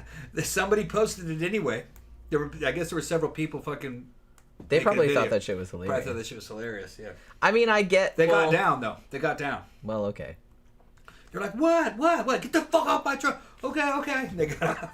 I love that they're like surprised. Yeah, it was fun. Yeah. We're just like fucking around on somebody else's property, and yet we're surprised when they tell us to stop doing that. Yeah, the fucking the tires were huge. You couldn't get up there on your own. And they were on the front tires, so they'd up next to the fucking engine. You know what I mean? And the top of those tires must have been 5.5 feet off the ground. So they had to climb up there. But yeah, I was gonna say to get on top of that's them. taller than my short ass. It was a real monster truck. Me and Jen would run. We live in a place where monster trucks exist. If you're in Europe, kind of rural out here. Is what we're saying. I'm always sus when I see fucking half these dudes in these monster trucks. There's some compensation going on. Everyone is sus. You look. That's what I think. Dudes that own like those big, huge trucks that are like ridiculously large and stuff. Yeah. It's like everybody in the world, 95% of the world, are being all the like, girls are going like, he's got a little dick. Do you have a micro penis? Yeah, that's the thing. What's your deal? Well, we were fucking going to Books A Million, and a monster truck comes down the fucking oncoming lane of fucking in the parking lot. Yeah. And I said, look at this monster truck. And I said, Jen, look at him. And she laughed because you looked at the dude. He was probably about like 22 years old, and he had that look that he had a microphallus. He just had that look. It's like even if he doesn't, I know that dude might have been fucking with a fucking you don't know 9-inch monster. If he had a 9-inch dick, yeah. he wouldn't have to have a monster truck. Is what I'm saying. Man. You got a 9-inch dick, you don't need to do nothing. It's the you just gotta be. It doesn't work. If you're gonna have a fucking monster truck, the only way you can get away with it if you're fucking big. If you're a big dude, you're fucking. Then everybody be like, oh, okay. Yeah. He kind of matches that. You know what I mean? Big dude, he's fucking. No one's gonna say shit about him. You know what I mean? Or he's fucking fat. You know, he's a big fucking rotund dude. That kind of fits. Right. But when it's a little skinny white dude. Who's 22. Yeah, he's 22. It's just like, nah. I'm just like, And I kind of feel like most people would probably have the same. Yeah. Have the same reaction. That truck is too big, dude. You're overcompensating. Well, anytime anybody goes roll over the top like that, that's the first thing that pops into my mind. Yeah. Is that, like I said, I don't know if those dudes know that, but that's kind of the first thing. And a lot of these sports cars don't work anymore. If I see a fucking one of these new hot ass fucking Corvettes, I don't think, oh man, that dude's fucking, he's the shit. I think, oh, that's an old man. And in every time, that's an old man. And he probably has to like pay for companionship. That's an old man. and fucking the new Corvettes look fucking awesome, man. They're fucking wicked. They got the numbers to back it up. But here in Florida, if you ever seen one, the dude driving that shit, he's 75 plus. Yeah, it's always an old man. It's an old man driving it. Yeah. Always an old man. Yeah. It's not a young man's car. I've never seen a young man driving a car like that. The only young man's car that looks cool is fucking Dodge Chargers and fucking Mustangs. That could be a young guy in a Mustang or a Charger. That's the gangster car, is that Charger. Fucking gangbangers that jump out of the fucking Charger with fucking AKs and shit. Now, Danny brings up an interesting point. Actually, wait, did he just delete it? I think he deleted it. Yeah, he does that a lot. But it said, I remember kind of what it said. Don't delete your comments, dude. If you see a woman driving a big truck like that, does that mean she's overcompensating for her tiny clit? No, because it's not the same dynamic. No. Women wouldn't drive them for the same reasons. No, usually men would. Usually that's her husband or boyfriend's truck. And she's just like, woo, I'm gonna like run over somebody. Now, there's a caveat to that. Where we live, there's a lot of horse farms. And horse girls have monster trucks. Yeah. But they're not insane monster trucks. They're usually like dualies. It's because they tow horse trailers. Horse trailers, to shows and stuff. Yeah, to show. So we see a lot of that around here. Of that. But that's why it's for a purpose. And Jen, I got backed up. Jen said she saw a fucking program where they were talking about fucking horse girls are crazy. And she goes, man, Tom said the same thing. Yeah, horse girls are crazy. Yeah. My mom was a horse girl. She was fucking crazy. Fucking all her students, fucking everybody I worked with, they're crazy. Doesn't necessarily mean it's bad. But no, any women that into the horses, she's crazy. I kind of feel like it's pretty common for girls to be into horses when they're younger. Like, preteen, teen. That's the pony phase. Yeah. Because I had that too. Yeah. But because once I was a teenager, I didn't really I kind of lost interest because I got into music and stuff. Well, we noticed that in the horse industry too. All the little girls like ponies. Yeah. And then when they vanish at about 13 or 14, Yeah, you know, yeah. she got some dick. Well, it wasn't so much that. It was just kind of like you got interested in other things. Yeah, like I said, I got more interested in like music and yeah, and that kind of stuff like around that time. So I didn't really. Usually what it means for the English equestrian scene is that they got a boyfriend. As soon as the boyfriend comes in the scene, they kind of gravitate away from him. Now, not all of them. Some of them will have a boyfriend and keep the horse or the pony. Those are the ones that really kind of stick with it. They're kind of like the real horse girl. Yeah. The basic horse girls are out of it by the time they're 14 or 15. They're kind of, like I said, they're crazy too. But they're little girls. So the little girls are just crazy. That doesn't really count. Yeah, the little girls are crazy. I mean, kids in general are crazy. Yeah. Because they don't have like adult faculties. Right, yeah. You can't really judge a person until they're a little bit older. Some horse girls grow up in the industry and they stay with it their whole life though. Yeah. And you've known some girls like that. Same. Because, well, like I said, I think we brought it up on the show before, but like his mom is a trainer. Yeah, she's a pretty famous trainer. Yeah, like a horse. I'm not gonna mention her name. Yeah, like a horse trainer and like trains riders. Yeah, and horses. Yeah. So Tom grew up in that, and like actually when I met you, you were working at. I was working in a barn. A barn, like actually, with a bunch of horses and stuff. Working for Dr. Matt, wasn't I? Yeah. Yeah. Yeah. When I was met taking you, care of a private estate that had right, a private that barn. had a bunch of horses. Yeah. Yeah. Dr. Matt's mom built Orlando General Hospital downtown. Yeah. And they have a big farm not that far from here. Dr. Matt is a very wealthy Ashkenazi Jewish doctor. Awesome dude. Fucking nerdy. We would get into it. He'd ask me all kinds of stuff about the army and stuff. He had an AR-15. He was big into that shit. But I would take care of his estate for him. And it was an estate. It described it, Jenny. It looked like something out of Disneyland. Yeah, it was like a massive house, and it was just like, I don't know, how many acres was it? It was acres and acres. It was probably about 15 acres, probably. How many horses did he have? Well, some of them were boarded. And some of them were mine. One of them was my mom's. Yeah. And then another one. Because he boarded other people's horses, right, yeah. But some of them were his horses as well. His. How many were his, or how many were in there total? What are you asking? Both. 5 of them were his. Okay. I think about 5 of them were his. 2 of them were my mom's. Mm. Remember, there was a pony. Yeah. A pony, and then there was a thoroughbred. She ended up selling that one though. Yeah, that's right. I remember. Yeah, it was Ella. Yeah. Oh, yeah. I remember that. And then, I remember that horse. And then there was a lesson pony. Yeah. And then there was a couple other boarders there. So there must have been about 10 of them. Yeah, that was a lot. It was a small private barn. Yeah. It was a one-man job. To take care of. But I took care of all the stalls and all the horses and the grounds. I'd mow all of his shit, make sure that all the arenas were good. Yeah, because he had a bunch of like arenas, like for jumping. There were round pins in there for training dressage. There were some arenas and a bunch of pastures. Fucking beautiful fucking swimming pool, marble stuff. You could have a place where cars could, a car underpass where they could come in and get in and out of their cars. It was a beautiful, like a plantation house. Yeah, nice spread. It was a mansion. Yeah. Because I went there a bunch of times. Yeah. Like when we first started going out. Because Yeah, I would help you out with your. So I'd go down there and feed all the horses, give them all their medication and drugs, put them out, fucking clean all the stalls, fucking bring certain horses in for fucking grooming, take care of tack, take care of fucking chickens, get all the eggs. Remember that? He had a bunch of chickens too. Chickens, turkeys, goats. Yeah, he had some goats also. Yeah, fucking. Oh, what was his name? Fucking Franklin. Franklin. Yeah, Franklin was fucking funny. Franklin was cool. I'd be down on the ground trying to work on shit. Fucking Franklin would fucking step on my ankles and then just kind of climb up on the side of me, trying to stand on my shoulder.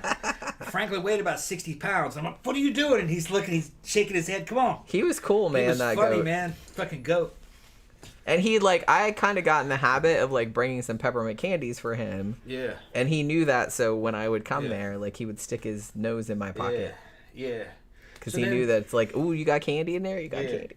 So then once feeding, and then I had to go fucking hand out hay So he had all the equipment and everything. He had fucking gators, which is like a fucking vehicle. Huge mowing machines.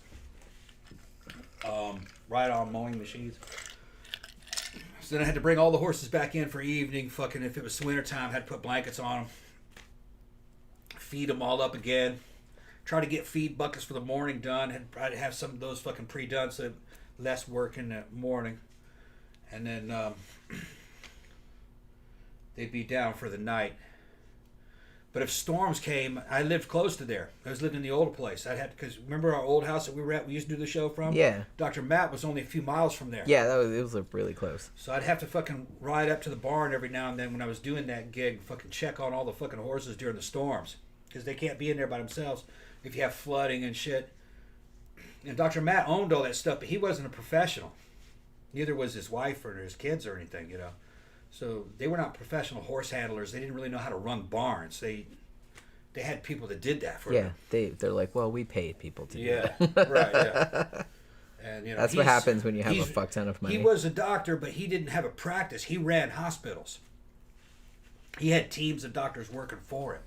So he didn't have time for fucking, but his fucking estate was fucking like something, it looked like the, to some classy fucking, classy fucking ride at Disneyland is what it looked like when you walked in there. Yeah, it White was nice. fences everywhere, trees. I remember I used to ride with Had you a private road to get to it. Yeah. Yeah, you can't just get to it, like, on the road. It was, like, a private road. Yeah. I used to ride with you on the thing where you used to, like, take all the stuff out to, like, dump in the woods and shit like that. Yeah. She used to come work sometimes. When she wasn't working, she'd come with me. Yeah, to, like, do your stuff. Yeah. Hang out. Hang barn, out with the goats. Barn and farm stuff. Yeah. Help you out with the horses and whatnot. Yeah. That's kind of fun. Wonder what they're doing nowadays. Most of those horses aren't there anymore. Well, yeah. That was a while back. All their kids grew up and left. So I'm not even sure if they have any horses in there anymore. They probably have a couple. I would think. But, you know, his wife could handle most stuff. And they did have, the farrier would come and put shoes on them. And, you know, they had a vet that would come and check everything all the time. So, you know, I don't think they needed a handler once all those horses were out of there. Yeah. That old Camaro says, if you won't let her sit on your face, don't let her sit on the car. Okay. About the monster truck. Monster truck, yeah. They weren't sitting on, they were standing on the wheel. Dancing and shit. Like I said, I think get the fuck off my car, you horse. I think I'd be pissed too. Yeah.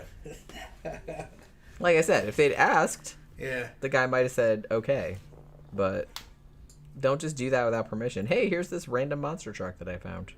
That's crazy. Zach says, I still remember when the gangbanger car was the Escalade. Whatever happened to those? Do they still make Escalades? I don't know. I don't know that either. I haven't kept up with all the car shit. Iris is saying something about... There's two... Oh, this was a while back. Iris says there's two sides of them. Gin, you're talking about. And gin, okay. Tom did a good job on explaining the gin. It's two sides, good and bad. The bad ones are said to be, a lot of trouble and adjusts on which country interprets them. Yeah, I think I like the concept of the gin better because it's almost kind of like... They're not necessarily good or necessarily bad. It's just some of them are good and some of them just like people. Yeah, just like people. I didn't know if Iris a foreigner. Is she? Don't know. Yeah, are you American or are you foreign? And I want to know how you know about the gin. I imagine anybody can know about the gin, but well, yeah, especially nowadays. Man, I might need another drink already. It's Friday night. Mm-hmm. The people next door are partying. All I can hear is their music. It's not that bad. I can't tell. As bad as it was the other day. I can't tell what it is. At least there's like not a lot of bass. Because the other day, man, they had like all the bass and everything going. It was rattling the fucking walls of the whole house. But today, it's like I can hear it, but it's not all that bad. Kevin's here. Hey, what's up? Happy Tryptophan Day, gang. Yeah. Yeah, man. We made so much fucking food. I don't even... Why do we make that much food every year? I don't really know, but we did.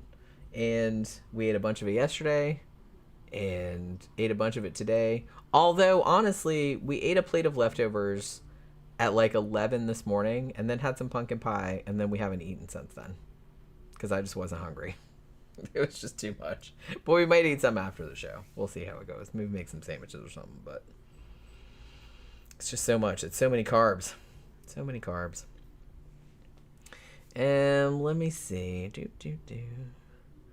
Danny says a haunting double feature of Connecticut and Georgia and the Hollywood versions comparison review would be good to see. That's actually a good idea. Ooh, maybe if we have time this weekend. I've seen the Hollywood movie version of Haunting in Connecticut. I remember it being okay, but it's not really like a lot like the original story. But I don't think I've seen the Hollywood version of Haunting in Georgia. I know it exists, but I don't remember if I watched it or not. I very well could have, and I might have forgotten. But I don't know. I don't know. We'll see if they're available. But I'm kind of feeling like because Tom just got the discs today for the Haunting pilots, we might just do a movie review on those two. But if we can find like the other two movies like for free somewhere and watch them, then yeah, we might do that if we have time to watch them this weekend. That's actually like a really good idea. He said we should do a comparison, thank you, of Haunting in Connecticut, Haunting in Georgia episodes. Yeah. But also like comparing them to the Hollywood quote unquote versions. Okay. Like the fictionalized versions. That might be a good show. That's what I was saying. It's like that's actually like a really good idea. Yeah. So maybe over the weekend we should see if we'll rewatch the 2 episodes and then see if we can find, because I've seen a Haunting in Connecticut, the Hollywood version, but I don't know if I've ever seen the Haunting in Georgia version, which I don't think is called that, but you know. That's a good idea. We could get a whole show out of that. That's what I'm saying. We like that probably. That's what I'm saying. We could probably do that for Monday, and we have all weekend to like watch the shit. We can. Yeah, we should have time. I think that'll be a good idea. Oh my god. You know, do you remember last night that you like the bridge of my nose? Yeah. Do you remember what happened with that? No, what happened? You hit the. That's right. And I keep going like that, and it's just like, I was gonna say it's probably TMI, but it's like there's no such thing on the show. Not yeah. So I was tearing her up the other day, and it was last night. Last night, yeah. And somehow, I hit.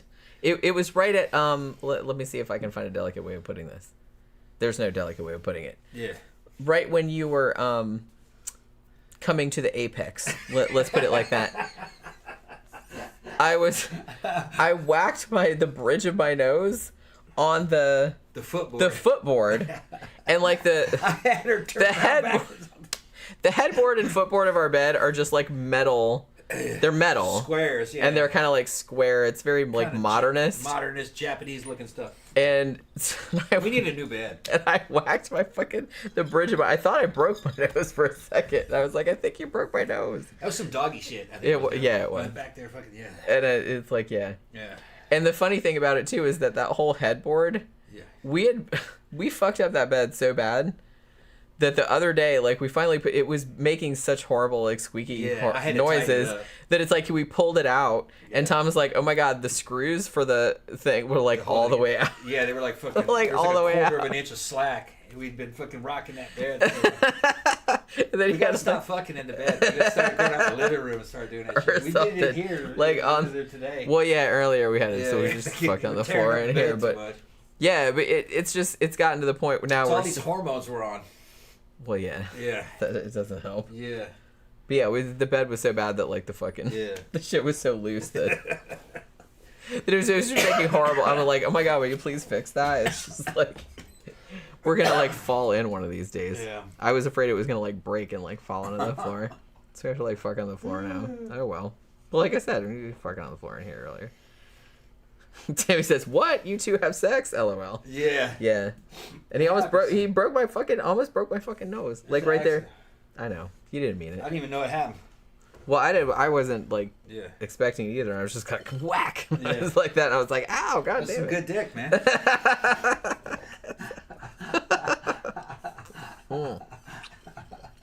So I keep forgetting about it, and then I put my glasses up, and I'm just like, "Ow!" It's like all bruised. Yeah. But he bruised. It's like it's dangerous, man. It's dangerous being around you. It's dangerous being around you. Let's see. Iris says, "I'm first generation Arab American." Okay, yeah. Also, the name I used is a specific Middle Eastern flower. Okay. So you must be a female. Yeah. Okay, yeah. Hi, Pookie. So what part of the Middle East? What's she from? Did it say? I don't know. She didn't say. Okay. First generation Arab American, maybe. Stop it, Pokey. Look, see, she's doing it. No. Okay, good girl. Yeah, okay. Good girl. We looked at her. She's like, I wasn't doing that. She's getting beside it. I'm gonna show you what she knows what no means. Sometimes she pretends not to. Here's one of Jenny's boots. Yeah, that's my little velvet boot. She likes to tear this area up with her claws. Yeah, she's like. Yeah, and that's what she's doing. I'm like, she gets up there and goes, and I'm like, no, and she looks over. What? Don't do it. And then she just came over and she made a face at Tom like.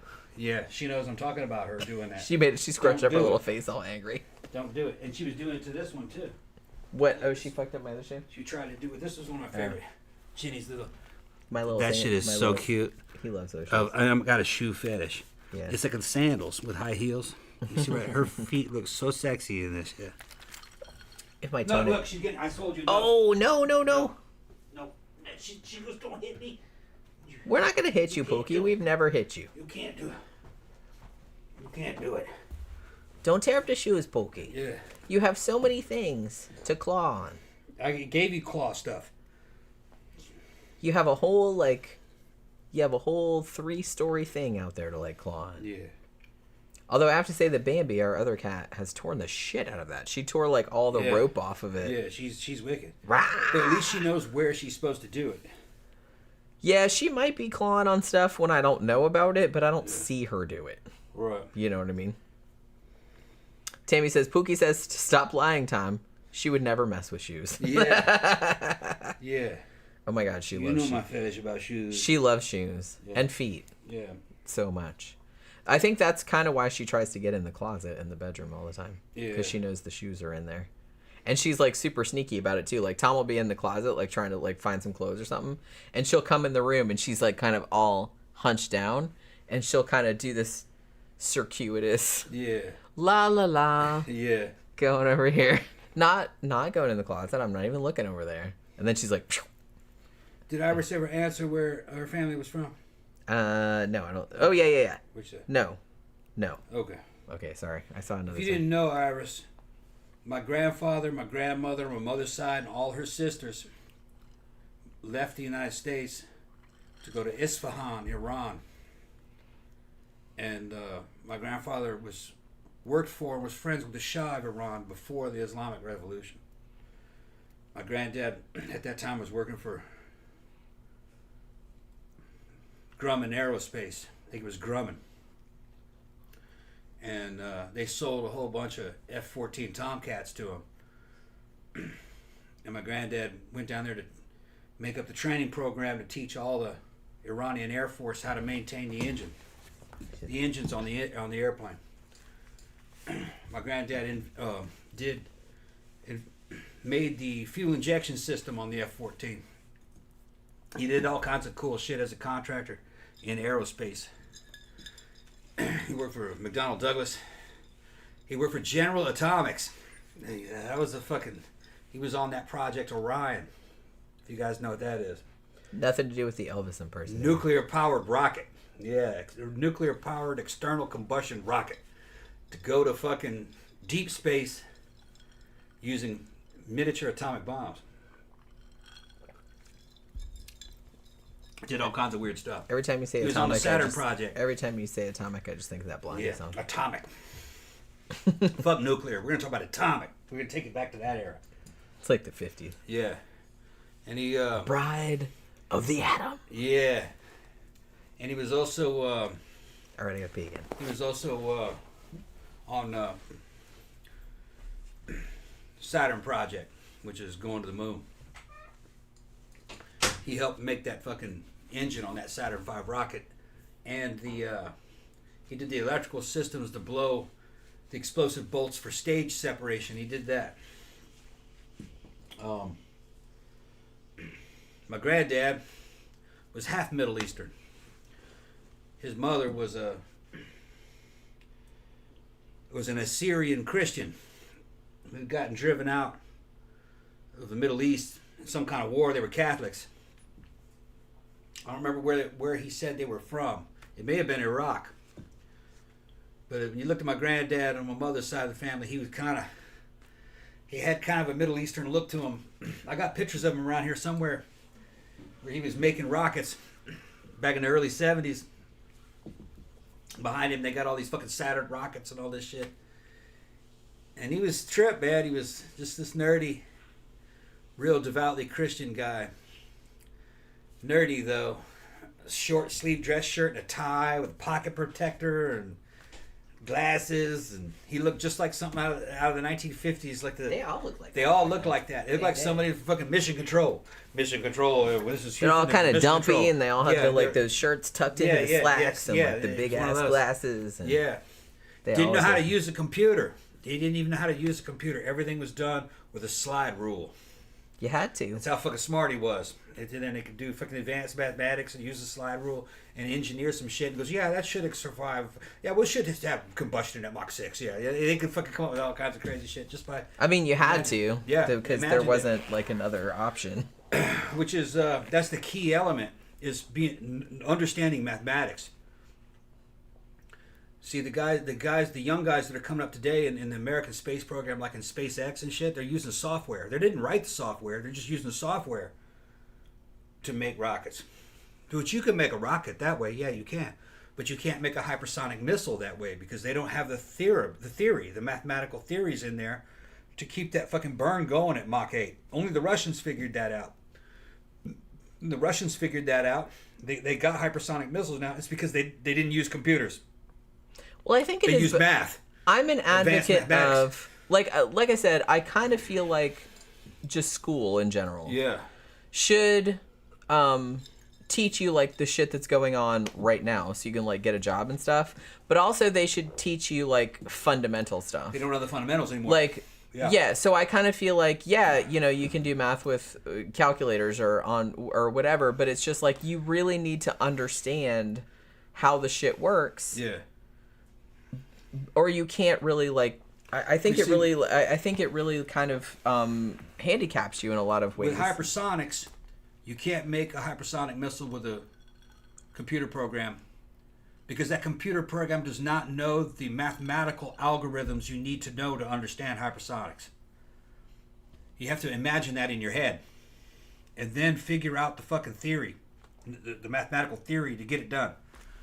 Everything requires some kind of mathematical theory. You can never get a jet engine to work if you don't understand a certain mathematical theory. Yeah. We understand that now. So you can now have a computer help engineer a fucking... Which that's fine, but hypersonics is so new, that fucking theory, that mathematical theory, that formula that they're using is fucking top secret. Somebody figured it out using their imagination and a fucking probably a slide rule. The old school way. And just based on that, they probably don't ever put that in a computer, probably nowhere near a computer. Because then you could have computer surveillance. They could go in there and find that theory. They're probably doing it by hand. Well, you know, they did it in their mind. But then they know the machines that they need and the dyes and shit they need, the way things have to be shaped to get that combustion chamber to hold a burn at Mach 8. The human mind is a lot better than a computer because a computer is just digital. The human mind is analog. It has there's quantum computation going on in there. And it doesn't make any sense in a lot of ways, and sometimes that's good. Yeah. a man can have a feeling. I think it's probably going to be this. And if he understands all this math, he says, I bet you this is probably the theory that will, the mathematical theory that will work. Because you need that X factor. Yeah, I think right. that's kind of why, like I said, because I experimented with some AI, writing programs. And they're good. They're impressive. I was impressed by them. But they don't have that human spark to them. Not quite. I mean, Yeah. I'm not saying that won't come with time. It might. But the fact that it's like, hey, write me a story about this. And I'm just like, well, that's okay. But it's like I still have to finagle it so much that I might as well just like write it from scratch. Yeah. You know what I'm saying? So with shit like that, I don't really think it's that good at it. Yeah. Not yet. I'm not saying that it might not be in the future. It probably will be. But I'm just saying at the moment, I don't think it's there yet. Well, whatever math, I don't love it. I'm just whatever math the Russians are using to get that fucking Giallo missile, that hypersonic missile working. And that's top secret. according to all the sources I can find, they say that we're 20 years away from that. That they're 20 years ahead because they used their fucking imagination. They had dudes that understood math. Some mathematical genius figured out the formula. Like I said, human brains are kind of a mystery. Yeah. AI is good, but at this stage, it can't match. No. Because human brains are not necessarily logical. Right. There is some logic in there, but there's also a lot of like weird shit that doesn't make any sense. Feelings and premonitions. Yeah, and you need that illogical shit. Yeah. You need those weird associations. You need that to come up with new shit. Yeah. So, I don't know. We'll see how it goes in the future. But, Iris said, she answered your question. I'm female and part Lebanese. Okay, yeah. Not comfortable with saying the rest of my bloodline. No, go who? Plus, it's nice hearing part of your family living in another country. Assyria is in today's, mostly in Iraq, but also in Syria, Iran, Turkey, and Kuwait. He's probably from one of the 5. Yeah, I would probably think Iraq. Older, it was his mom. His mom, I think, came to the United States, I think, from Iraq. There was some kind of genocide that was happening, and she was able to come into the United States. This was a long time ago, 30s probably, maybe 20s, 1920s, around that time. That's when she came in. And she married a guy named Weems from Scotland, a Scottish guy. And they had 2 sons, Charlie Weems, who was my grandfather, and Ronnie Weems, who was my great uncle. And Ronnie Weems, president of a company called Electrolux. He sold vacuum cleaners. He's the biggest criminal of all time. He's great. He was the fucking. And you worked for Electrolux. You worked for Electrolux. And Tom used to sell vacuums door to door. Yeah. I don't know if you guys. I didn't do it door to door. Well, not door to door. No, I did it through telemarketing and stuff. But I'd make house calls and fucking to do shampoo jobs and shit, and then I'd swing them into a sale, make all kind of money. Shampoo jobs. That sounds dirty. Yeah, I shampoo your carpets. Did you ever get lucky with any of the Electrolux clients? No. You really didn't? No. I had a chance, but I was like, nah, it's too dangerous. You don't want to get trying fired? to make money, yeah. Yeah. You don't want to get fired. Money, yeah. I never asked you that before, did I? One of them that I could have scored with was a big overweight one about her 40s. It was about like Tara. Oh, man. You know Tara? Hopefully she's ran into one of those. Yeah. Okay. There was a doctor's wife that was fucking sweet on me.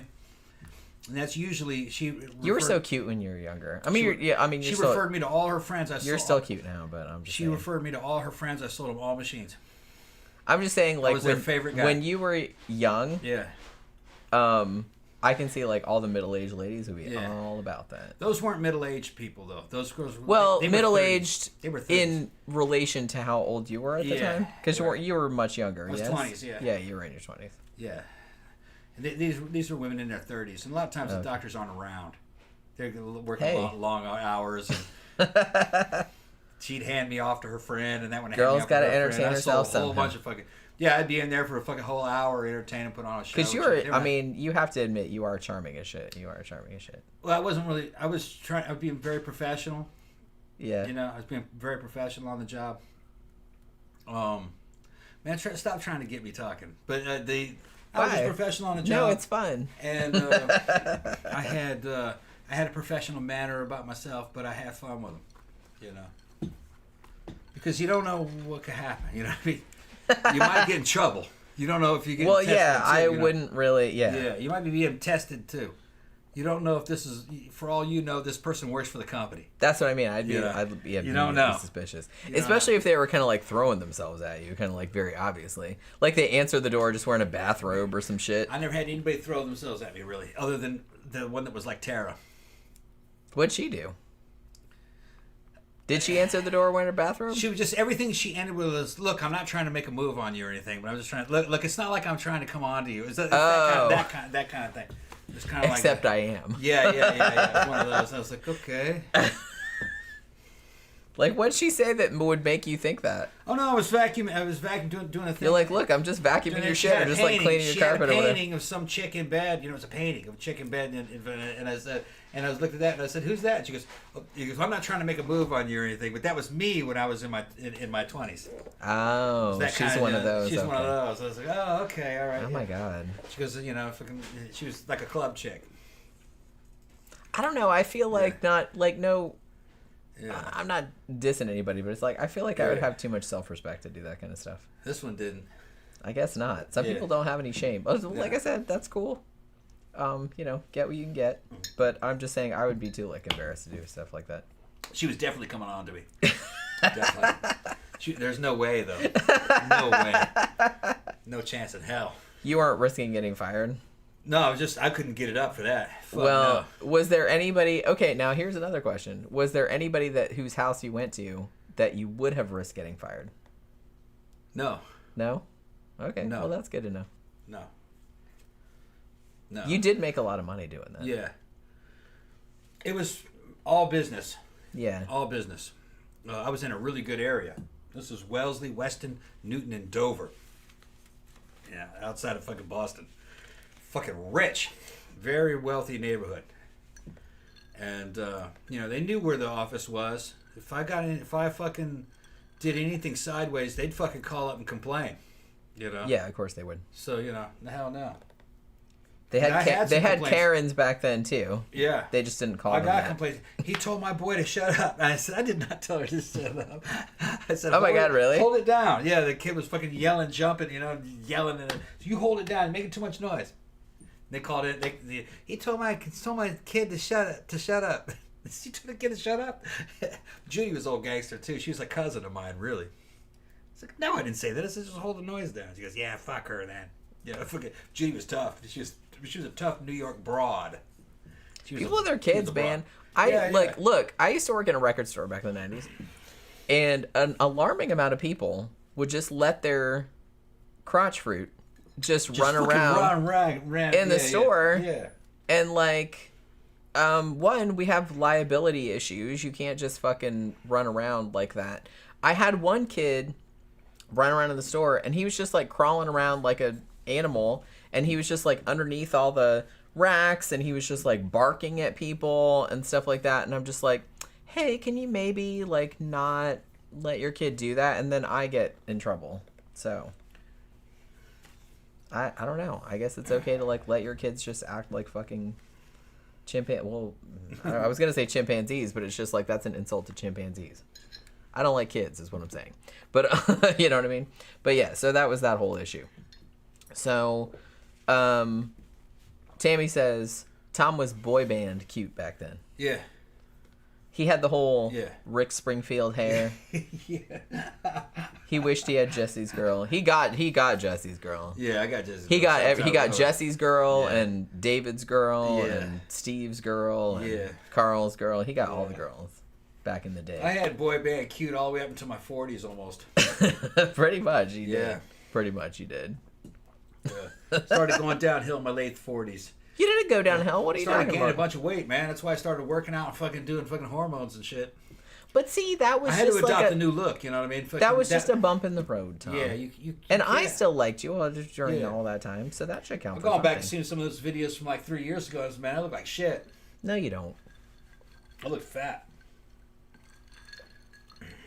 Either look skinny or look fat.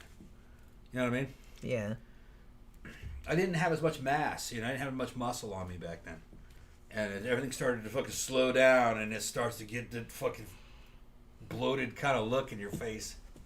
I wasn't built to be ugly, man. I just can't handle it. I just can't. Mentally, I can't handle it. Yeah. I was spoiled. I had that pretty boy privilege. You did, yeah. Big time. And you're an only child. And I was the only child. I'm not gonna lie. I had pretty boy privilege. Fucking right. Big time. Big time. And she the knows thing, all and the thing about it, like I said, is that you grew up. Like I said, not only were you an only child, but you were really good looking when you were a kid. You were super talented. I was popular. You were super popular. Yeah. So it's just kind of like all throughout school, like you didn't have any issues. You were like one of the popular dudes. You were always like super good looking and everything like that. So it's like you had a lot of privileges that a lot of people don't have. But I kind of earned them. I don't really call them privileges. I just had abilities. Yeah, but Like abilities. Well, no, I could have fucked all that up if I'd overeaten and fucking done bad shit. You know what I mean? Sure. And a lot of people do that. I just kind of had some decent genetics. My parents were pretty good looking, so that helped. They were short though. I'm not tall. You know, I'm 5'6". I'm a short guy, so that's not really a privilege right there. Well, but the thing about it though is that a lot of dudes think of shortness, or relative shortness, I guess, because I don't give a shit about that. But it's just kind of like they think of that as like a handicap, but I don't know. I never really saw it that way. Yeah. I never really saw it that way, and neither did you, apparently, because you never had any trouble. I mostly didn't notice it. I didn't notice it. Well, because what I was doing, it really wasn't impacting on that too much. If anything, if I were to compare myself to anybody else, to maybe be like, well, what kind of dude is this? I was probably kind of like a Michael J. Fox kind of guy. That would have been the archetype. I get that. That, but not as wholesome. Okay, then maybe like the dark side version. Then that probably would have been like a Tom Cruise. Or like the Michael J. Fox from The Frighteners. Yeah. Yeah, I really like that program, and I really vibed with that character. Actually, that's what I'm saying. Yeah. Really So it kind of has that wholesome edge, but also like a dark edge. Right. Yeah. So yeah, I think that's like Michael a good. J. Fox from the fucking The Frighteners, the Peter Jackson movie. Yeah. Yeah. From 1996. If you haven't seen it wasn't which all is peaches. Excellent. It wasn't all peaches and creams. I've been through some shit too. But well, yeah, you've been through some terrible shit. Yeah, it's just everybody has. Some of the shit I went through was fucking mind bending, but I survived it. But yeah, you know what I mean. Nothing's perfect, but I if I were to die now, if I were to die, I'd say, yeah, I had a good life. Yeah, I had a good life. Yeah, that's how I would look at it. It was like a fun ride. That's good though. Yeah, I got what I wanted. That's good. Yeah. I feel like a lot of people can't say that. And me and you been together almost 13 years now? Almost 13 years. Almost 13 years. And we had a good time. 13 years. We have had a good time. 13 years and mostly good years. Like we've had ups and downs like everybody, but it's like everybody. I feel like it was mostly ups. Mostly good, yeah. Not really downs. I think it's actually gotten better in the past 2 years. I think so too, honestly. Yeah. Which, and I'm not really sure what brought that on. I think it was probably you going on the hormones. Going on test helps. I think that helped a lot. Yeah. I was starting to take a nosedive, man, just mentally. Because your attitude got a lot better. Because I was hitting fucking male menopause, basically.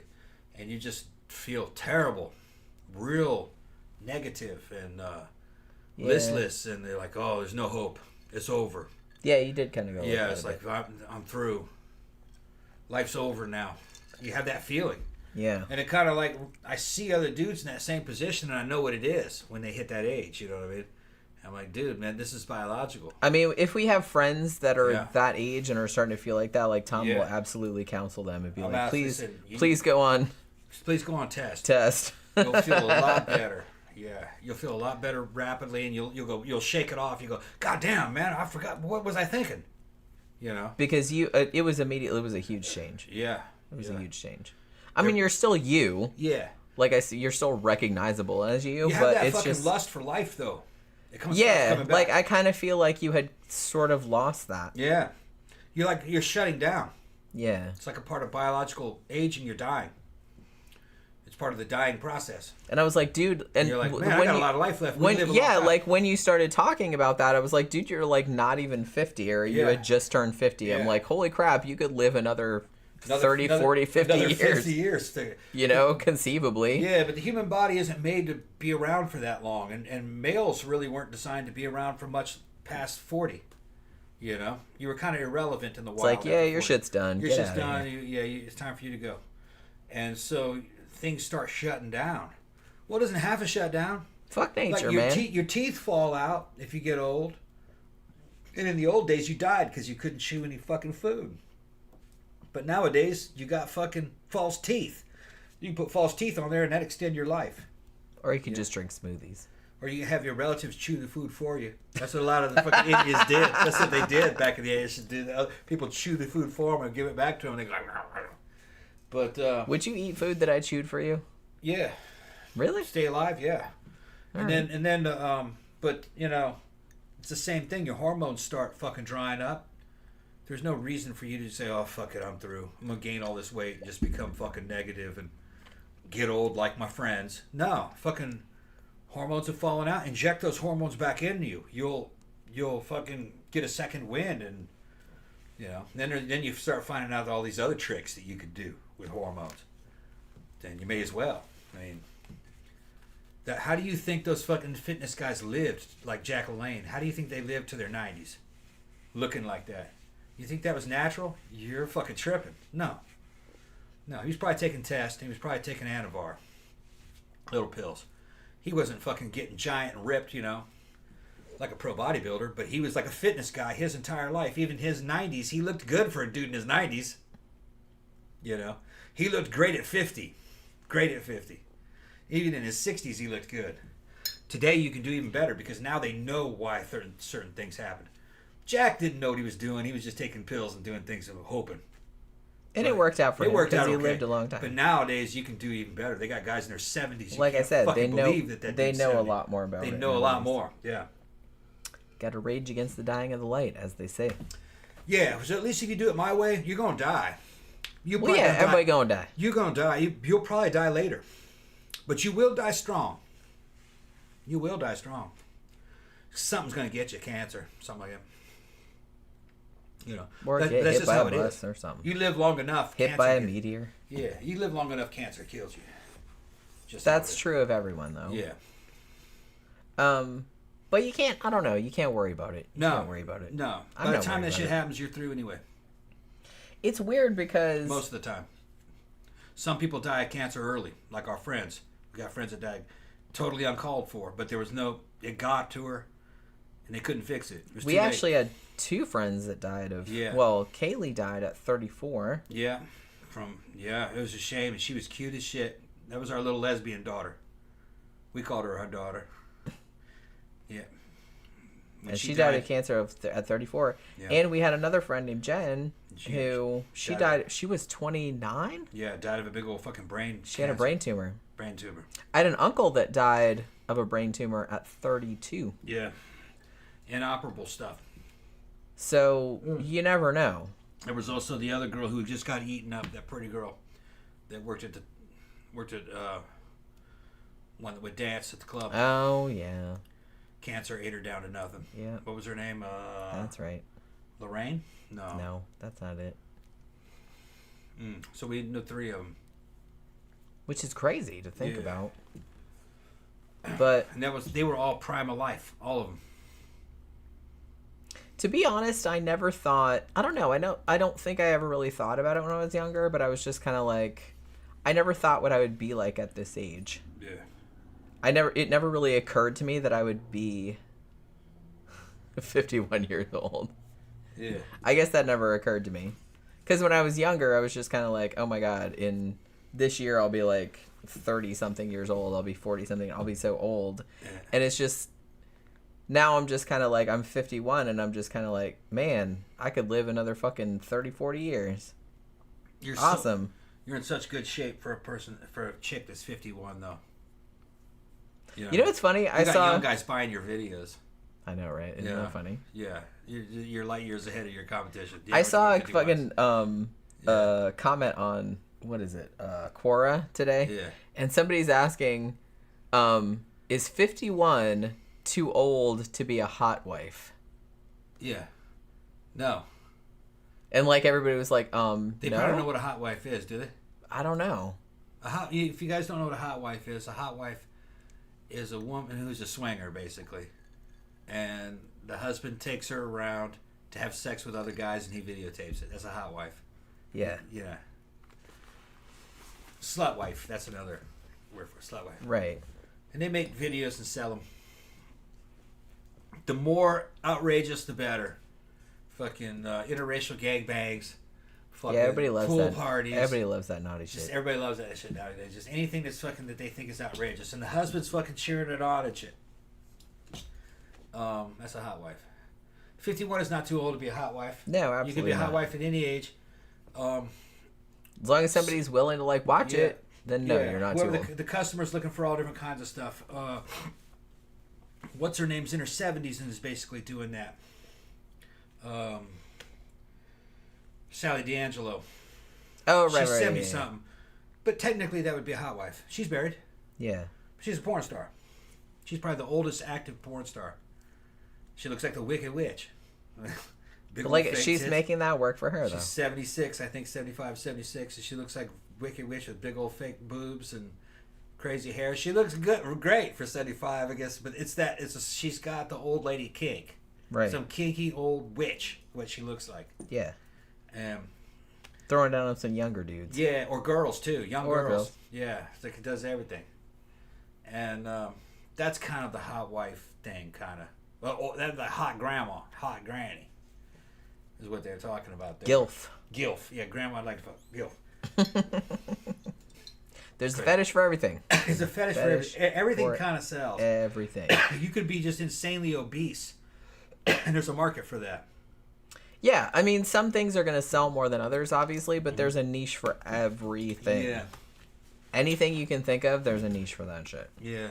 There's a niche for that shit. So just work it.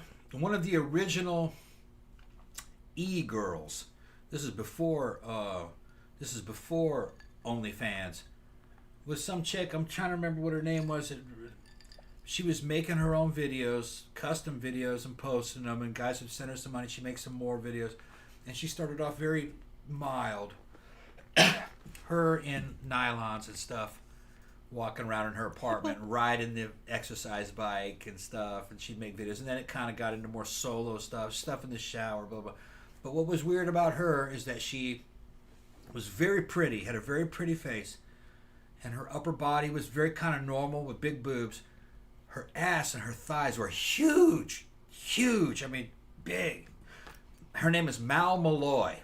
You can look her up, Mal Malloy. And the first e-girl who really made money and kind of got famous for doing that, and this is back in the day, I think she started in the 90s, was Mal Malloy. And it was because she was so odd shapen. She had a pretty face, she had a good personality, and she talked to the customers on the video, and posted up for everybody to see. But her lower half was just obese. But she was cute. Yeah. She was kind of a novelty. Well, I kind of feel like that sometimes sells better because there's a lot of beautiful they weren't used to seeing women that. Right, yeah. that are just kind of hot. I mean, that's like a dime a dozen. They become kind of generic, in porn. like a mannequin. Yeah, so after a while, they all kind of start to look alike. Yeah. So I think after a while, like, people are looking for something, like, different. Yeah.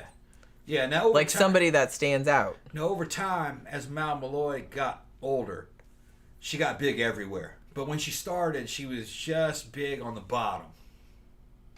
I knew a girl like that. Yeah.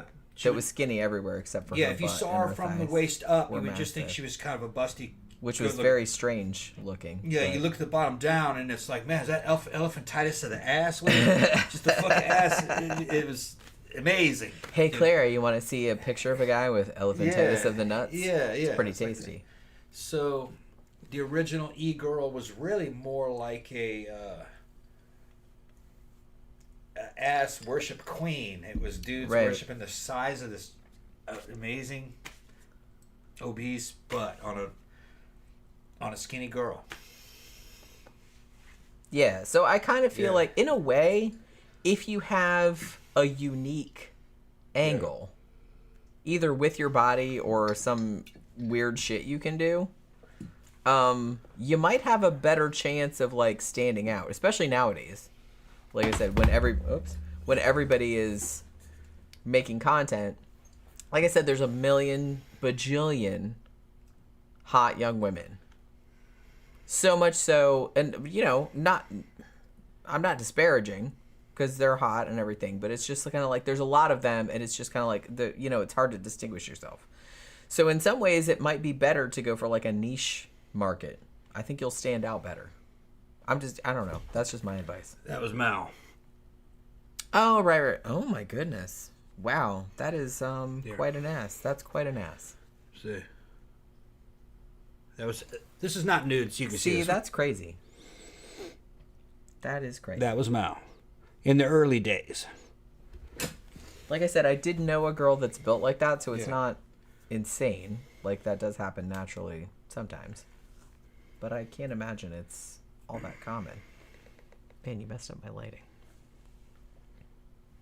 Camp Guy says, life cycle, youth, get married, have kids, raise kids for 15 to 20 years, maybe have grandkids, help raise grandkids. What's next? Oblivion. Not so much how my life went, but not so much how your life went. No. But I think that's kind of the general. Me, youth, got married, got divorced, went and did a bunch of single person shit, then hooked up with this motherfucker. That's eventually how she went. Oh, well. This is eventually how she went. That's kind But of... the thing is that she didn't lose her fan base. But see, that's kind of what happens, is that eventually, if you have those genes, that's going to catch up with you. Yeah. Eventually. I don't know if I'm lucky or unlucky, because I kind of had the thing where it's just like, when I gain weight everywhere. It's not just in one spot. Well, one of the things about what happened with Mal is that, according to the guys in the comment sections, is that her fans kept pushing her to gain more and more weight. Oh, okay, I see. Yeah, that happens that sometimes. Would probably I'm trying to get the fall lighting in. She back. fell There we into go. this trap of the bigger I get, the more money The more I fit, make, right? and the more attention I'm getting from these customers. And I think she ended up having a kid too. I think. I have to go back and look. But that was one of the original girls though. That started in the 90s. First girl to make money off the internet who was not a pro. She was just a famous amateur girl making side money from her house. Well, like I said, porn. It wasn't porn. She didn't do sex with anybody. Just photographs and solos and walking around in front of the camera. It got a little spicy as it went on. She's doing solos and stuff. Self gratification, you know. Yeah. But she was always by herself. Yeah. Never working with anybody else. And which in some markets that really helps, because the guy is kind of fantasizing that she's available. She's not available.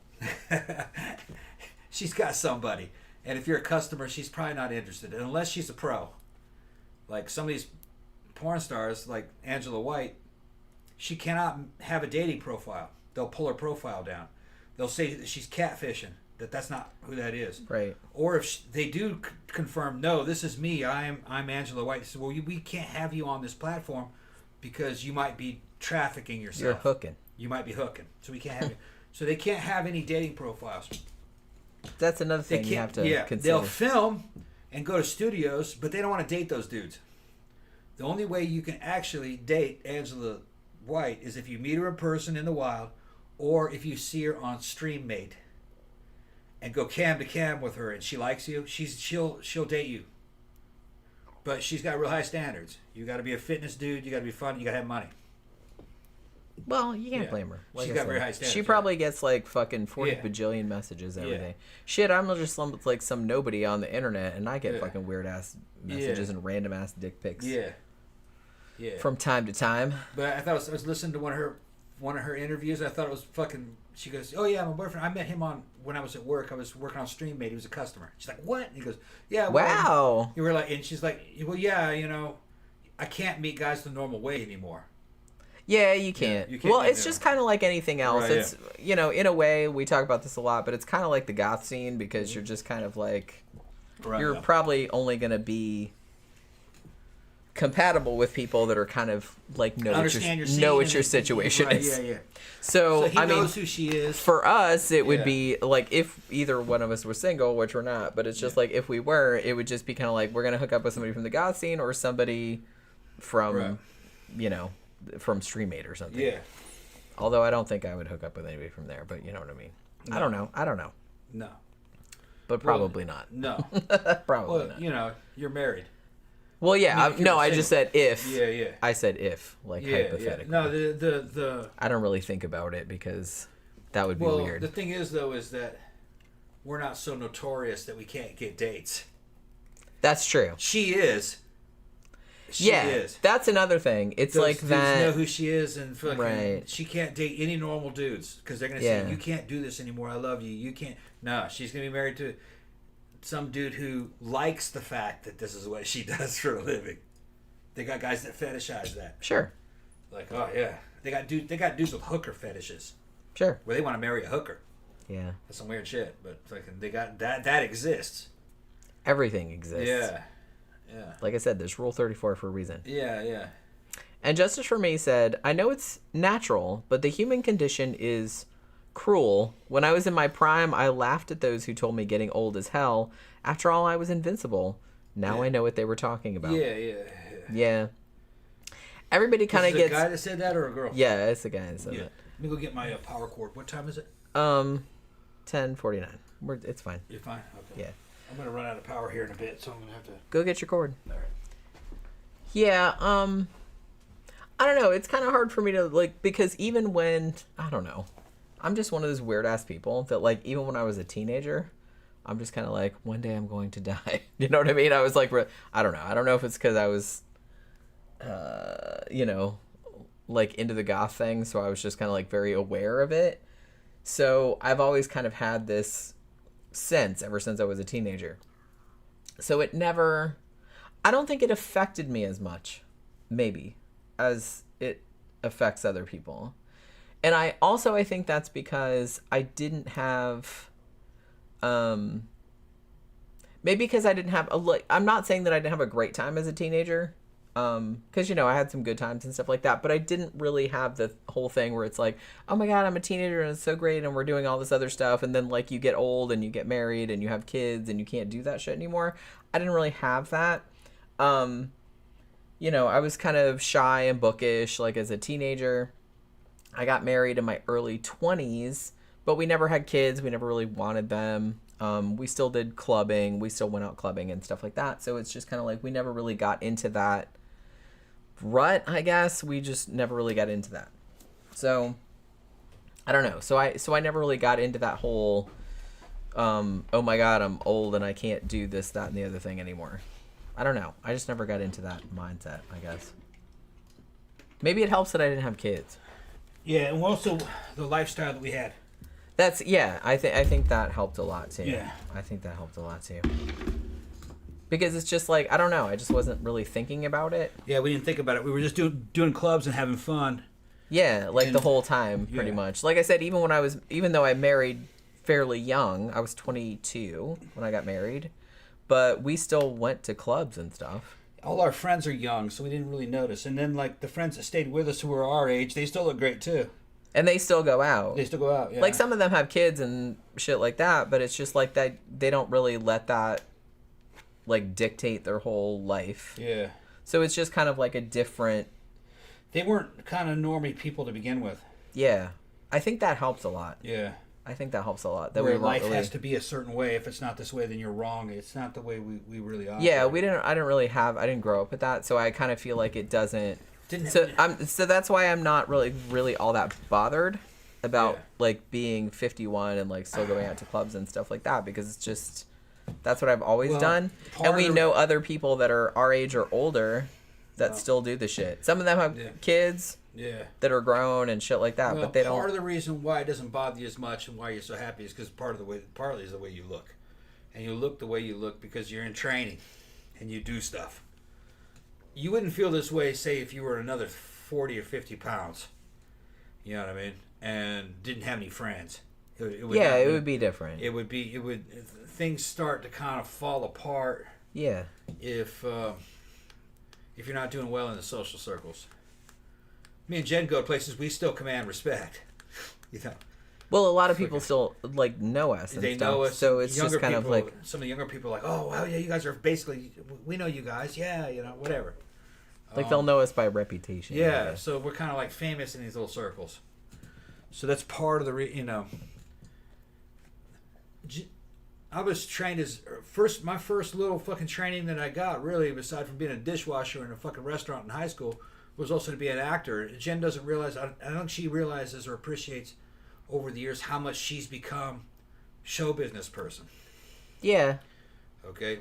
Which is crazy because I never in a million years thought that I've been doing this, because I'm super, super shy and super introverted. Yeah, but I had formal training. So I recognize this as show business. This is the same as being in a theater and doing musicals and dance and doing black box theater. It's like that. We're ad-libbing, but we're just being ourselves. We're not playing a role. We're just addressing an audience and reaching out to people, and it's communication skills, but it's also performative. If we weren't being on the ball, we wouldn't have any subscribers. We wouldn't be entertaining.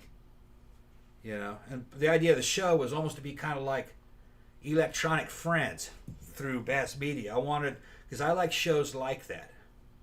I always liked stuff when I was coming up before the internet, stuff like Art Bell's fucking show, or fucking Howard Stern's show. I liked that too. It was radio. And after a while, you felt like you knew them because you listened to them all the time. And that was kind of the basic idea I wanted for this show, and that's how it turned out. Some of our subscribers have been with us for a fucking long, long time, and we got them through bad shit.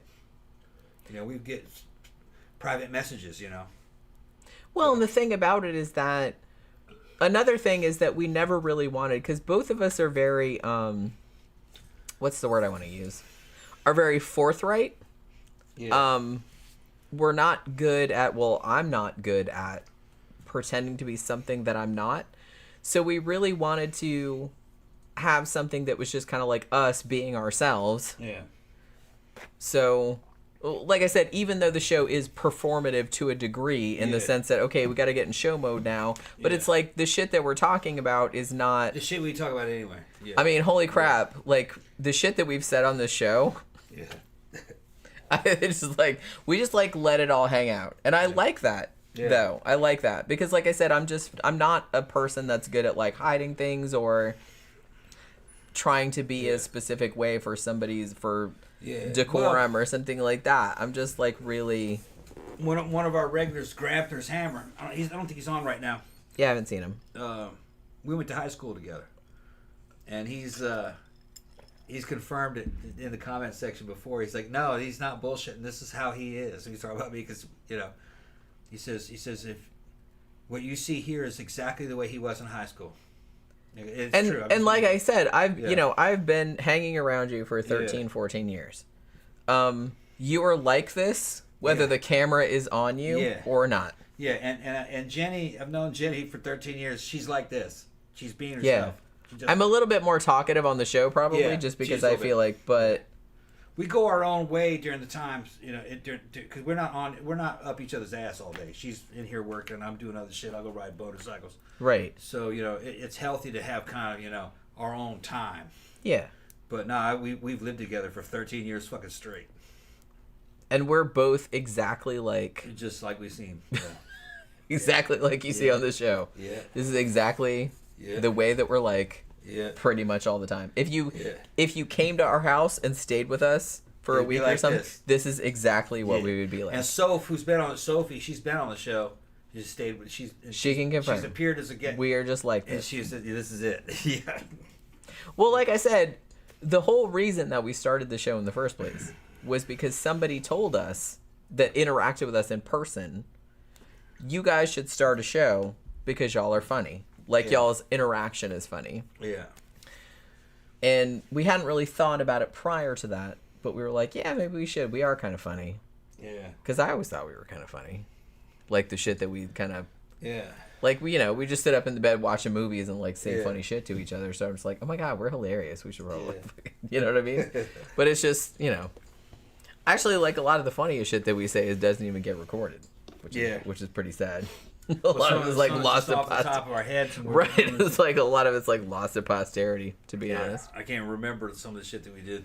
I know we've said so much like fucking hilarious shit over the years that I can't even remember. Yeah. Camp Guy said try getting a cancer diagnosis for a fairly young family member. Eye opening. Yeah, that's what I mean. It's like we've had several friends that had died from that cancer like young and that died of it. Like talking about like 20s and 30s. So. Prime of life. Struck down. Kaylee, the last time I saw her, I only saw her through video. Man, I was glad. Yeah, she moved away. She must have weighed 60 pounds.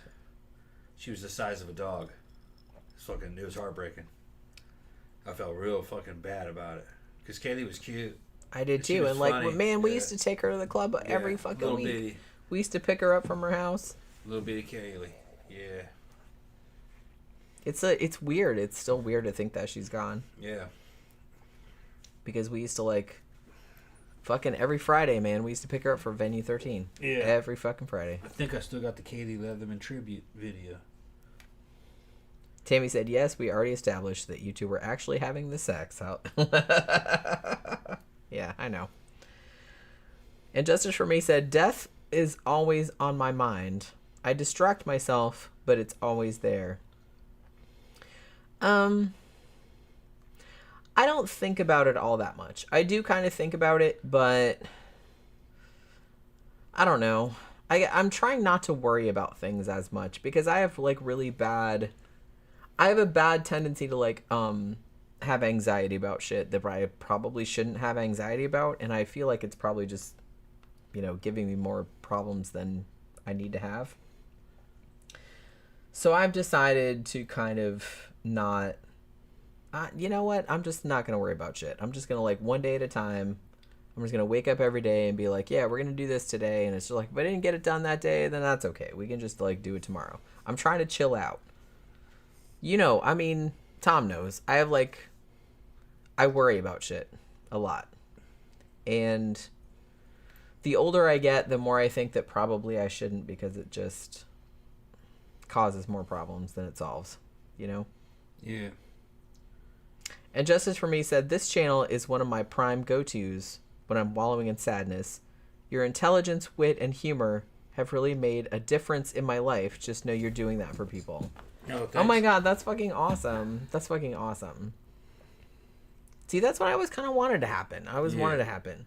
Like I said, it's just kind of like, I don't know. I just, and Friday night shows are my favorite because, like I said, we're not, oh, I love that picture. That was us and Kaylee. I love that picture. Look at the ring light in it. Oh, look at her. Yeah. Look What year at was her.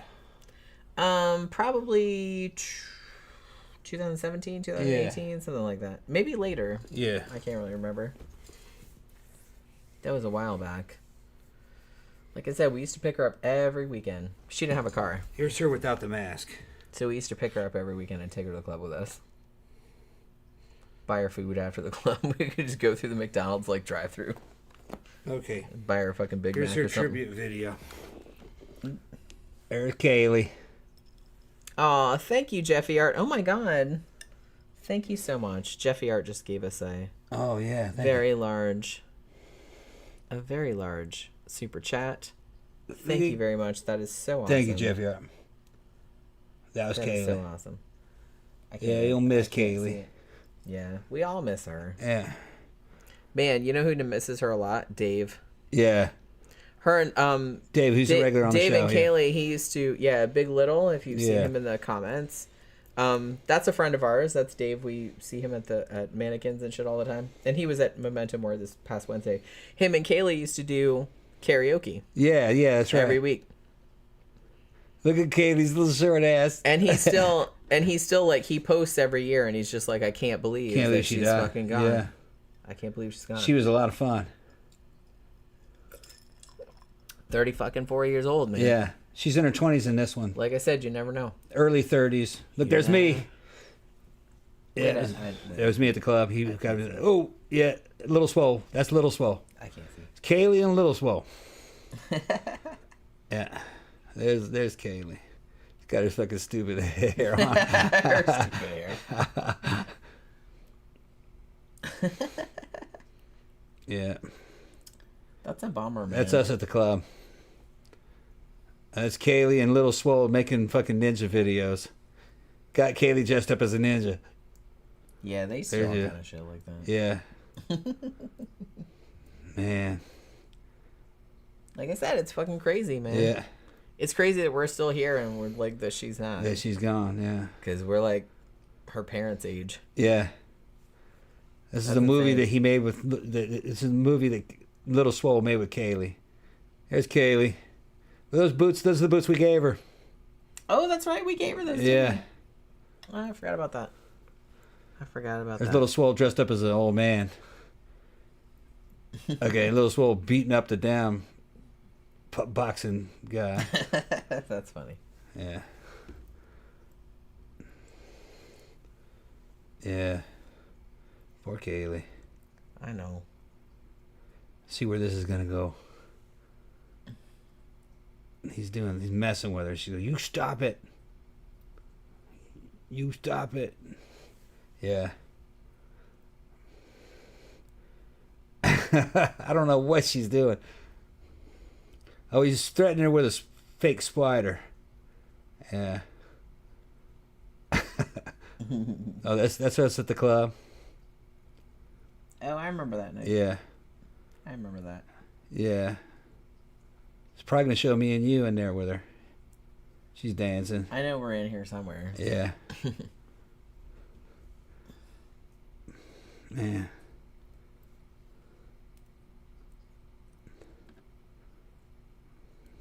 Cady with blue hair. With the thing on with the with the filters. Yeah. I don't know what they're doing now. They're walking through the city, walking downtown.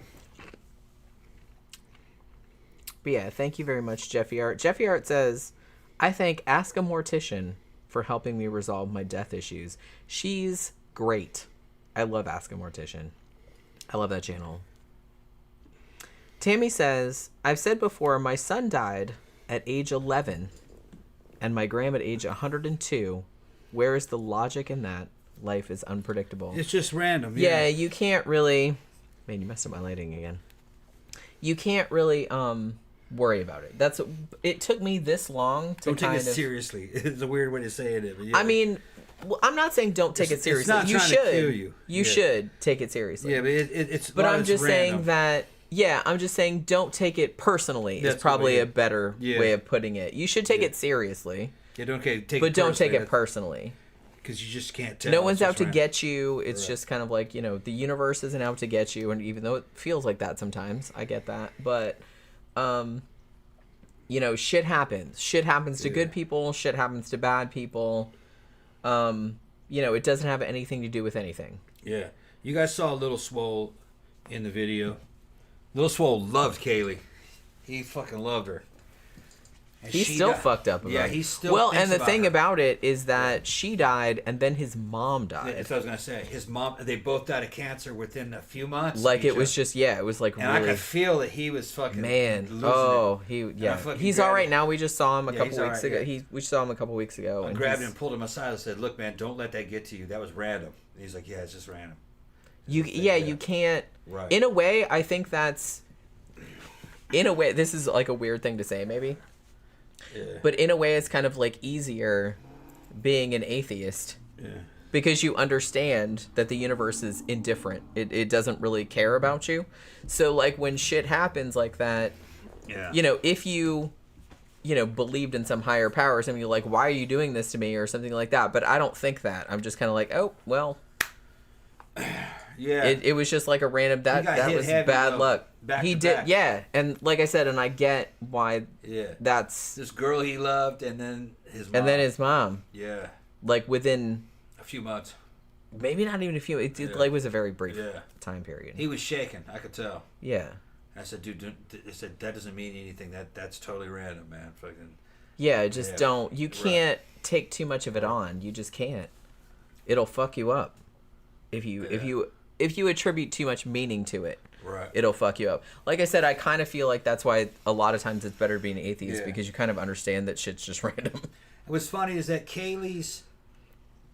her look and her personality looks just like that character from Alita Battle Angel. Well, that's who it reminded us of when we saw that movie. And Little Swole fucking thought the same thing. He says, "Dude, you're gonna love this movie. Fucking, I love it. It's just this movie's about Kaylee." Kaylee was, I think, alive. No, she was dead at that time, wasn't she?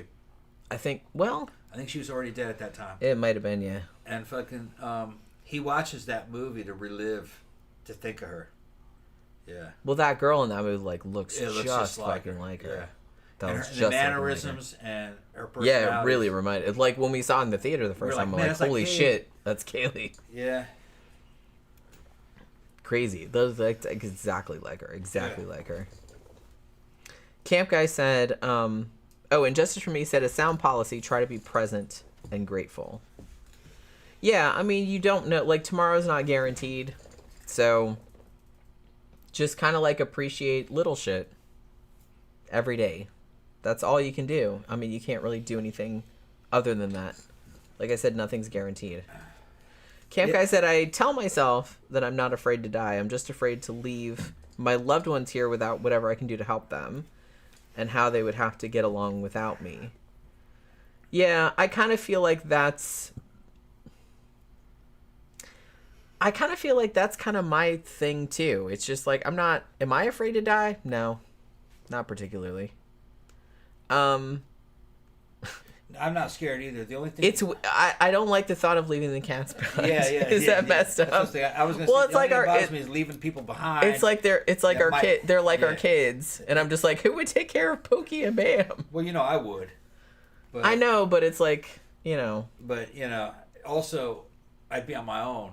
You know what I mean? If I died, I'd go, man, who's gonna take care of Jen? So. I'd be alright. But you'd be alright. I think. Yeah, you'd be alright. I don't know. You'd replace me quickly. No, I wouldn't. Yeah. I wouldn't. To be honest, Tom, I wouldn't bother. Yeah. Like how... You'd be a cat lady? Probably. Go to the restroom. I probably would be a cat lady. So I'd be like, well, that's a wrap. Look at the kitties. Look at they're hanging out. That's a wrap. You guys hanging out? He thinks I'm not going to replace him. I would never do that. You can't replace Tom. He's irreplaceable. Yeah, Camp Guy said it's egotistical to think that they wouldn't be okay. I don't know if I'd go that far. Yeah, they probably would be. Like, people, people lose people and you have to, like, kind of keep going. But I don't necessarily think that's egotistical to worry about that, Because, yeah, you love somebody and you don't want them to suffer. You don't want them to go through hardship. And obviously, if you've been married to somebody for a long time, for example, and you had built a life together and you died, that person would probably eventually move on, but it would be difficult and there would be like a lot of hardship and stuff. And that's not egotistical to not want to put them through that. I don't think. So, don't think that. Let me see. Yeah, no rhyme or reason. And you know what? It's like, that sucks. But I kind of like came to terms with it. I don't want to say I've made peace with it, but I mean, I knew I was an atheist when I was young, when I was 11 or 12 years old. And I realized that the universe was indifferent at about that age. It's not a pleasant mindset to have always, and I kind of wish I didn't have it. But in some ways it makes things easier because you're just kind of like, well, when bad shit happens to you, it's like, yeah, you get upset about it, but you're just kind of like, you don't blame anybody. You're just kind of like, well, shit happens. It doesn't mean anything. You know what I mean? So in some ways that, I don't know, for me it makes it easier to deal with. I don't know if that's true of everybody. I don't look at it that way at all.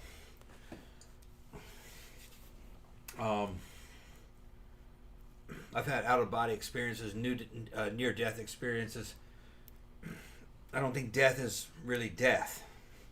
It might not be. You go on the other side, but... you enter into a new dimension where this reality doesn't matter as much anymore. You're now in a new reality. And there's a bunch of things that can happen after that. I don't really want to take that chance, though. What's that? I don't really want to take that chance. Of what? Of there being something beyond that. Because if there's not, I would rather err on the side of let's just do cool shit here. Well, yeah. In case. Well, you're supposed to. Right. You're not supposed to live for the next life. You're not supposed to live for the afterlife. That's kind of like... That's why I'm not like super into religions and stuff. It's religions like, well, tell you that. Yeah, that's what I mean. And it's like, and I don't like that. No. I don't like that. It's not so what it's it like, is. let's deny yourself this, that, and the other thing, so like in this life, so you can. And it's like, no. It's not like that at all. No. I'm not doing that. Sorry. No, you go to the afterlife no matter what you've done.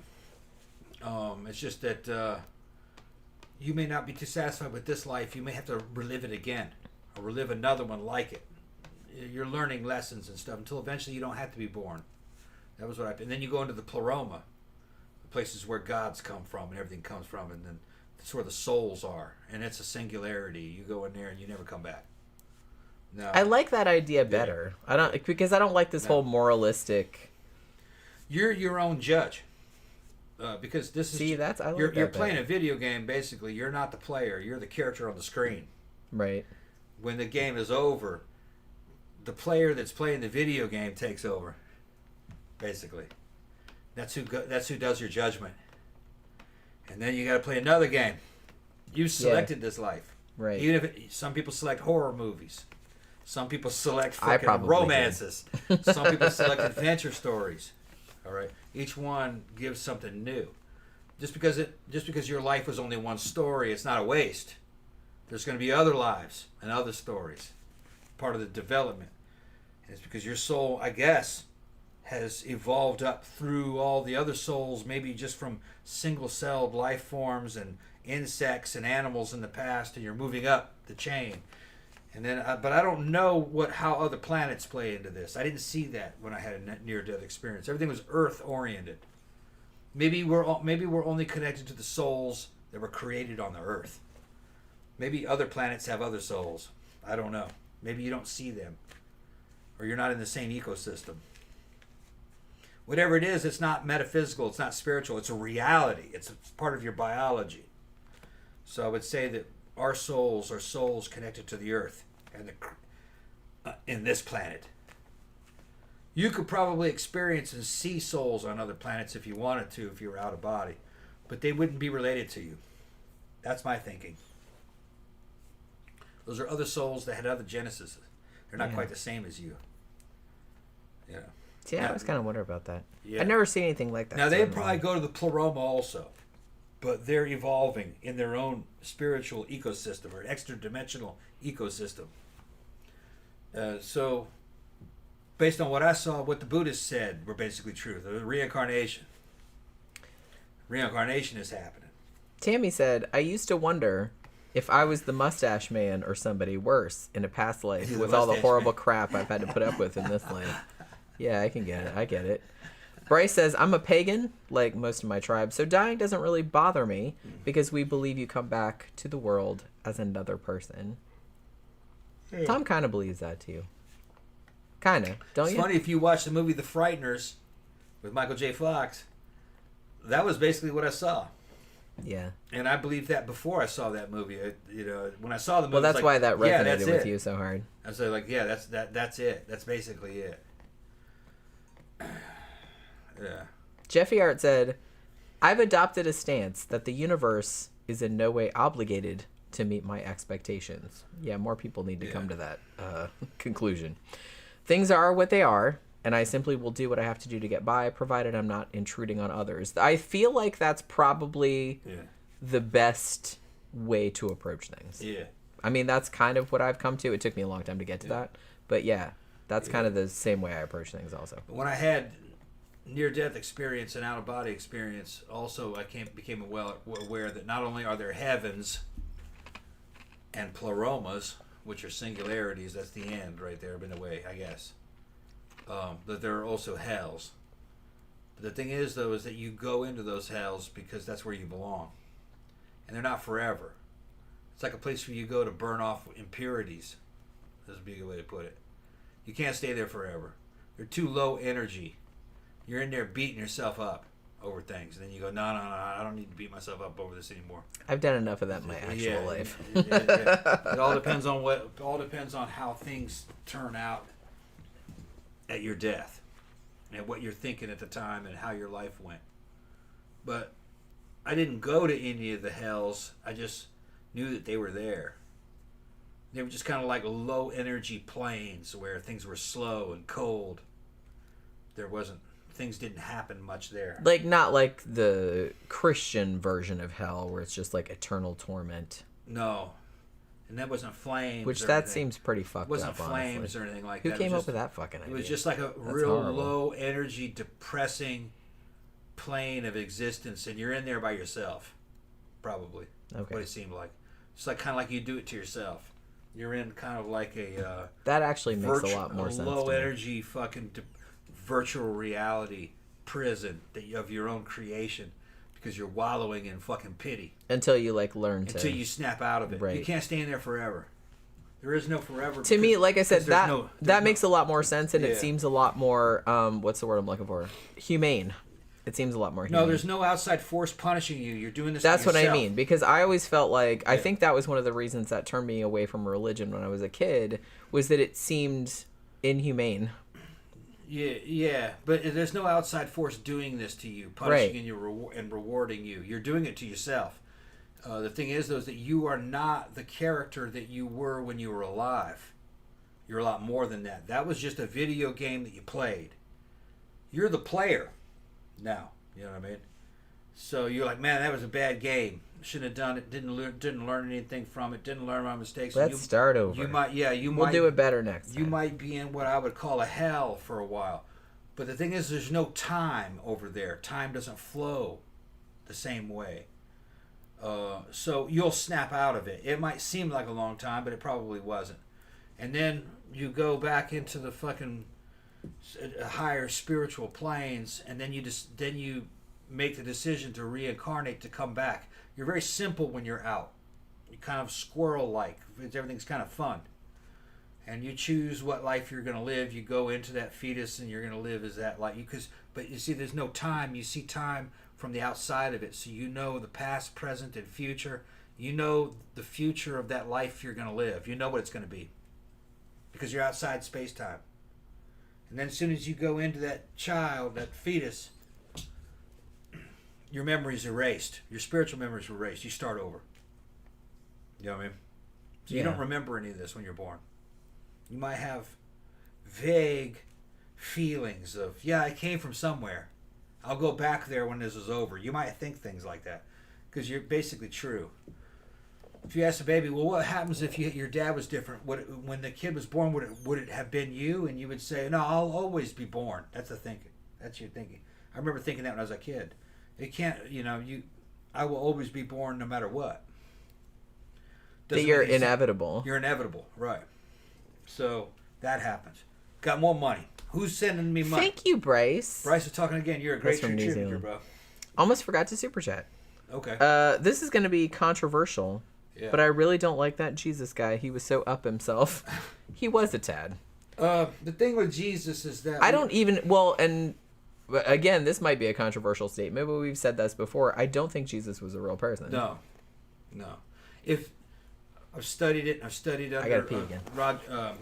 Dr. Robert Price, and he was a Christian minister and did all the studies of the Old Testament and New Testament.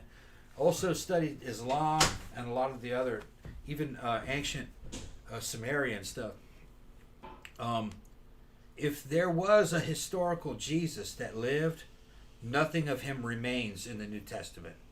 Everything was replaced with kind of stories, rebooted stories, and quotes that had come from other Roman religions. A lot of it seems to be kind of Dionysus. Some of it seems to be Socrates.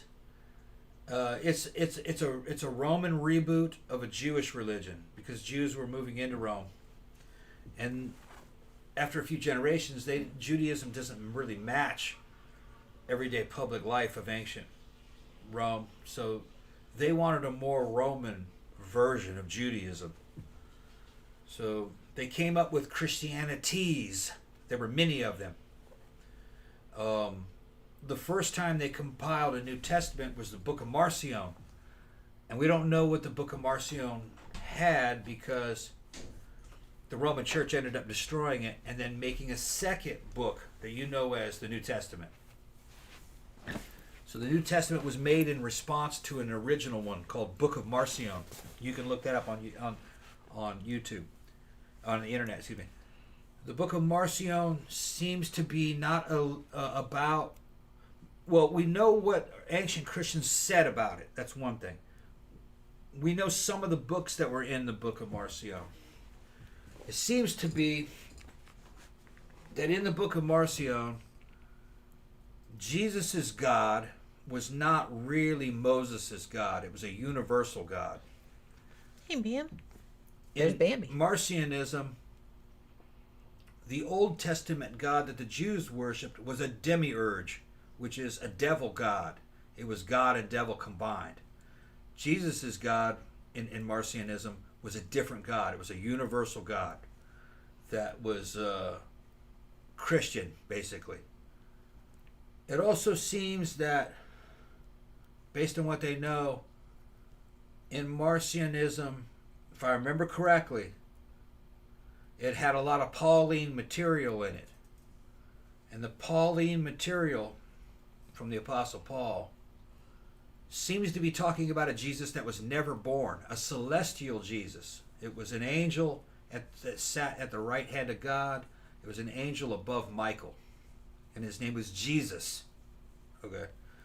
And you could get around, you could avoid God's judgment through Old Testament law if you appealed to Jesus, his main son, that sat at the right hand of his throne. And he could get you into heaven by grace because you accepted him as your savior. He was like the doorman at the cool club. He was saving you from the Jewish God because that dude was kind of a douche. Yeah, and the laws that you had to follow to get through the Jewish God, these are the Old Testament rules, was too hard. The average person couldn't do it. It involved giving up sacrificing the firstborn. It fucking involved a lot of stuff that the average Roman wouldn't do. Can't blame him. So there had to be a way to get around that. Jewish law. Mosaic law. I mean, it's pretty fucked up asking you to like, hey, why don't you sacrifice your firstborn kid? Yeah, no. Yeah, because they were doing that. Let's not do that. Yeah.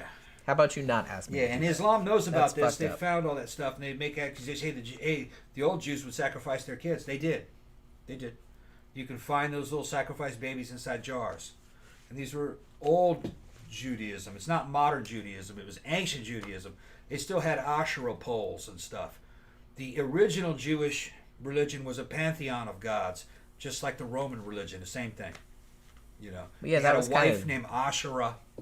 You know, and then he had sons. He had 72 sons, and one of his main sons was Yahweh, and he chose Israel as his.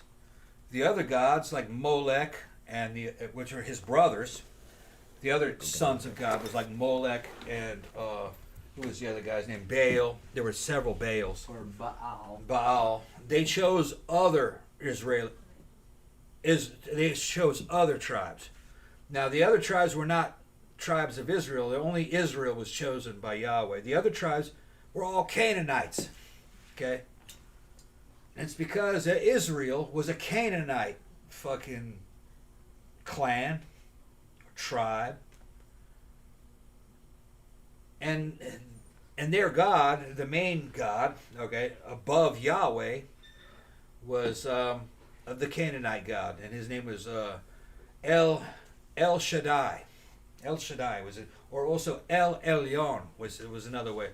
And what that name means is God Almighty. A lot of times in the Old Testament, when they talk about God Almighty, this and that, and the burning bush, and in the original Greek versions of those stories, because they were written originally in Greek, it doesn't say God Almighty. It says El Elyon or El Shaddai, God Almighty, or Father of the gods. All right. One of his sons was Yahweh, and he chose Israel.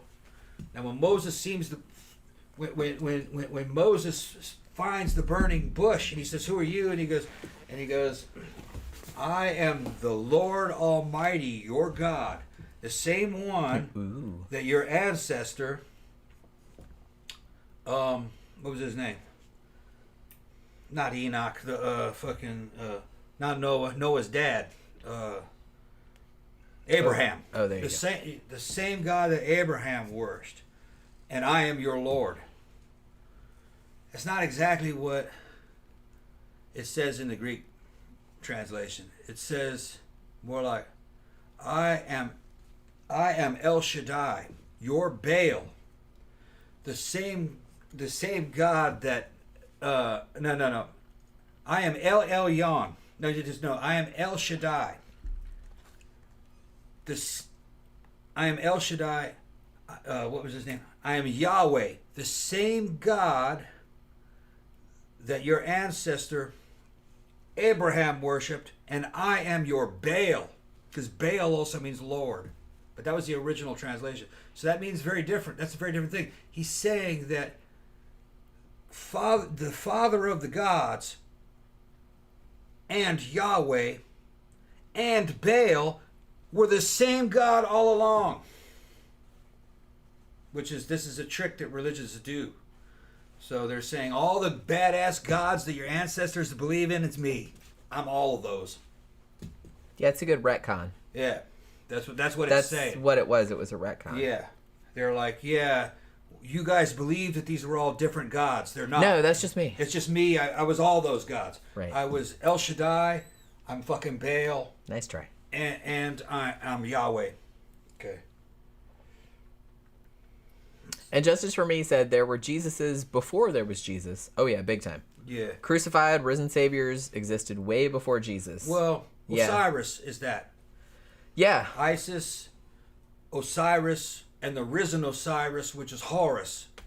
Okay. Yeah, You go that back- whole story, that's the very same, similar. It's the same story. Well, it's just kind of like the Noah's Ark story was taken right from the Epic of Gilgamesh. Yeah. And it's probably like way older than that because Yeah. that was just the first written version. So I Yeah. imagine that it had been the, just word of mouth for hundreds, if not thousands of years prior to it being written down. Yeah. And the Epic of Gilgamesh was written down, 1,000 years? Yeah. Before the Bible, at least. And it's the same story. It's the same story. Well, It's just the names are different. They didn't really copy. It's just that ancient people believed that story to be true, so they Sure, included it. yeah, They it's put not their like they were own- ripping it off. They're They not were ripping just it off. They believed that there was a flood. right. So they're retelling it for their ethnic group. Mm-hmm. So, but when I'm getting back to Jesus, And the same thing happened with Jesus. There were lots of other guys like that. there were lots of myths Yeah. that predated Jesus by a significant margin. Yeah, most of the ones that Born of a virgin, risen again after 3 days, like Yeah. that whole shit. Like Yeah. that's not. that's Hercules. Well, yeah, That's that Hercules. was Hercules too. But there was like there was a lot Hercules of is ones like that. the son of God, but that God was either, Or Heracles, if you will. Heracles. But that God was not Jupiter, but was Zeus. And then his mother, I don't remember what his mother's name was, but then he was born. Who, Hercules' mother? Yeah, Hercules' mother was immortal. She was Oh, immortal, shit, and she what was her a virgin. mom's name? And Now I can't remember. yeah. I remember Perseus' mom's name was Danae, but I just well, you I see, don't remember it Hercules' says in the mom's Old name. Testament that the sons of God found the daughters of men to be beautiful, so they mated them. with them. Sure. And that's where the Nephilim came from. The Nephilim were demigods. So that's talking about Samson, Goliath, Heracles. Yeah, like half Anybody god, who half was man. fucking big and a badass, Perseus. Anybody who was a hero and huge. Yeah, because Perseus, Zeus was Perseus' dad too. Yeah, yeah.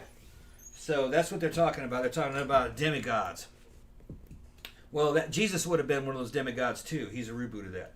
Born of a virgin. His father was God. Like I said, very common. Born of a That's- virgin. yeah, That's a big thing. Yeah. I think And like I said, it's not original to Jesus. That goes back thousands Yeah, of years before yeah. the Jesus. if thing there started. was a historical Jesus, a preacher somewhere in fucking Judea or preaching, and a religion came from that man, nothing of that man survives. Everything has been replaced with Yeah, we're not talking about stuff that from- dude.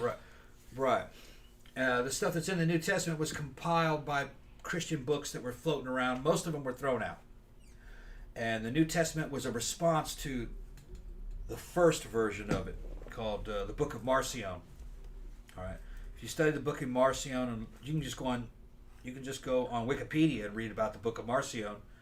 You'll see why they know kind of what's in it, because ancient scholars, ancient Christians said what was in it, the books, and they said what it said. And he did not want Christians thinking that Moses' God was a demiurge. In other words, a devil god. They didn't want that. So they kind of rejiggered it around with some other writings that they had and said that no, Jesus' God and Moses' God were the same God. That was the main difference. Now I think, if I remember correctly, a lot of Pauline material was in the Book of Marcion. which would also mean that when you read anything that's Pauline or Paul, written by Paul, Paul is not talking about a Jesus that was born of a virgin. He's always talking about a Jesus that is in heaven. He makes no mention of Jesus ever being born. More like an angel, like a celestial. The celestial Jesus that sat on the right hand of God. Like he wasn't a person. He was an archangel above Gabriel and Michael. He was the senior angel. That, came to earth and died for our sins. That's later. That's a later iteration. Yeah, that's later. Yeah, the early shit was he was more like an angel. Like he never manifested. And there wasn't one Christianity.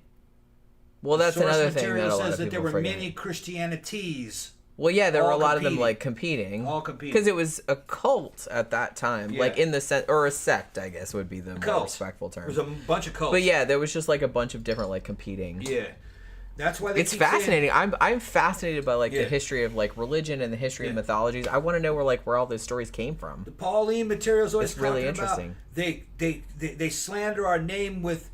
But we know our Lord and we know our supper and this and that. It's because there are other lords and other suppers. That's what they're talking about. Yeah. Most of the Pauline material is calling other Christians heretics because they don't believe in the same Jesus. And they're trying to like say our shit's better than your shit. Yeah. It's almost like, I know this is a weird comparison, but it's almost kind of like, do you remember when Burger King had the Whopper and then McDonald's was like, well, we need to do the Big Mac? Yeah. It was kind of like that. Yeah. Like we're making like kind of the same thing. Kind of, right. But our shit's better. Yeah. It was that kind of situation. Well, there seems to be several suppers, version of the supper, of the Last Supper. That seems to come from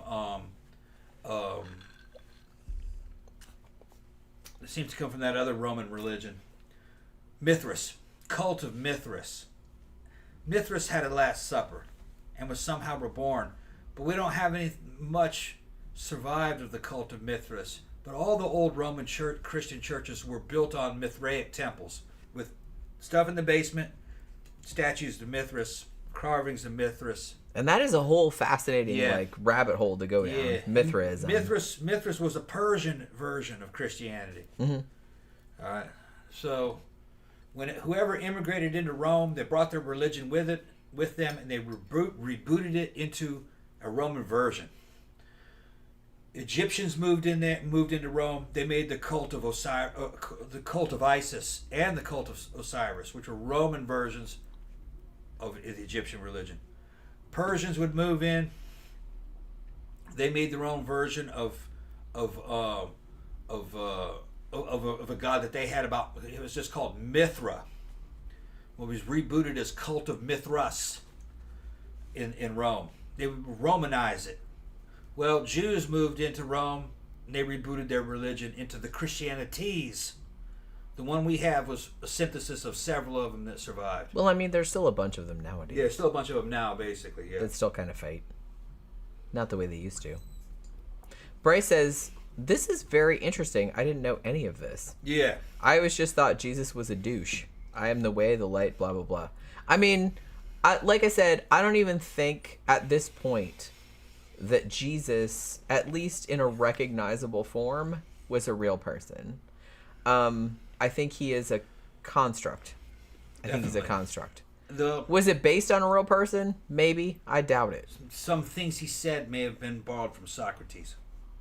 Yeah, I kind of feel like he's a construct. He's like little bits of shit from different mythologies. Because you have to think, it's like, from our perspective, we're looking at it, it's like, oh, all this shit happened all this time ago. But it's like, that was hundreds, thousands of years. Yeah.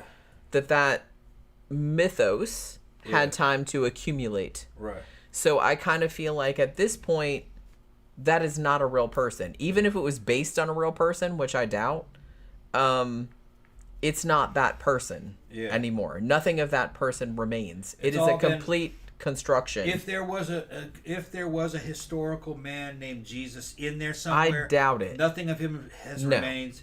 It's all been little. So at this point, it's like a moot point because it's like it's not based on that person anymore. Here's a good example.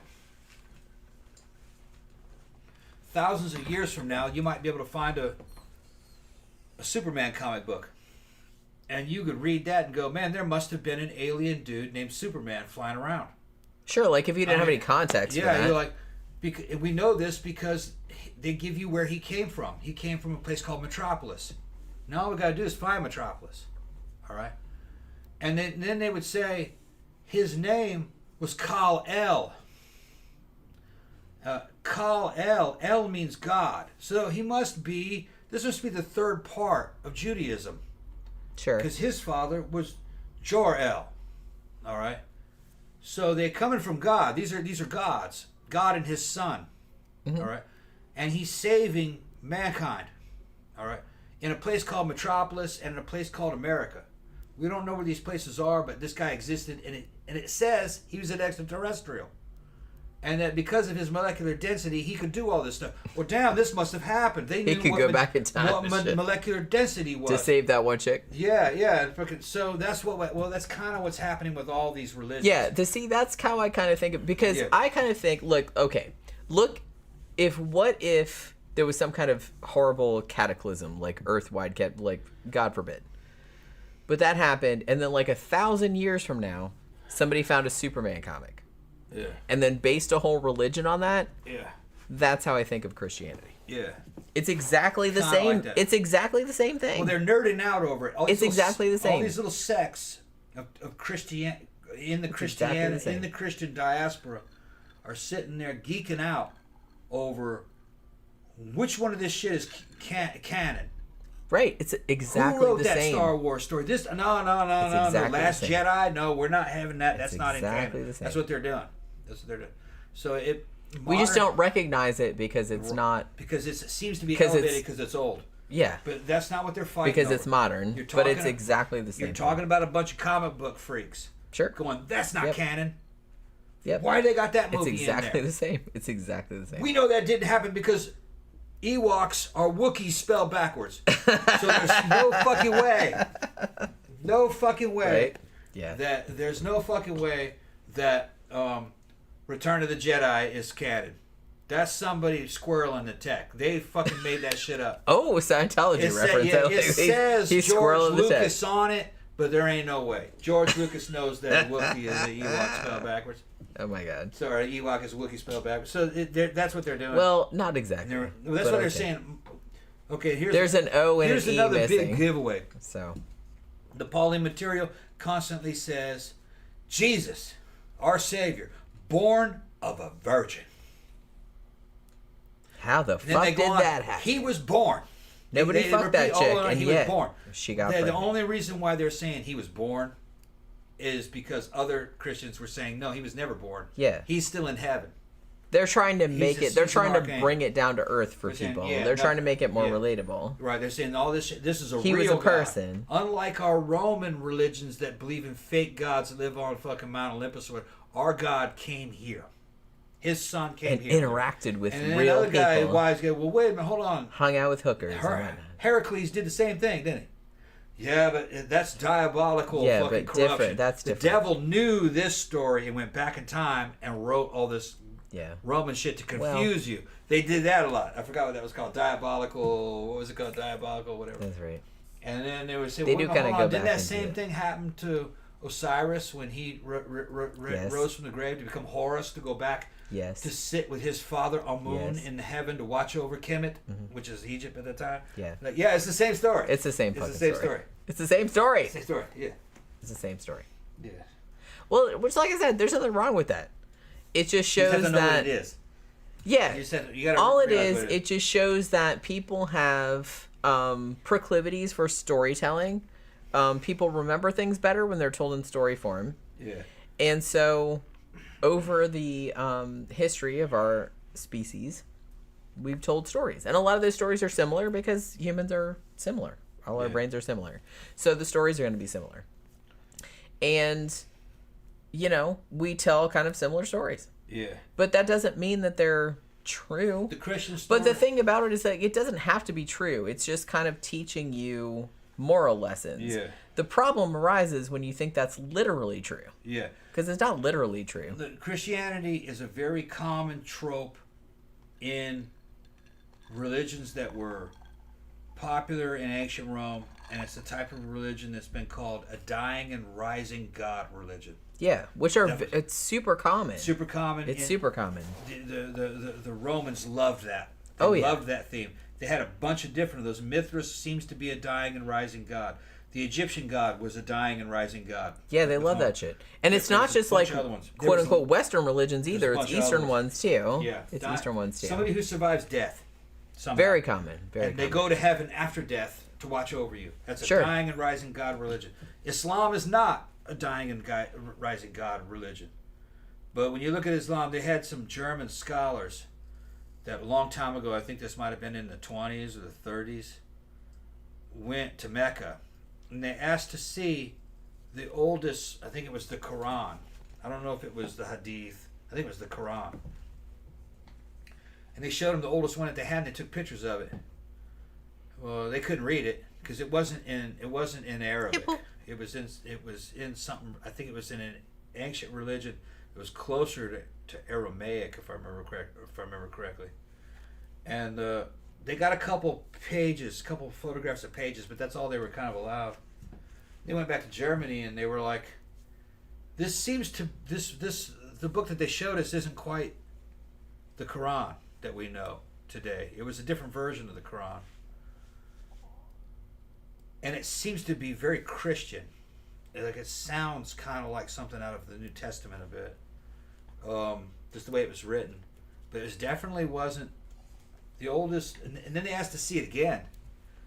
They went back there to see it again, and they wouldn't show it to them after that. I think they kind of said maybe we shouldn't show them this old. They couldn't read it, you know. And the Germans that took pictures of it couldn't read it at the time. They had to take it back to experts in Germany, and they were reading it, and they were like, "This sounds like Christianity." There's a lot of weird things about the origins of Islam that don't quite match up with the story of Islam that we know. Like Islam sprang into existence supposedly because of Muhammad in a place that was dominated by Christian kingdoms, but yet the West has no reports coming out of the Christian kingdoms to the Vatican that a new sect has appeared and is threatening Christianity. That's not there. There was no. It's just that from the Western point of view, Islam appears fully formed out of nowhere. And they found some old coins. They found some old coins from in the Middle Eastern era that say Muhammad on them, and they're from around the time that they're talking about. And it's a guy sitting in a throne carrying a cross, with a cross in his hand. Some people have surmised that Muhammad may be just an Arabic retelling of Jesus. See, that's Jesus what I always thought. That he may be a character like Jesus. There's a chance that that guy didn't exist, that he was made up as if he existed a long time ago. Well, I think that's a pretty common thing in religions. Like I said, it's just like even if the original story, hypothetically, was based on a real person, by the time the story goes through XYZ amount of iterations, it's not that person that you're talking about anymore. It's now a legendary figure. Right. And there are many parallels between the story of Muhammad and the story of King Arthur. They're both kind of military type leaders, and I think he's kind of King Arthur never lived. I don't think. Like, was it based on a real dude? Maybe. If there was, like I said, we should probably do a show about that. It's all been replaced. But yeah, it's kind of the same kind of thing as Jesus. It's like even if it was based on a real dude, the person that we're talking about nowadays has had so much legend like piled onto it that it's not based on that person anymore. So there's certain things that don't jive with the Islamic story and the Islamic history. Now, some people are talking to a guy who he's from an Islamic background, but he's not Muslim. He doesn't like it. He doesn't believe it. And I brought that up to him. I said, there's some of the Western scholars are saying that the story doesn't quite match up. And he says, well, it has to match up because we have histories of all of Muhammad's descendants and his relatives and everything that they did. And I started laughing, and I said, yeah, we have all that same shit for kind of like Jesus in the early church history also. Yeah, it's the same shit. And It's the the early, same early church history says that Paul went all over the world and talked to all the kings, and they all became Christians because Paul talked to them. Mm-hmm. Yeah, right, sure. That didn't happen. No, I don't buy that.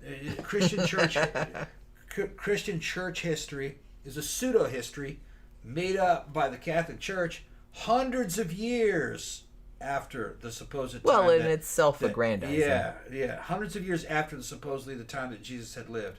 So it's a pseudo history. They just want to make themselves look good. So, and most religions are like that. And I would say that probably chances are is that Islam is like other religions. Most. Well, they're pretty much all the same. Yeah. Well, like I said, they all have the same genesis. They are all, but like I said, they're fascinating. They come into being the same way that other mythologies come into being. Yeah. And I don't know. I find that fascinating. Another option is that Muhammad existed. That's another option. But he was like Brigham Young and Joseph Smith and the early Mormons. He was like that. But they knew exactly what they were doing. They knew how to write scripture and fucking make a story from. They were making up stories that, hey man, we're using these glasses to read these tablets. The Mormons were not dumb. They knew how to make a mythos. All right, and so those stories are wild, man. They're better than Christian stories, actually. They are. I can understand why. I can understand why Mormons believe in that faith. That's a cool way of fucking looking at it. That if you do well enough, you'll level up. I mean, you'll it's go crazy. through the bridge like fucking okay. Scientology. And God will make you a god, and you can make your own universe. That does sound and you'll good. be the lord of a planet and shit. So I wish I was dumb enough to believe in that shit. Yeah, that's quite a reward. But I'm not. And he's gonna do it He's gonna do that shit in the astral plane for you. Mm-hmm. So, could have been Muhammad was something like that. But the thing is I'm really suspicious. I do not think Christian kingdoms would have allowed themselves to be attacked by a bunch of a new band of warriors that had a new god. They would have called the Vatican and the Roman Church, and they would say, we're under attack by a new religion, and all the kingdoms would have fucking ganged up and stamped that out before that got strong. The only reports that came from that time just said we're being attacked by desert warriors. That's it. No mention of any religion. That meant they were Christians. I think it was a Christian uprising against Rome. Then once it was secured, they rebooted the religion into something else, a new version of it, Islam. That's what I think. Most likely. Well, and the thing about it, like what you were saying about Brigham Young and all that kind of stuff, is just like, I kind of feel like, yeah, people make fun of that nowadays, but that hasn't been around long enough. Yeah. To have the gravitas. Yeah. That Christianity or Islam has, that have been around for like thousands of years. Yeah. But I think those guys lived too. There's right, yeah. It. But I'm just saying that like 1,000, 2,000 years from now, like people might perceive Mormonism, the same way that they perceive Christianity nowadays. Well, 2,000 years from now, if Mormonism survives, it won't be the same Mormonism. Which it might not, but you know, most religions don't last more than like 70 years. No. That's the average one. Some of them can last a few centuries. 2,000 is a long time. It is, yeah. So obviously that struck a chord with some people. Yeah. Well, you might say that in some ways Christianity is dead partially, because it's not what it was. Nothing about it has remained the same. It's old timey Germanic Christians would crucify you for literally to make you just to punish you. I know. If it's good enough for Jesus, then we're gonna crucify. Honestly, I think that whole mindset needs to fucking die. Yeah. Well, I think some people need it. It depends on what you're. That whole mindset needs to die. I think some. I don't have anything against religions. I think some people need them. It's just that you don't want to enforce them on other people. Yeah, that's not fun. Like I said, I don't have a problem with people believing what they want to believe. Yeah. Okay, it's just no matter how crazy it is. But the second you start trying to like enforce that on other people, then we got a problem. I just think that when it came to Islam, I think what happened is that there was a rebellion, just Christian kings in the Middle East. There was some kind of rebellion, and they took over a large swath of land and stopped talking to everybody else. And over a period of maybe 50 years, they rebooted and made a new religion. And then 70 years later, fucking people really believe it, you know. They believe that actually happened. They can make up a history and everything. Well, I and mean, in those days, they didn't have television, so people just believed whatever you told them. It's probably like different nowadays, but like back in the old days, like, you know, shit had been around long enough. People just like took it for granted that was true. Yeah. You know what I mean? They didn't really question that early it. Christians believed that Christianity was older than it was. There's a lot of evidence for that. Yeah. They're like in the fucking second. They're like in the 2nd century A.D. In other words, you know, fucking Christianity is 150 years old, and they think it's 300 years old. No. So there was stuff like that. Like, so there was never really any agreement of when Jesus was born. You know. That's another The date isn't given in any scripture. Like I said, the history of religion is like fascinating. Right. It's fascinating. And they'll say, well, he must have been born around a time of fucking Pontius Pilate because he was at his Sure, that's what. But nothing in there about the story of Pilate and the crucifixion. Because Pontius Pilate was a real dude, at least as far as we can determine. But he wasn't doing a real that person at that time. No. And he wasn't the kind of guy to do things like spare Jesus or to listen to things. He was a pretty brutal Roman dictator who was running Judea at the time. Yeah. What they did was they just told a story and they included the governor. Because it made it seem more realistic. It sound more realistic. Because that was a real person. Right, he was Pontius Pilate was a real person. Yeah. But he wasn't anything like nothing like described in there. And he wouldn't have given a shit about that. It's just they're just trying to place these stories in history. And that story is not very old. You know what I mean? That story no, it's a better way to put it.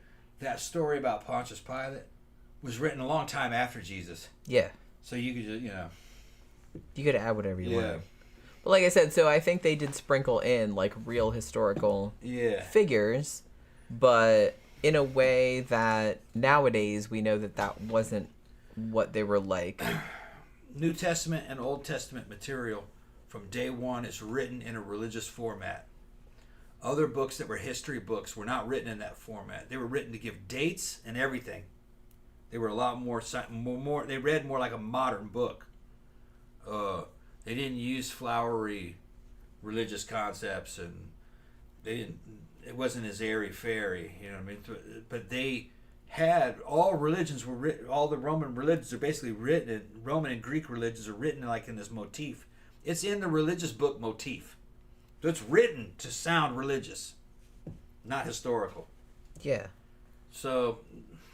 It's two different genres. Yeah. Let's put it like that. So when you're dealing with books like that, they're telling stories. They're telling stories. They're telling stories that they may think are true, but they don't have any proof. And they, like I said, they might be repeating stuff from like older shit that they've heard and not really checking it. Yeah. Because they do kind of like incorporate actual real people from history into their stuff. But if you look into the actual historical record, the people that they're talking about weren't there or were doing something else at that time or something like that. It's they tried to find Bethlehem. They couldn't find Bethlehem.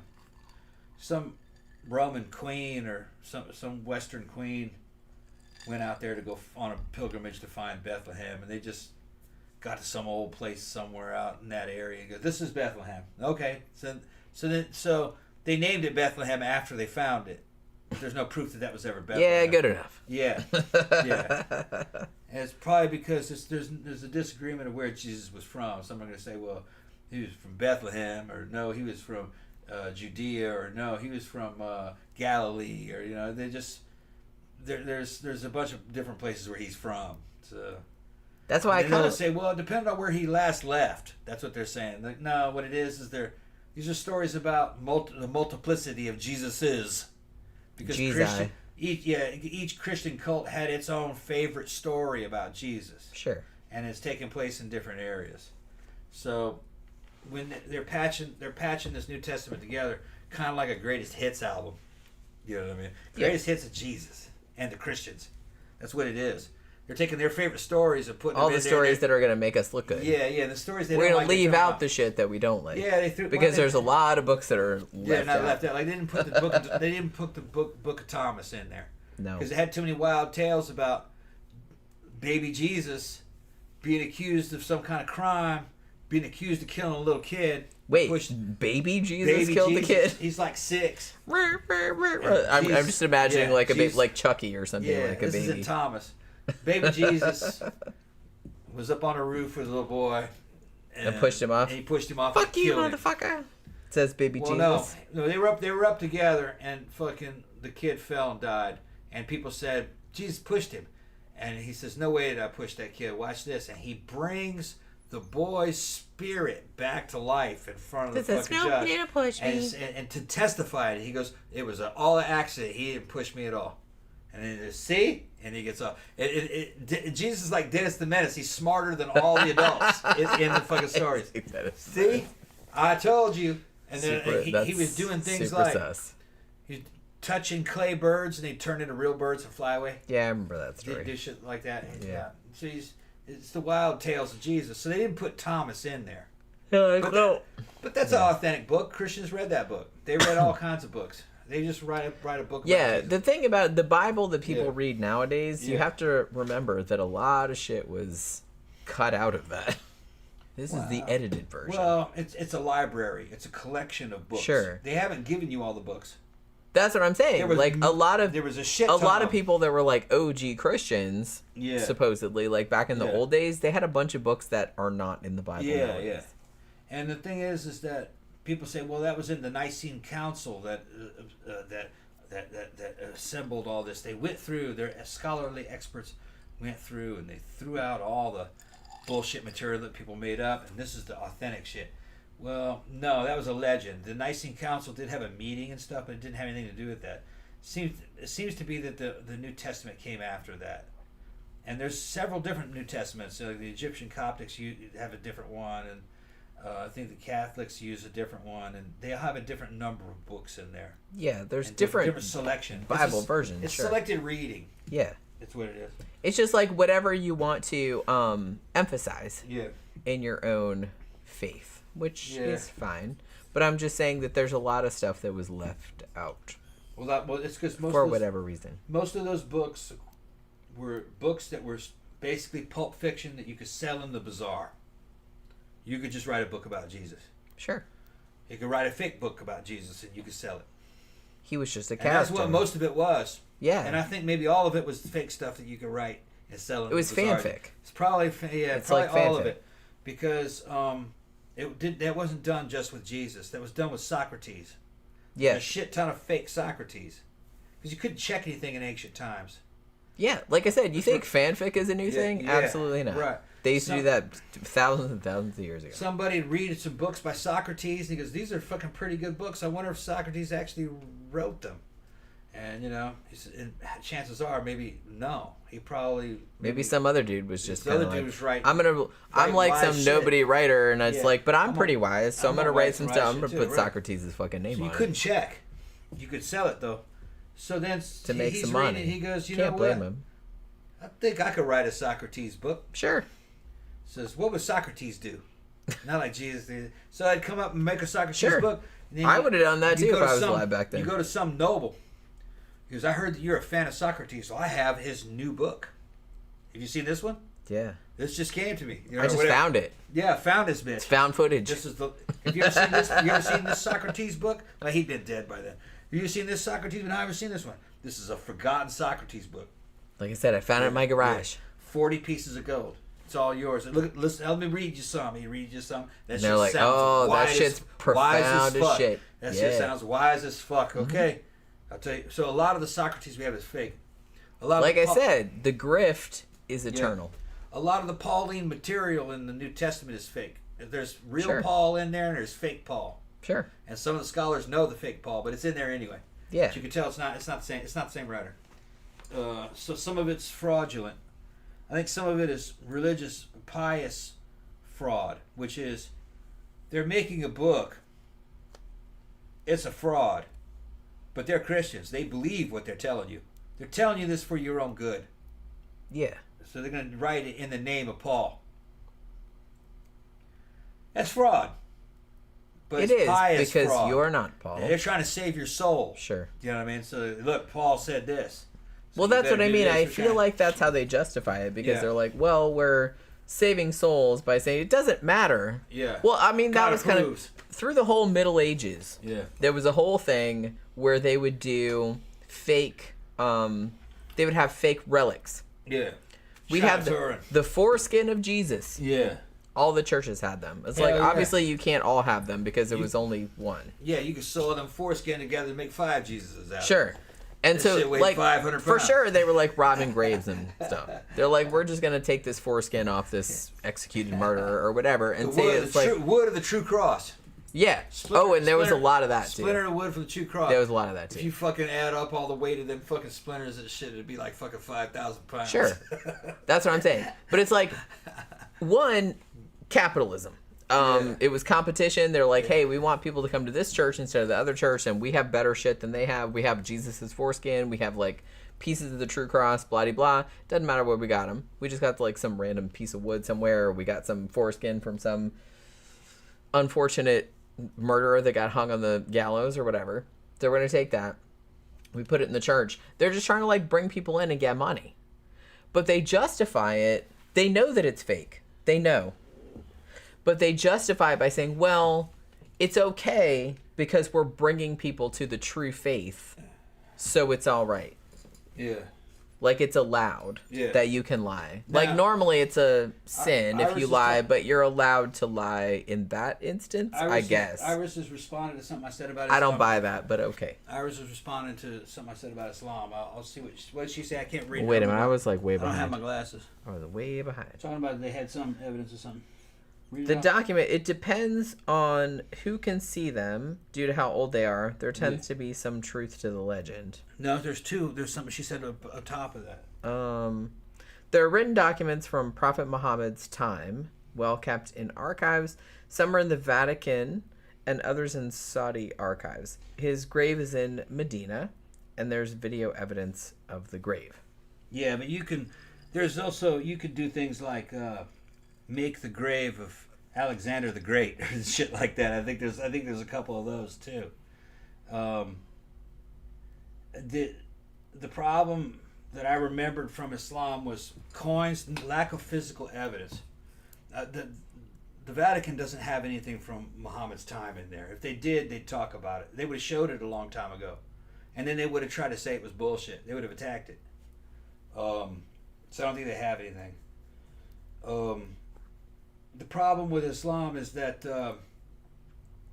when Islam emerged, the Christian empire didn't attack and destroy it. That's what they would have done. They wouldn't allow a new savior. No, fuck no. A new prophet. They wouldn't stand for that. They'd kill them all. There was no reports of that. In Western history, Islam emerges fully formed, like it had been there for a long time. So there's no Western knowledge of it being, of a Muhammad being creating Islam. It's just not there. The only thing that's close to that is during that time where they said Muhammad came from, the Christian kingdoms in that area said that they were under attack from desert warriors. But they made no mention of the religion of the desert warriors. So they were assumed to be Christian. I think most of it's. I think Islam is probably. I think it's a story of like King Arthur. There's a lot of parallels between Muhammad and King Arthur. You can make all different kinds of buildings and tombs, and they got money and time. People die and they forget. 2 or 3 generations later, they think it actually happened. Europe did it every fucking day for thousands of years, man. Well, that's what I think people don't get is that this is a long time span that we're talking about. And the thing about it is like just over 2 generations, people can't remember if something really happened or not. Yeah. There are Scientologists alive right now who in their 20s and 30s don't know anything about the religion that they're in. They think it's real. It's not, though. Which is crazy. Yeah. Because and there's a bunch we of- remember... Yeah. I mean, we were kind of alive when that shit kicked off. It doesn't take long to erase people's memories. It really doesn't. Like, people's lifespans are very, very short. Yeah.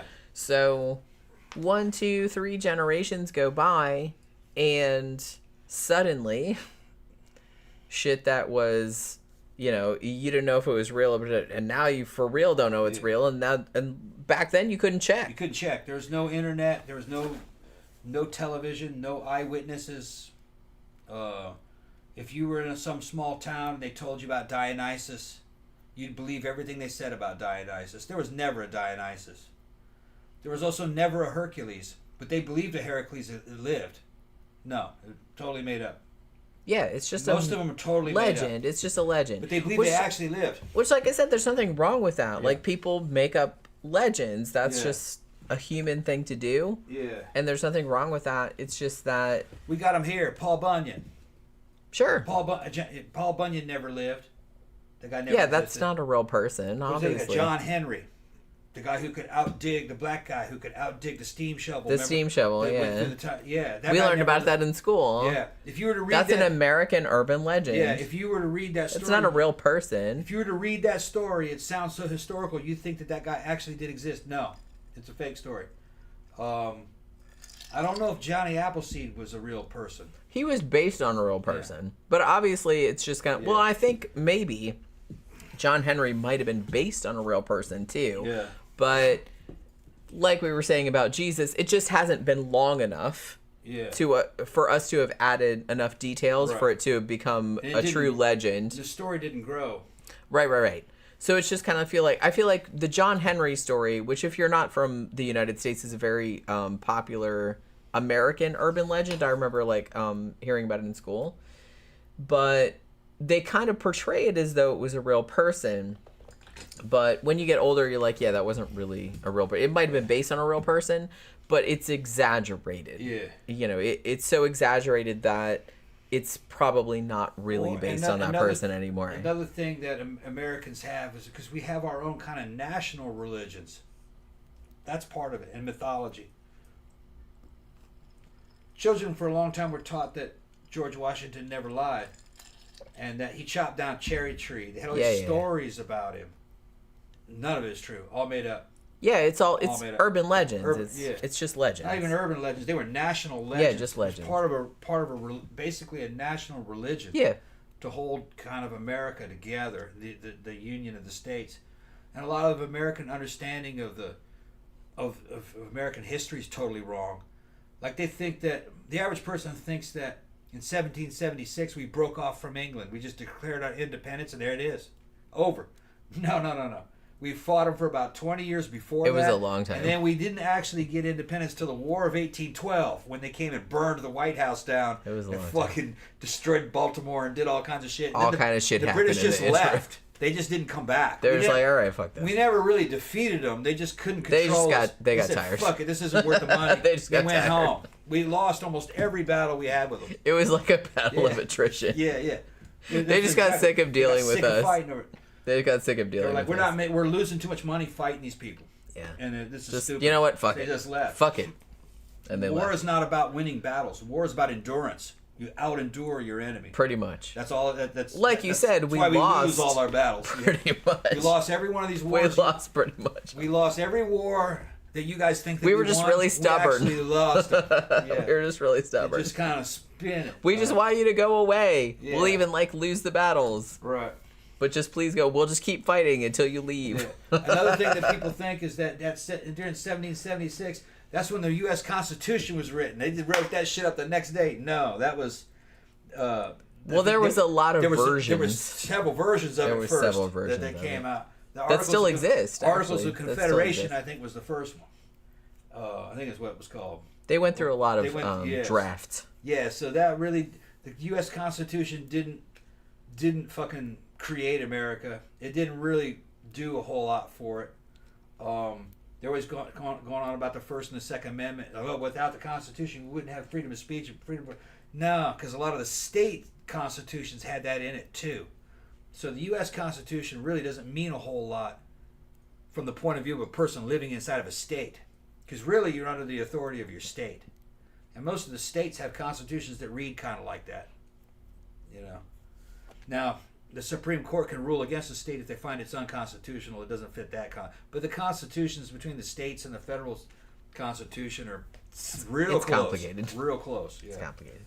So, I don't know. There's just a lot of things that a lot of people, because of the way we learn history and the way we learn things like traditions and religions, we think there's a lot more to it than it really is, and that we think it's more authentic than it was, and more elevated and shit. No, they were making shit up as they were going along, almost in every case. Well, they were just people like we were people. Like me, yeah, you're right. I mean, they were just kind of like doing the best they could in the time that they existed. Yeah. It's like they weren't, you know, they were smart, but they weren't any smarter than people nowadays. Yeah. And it's just kind of like, and also, people have a view of history that's kind of truncated. You don't really see, like nowadays you can see it's like, oh, it's years and years and like this happened, but it's like back then you're kind of like, oh, this, it seemed to happen like immediately because it was a long time ago. Yeah. But it's just like you don't really think that, you know, American independence, oh, that was like 20, 30, 40, 50 years that like went on. Yeah, here's another thing. So it seems like it was all compacted into like one event, and it's not. Another thing they don't tell you is that pretty much every one of those dudes that signed that Declaration of Independence either got killed, sent to prison, or they lost all their fucking money, or their kids got killed fighting the British.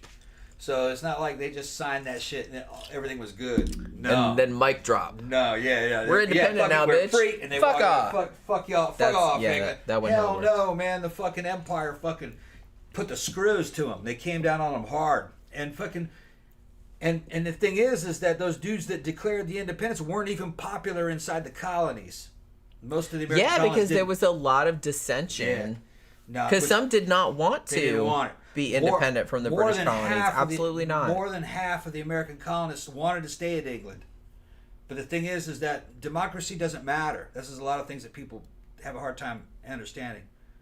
Who actually dictates the course of history are very radical minorities. Because they'll go out and do shit. The American revolutionaries went into loyalists' houses. In other words, if you were loyal to the king and wanted to be with England, they'd go into your house and rape your wife and fucking set the whole place on fire. They would do that. Okay, today you'd call them terrorists. That's what they were. I mean, yeah, they probably would be considered usually the dudes that they would fuck up was like they knew they were smarter back then. They didn't go after somebody in a political party. It was just a random Job. They went after fucking judges. That's who they went after. Anybody they went to whoever was enforcing British law. They made him and his family pay. So they were afraid to follow British law. The revolutionaries would come and kill you. Fucking burn your house up. Kill your wife. Shit. They weren't... Some people, it was this good thing to do. They wanted to be free. They didn't want to be part of the empire. They were willing to kill other people to get it done. Was it the best way to go about it? No. That's never the best way to go about it. But I think in the long term, it did work. When you look back at it, I don't think there was any other... Was it effective? Yeah. I don't think there was any other way. Was it morally good? No. Yeah, I don't think there was any other way, though. It's all... But it might not have happened. Independence and freedom... I'm not justifying it. I'm just saying... Independence and freedom always results in spilling somebody's blood. Because they're not going to give it to you for free. Because they have their jobs to protect. Right. They're part of a fucking system. No, I'm getting paid to be the judge here. No, I'm getting paid for England. They're paying me. I got to do this. You got to go then. That's... Yeah, they weren't having it. They weren't having it. You got to go there. Right. And if you go, okay, well, then we'll just talk about it. They'll just talk about it forever. It will never happen. You'll never get your way. They'll just, we'll wait them out. In 3 generations, they won't even remember any of this. That's usually how it goes. But in that particular time, they're like, yeah, we don't want to wait around. We're fucking sick of that shit. And when you actually look at what was happening, the British government was pretty good to the colonies. They weren't bad to them. They just wanted the money to be sent there, and they wanted fucking trade. The trade, they were weird. They didn't want you to make steel tools.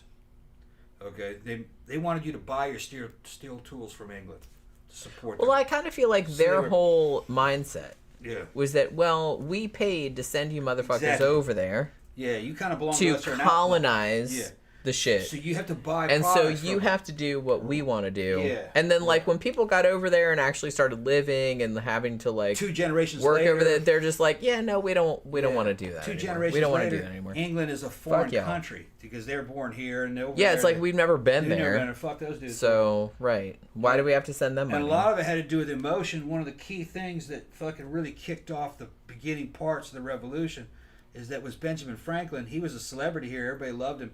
He went to the British Parliament and they made fun of him. And Americans took politics matters, and they took great offense to that. They And took that was, umbrage. Yeah, they're like, wait a minute, that was one of our favorite dudes, and you basically We treat love him like that a fool. guy. You're like, yeah, because fucking. He's just a colonist. He's a dumpy sex machine with a ponytail. We love that guy. Right. So I don't think he was a lot of dumpy the way as the always. history goes is emotion. You just piss off a big mass of people, and eventually your fucking kingdom can burn.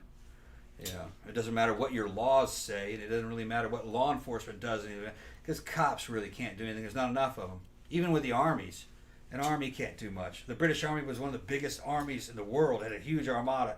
It just couldn't be everywhere at all times. America's too big. This is not a little town, or a little fucking state. Yeah, It's this huge. is a massive You can't. The geography dictates what happens in a warfare. country. So Can't watch. you couldn't everybody. control an area this big No. with the British. Nah. Well, and even the colonies at the time, that was Yeah. still too big of an area. And for people them are afraid to- of the American Army. You guys know I served in the American Army. I had a great time. I was in the American Army when it was really good.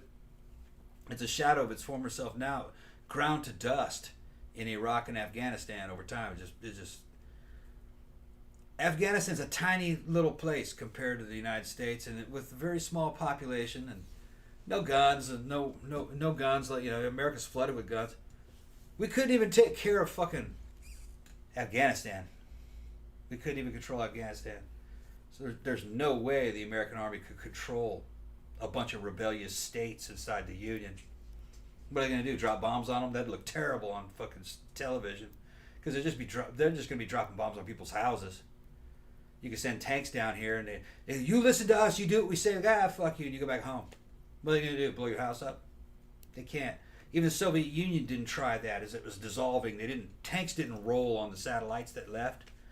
They know that it's not possible. That's bad optics. When people said fuck it, when they become cartmen and go fuck it, I'm going home. There's nothing they can do. Government is kind of like an elective process. You've chosen to be inside a government. When millions of people and masses of people say, no, we're not in that government anymore, there's really nothing they can do. They could put a laser beam and maybe arrest a few of the big revolutionaries. He's just replaced with 1,000 more. That's what England tried. Well, we outnumber You outnumbered them. them. Yeah. You outnumber them. There's, you outnumber the army and you outnumber all the politicians. And the only power they have over you is that they can print money. Shit, anybody can print money. I'll print some money. You can print money all you want. Right now. Little African nations are printing money. And Justice for Me says, did Paul Revere really make that ride? Supposedly he did. Yeah, I think Supposedly that he did. is actually... I don't know if it was as advertised, but he apparently really did. One of the one that really gets me in history, it just sounds too fucking fishy for me, is Joan of Arc. That doesn't sound real to me. That sounds like a... Well, she was a real person. Are they sure? Do they? Yeah. How do they prove that she actually existed? We should do a show about that. She sounds like something legendary. She does, but I'm pretty sure I'm 99% sure she was a real person. Because not everybody in history existed. Like, there was no Marco Polo. People believe that Marco Polo went to China and brought noodles back from China and gave them to Italy, and that's where Italy... There was no Marco Polo. There was no Chinese expedition. All right. The oldest copy of Marco Polo they have, and there's a bunch of different reboots of it, it's obviously a fictional story. He's talking to the dog heads. He goes to places that don't exist in China. He does a bunch of shit. China has no record of a Marco Polo expedition going into China. Marco Polo is fake. It's a fake story that people in the Middle Ages believed. It's the only reason why it's sometimes mentioned in history. Chinese have no recollection of that. And his description of China does not fit what we know about China of that period. Bryce says, Scientology, I kind of respect. I like that their founder, who is L. Ron Hubbard, didn't take advantage of girls or women. He seems to have been somewhat decent. A lot of religious leaders abuse that power. Yeah. I will say that as far as we know, until more shit comes out later, because I'm sure it probably will, but L. Ron Hubbard doesn't seem to have started a cult, because it is a cult, to take advantage of underage girls and women. But that's usually what they're doing. And that's usually, like, 99.9% of the time, that's usually the reason they start a cult. He doesn't seem to have started a cult for that reason. That doesn't mean it's not a cult, though, because it absolutely is. Yeah. But a cult is just a religion that's smaller than a sect. It just makes it unusual. Yeah. However, I will say that after he was crazy, though. Yeah. I've read a lot of his writings, because I don't know if you were here when I talked about this, but I used to work for a company in Clearwater that was owned by Scientologists and largely staffed by Scientologists. And they, we had to take a class every morning from 8:30 to 9, or 8 to 8:30, I don't remember, of L. Ron Hubbard teachings. But they were like business-related teaching, because he wrote about everything. And so I had to read a lot of L. Ron Hubbard stuff, like, kind of just to get a paycheck. And I'm like, this dude is legit crazy. Like, he's not a rapist, I don't guess, and he didn't seem to be a misogynist, but he did seem to be a crazy person to me, like, from the shit that he wrote. And so, I don't know, but I do kind of feel like after he died and Miscavige took over, it got a lot, it wasn't great to start with, still a cult, but now, after Miscavige took over, it got like 100 times worse. I don't think Miscavige is necessarily interested in exploiting women or girls, but he is for sure. They just want to exploit people in general and make as much money as possible. So they're trying to hold that together. They're big fans of kind of like slave labor. Yeah. It seems like. But Scientology, I will admit, is one of the few cults that is not predicated upon sex slavery. Yeah. I guess. Which is unusual, but it's still a cult. But I mean, the thing about it is that Scientology is basically just a cult to get all of your money. I think it's a real estate scam now. Yeah. Buying up a bunch they just want to take all your money and do like mind control. Yeah. I don't think they're so much interested in sex, which a lot of cults are, but they seem to be kind of anti-sex actually. Which is unusual. Like I said, that's very unusual, but I don't think that makes it any better. Because they still want to steal all your money and take all your fucking life away. They're still exploiting people, just not sexually. Just in other ways. You know? It's getting late. Just go ahead and shut it down. Oh, you sure? Yeah. Look how wait time a minute. It is. Well, I know, but it's like there was a lot of stuff that I didn't answer. Right. Okay, so I answered the Paul Revere thing. Where am I? Bryce said, my people decided to join the British Empire. Yeah. Our warriors fought in their wars on their behalf. Yeah. We got paid a lot. Yeah. That's basically the story of the South, too. That's who joined the army and the forces, the Southerners mostly. We had some guys in the North, but it was not as many. It's the South. Mexicans from Aztlan are in there. And islanders, guys from Hawaii, Micronesia. Who else were in there? Samoa, they were in there. Had a lot of islanders in the infantry. Motherfuckers are badasses, man. Especially when they get some drink in them, man. They get fucking crazy. Shove their head through the wall. It's fucking crazy. They're fucking crazy. Yeah. We don't hold it against you though that you fought with the British Empire. Yeah. That's okay. We don't hate the Brit. I lived in Britain. I was married to a British person. Yeah. For 14 years. No, yeah, the British Empire. I love Britain. I really lived over there for a while, and I really like it over there. Yeah, so, I'm not hating. The British fucking actually were good to the States. It's just the States were sick of that. They didn't care about that. They saw that as a foreign country.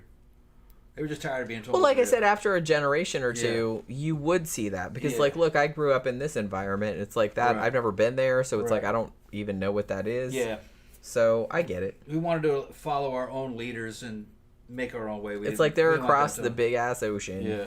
Why are they telling us what to do? Right. You know, I get it. I don't Most of it was about tax. I don't like being told what to do either. Taxing things and telling us that we couldn't do things.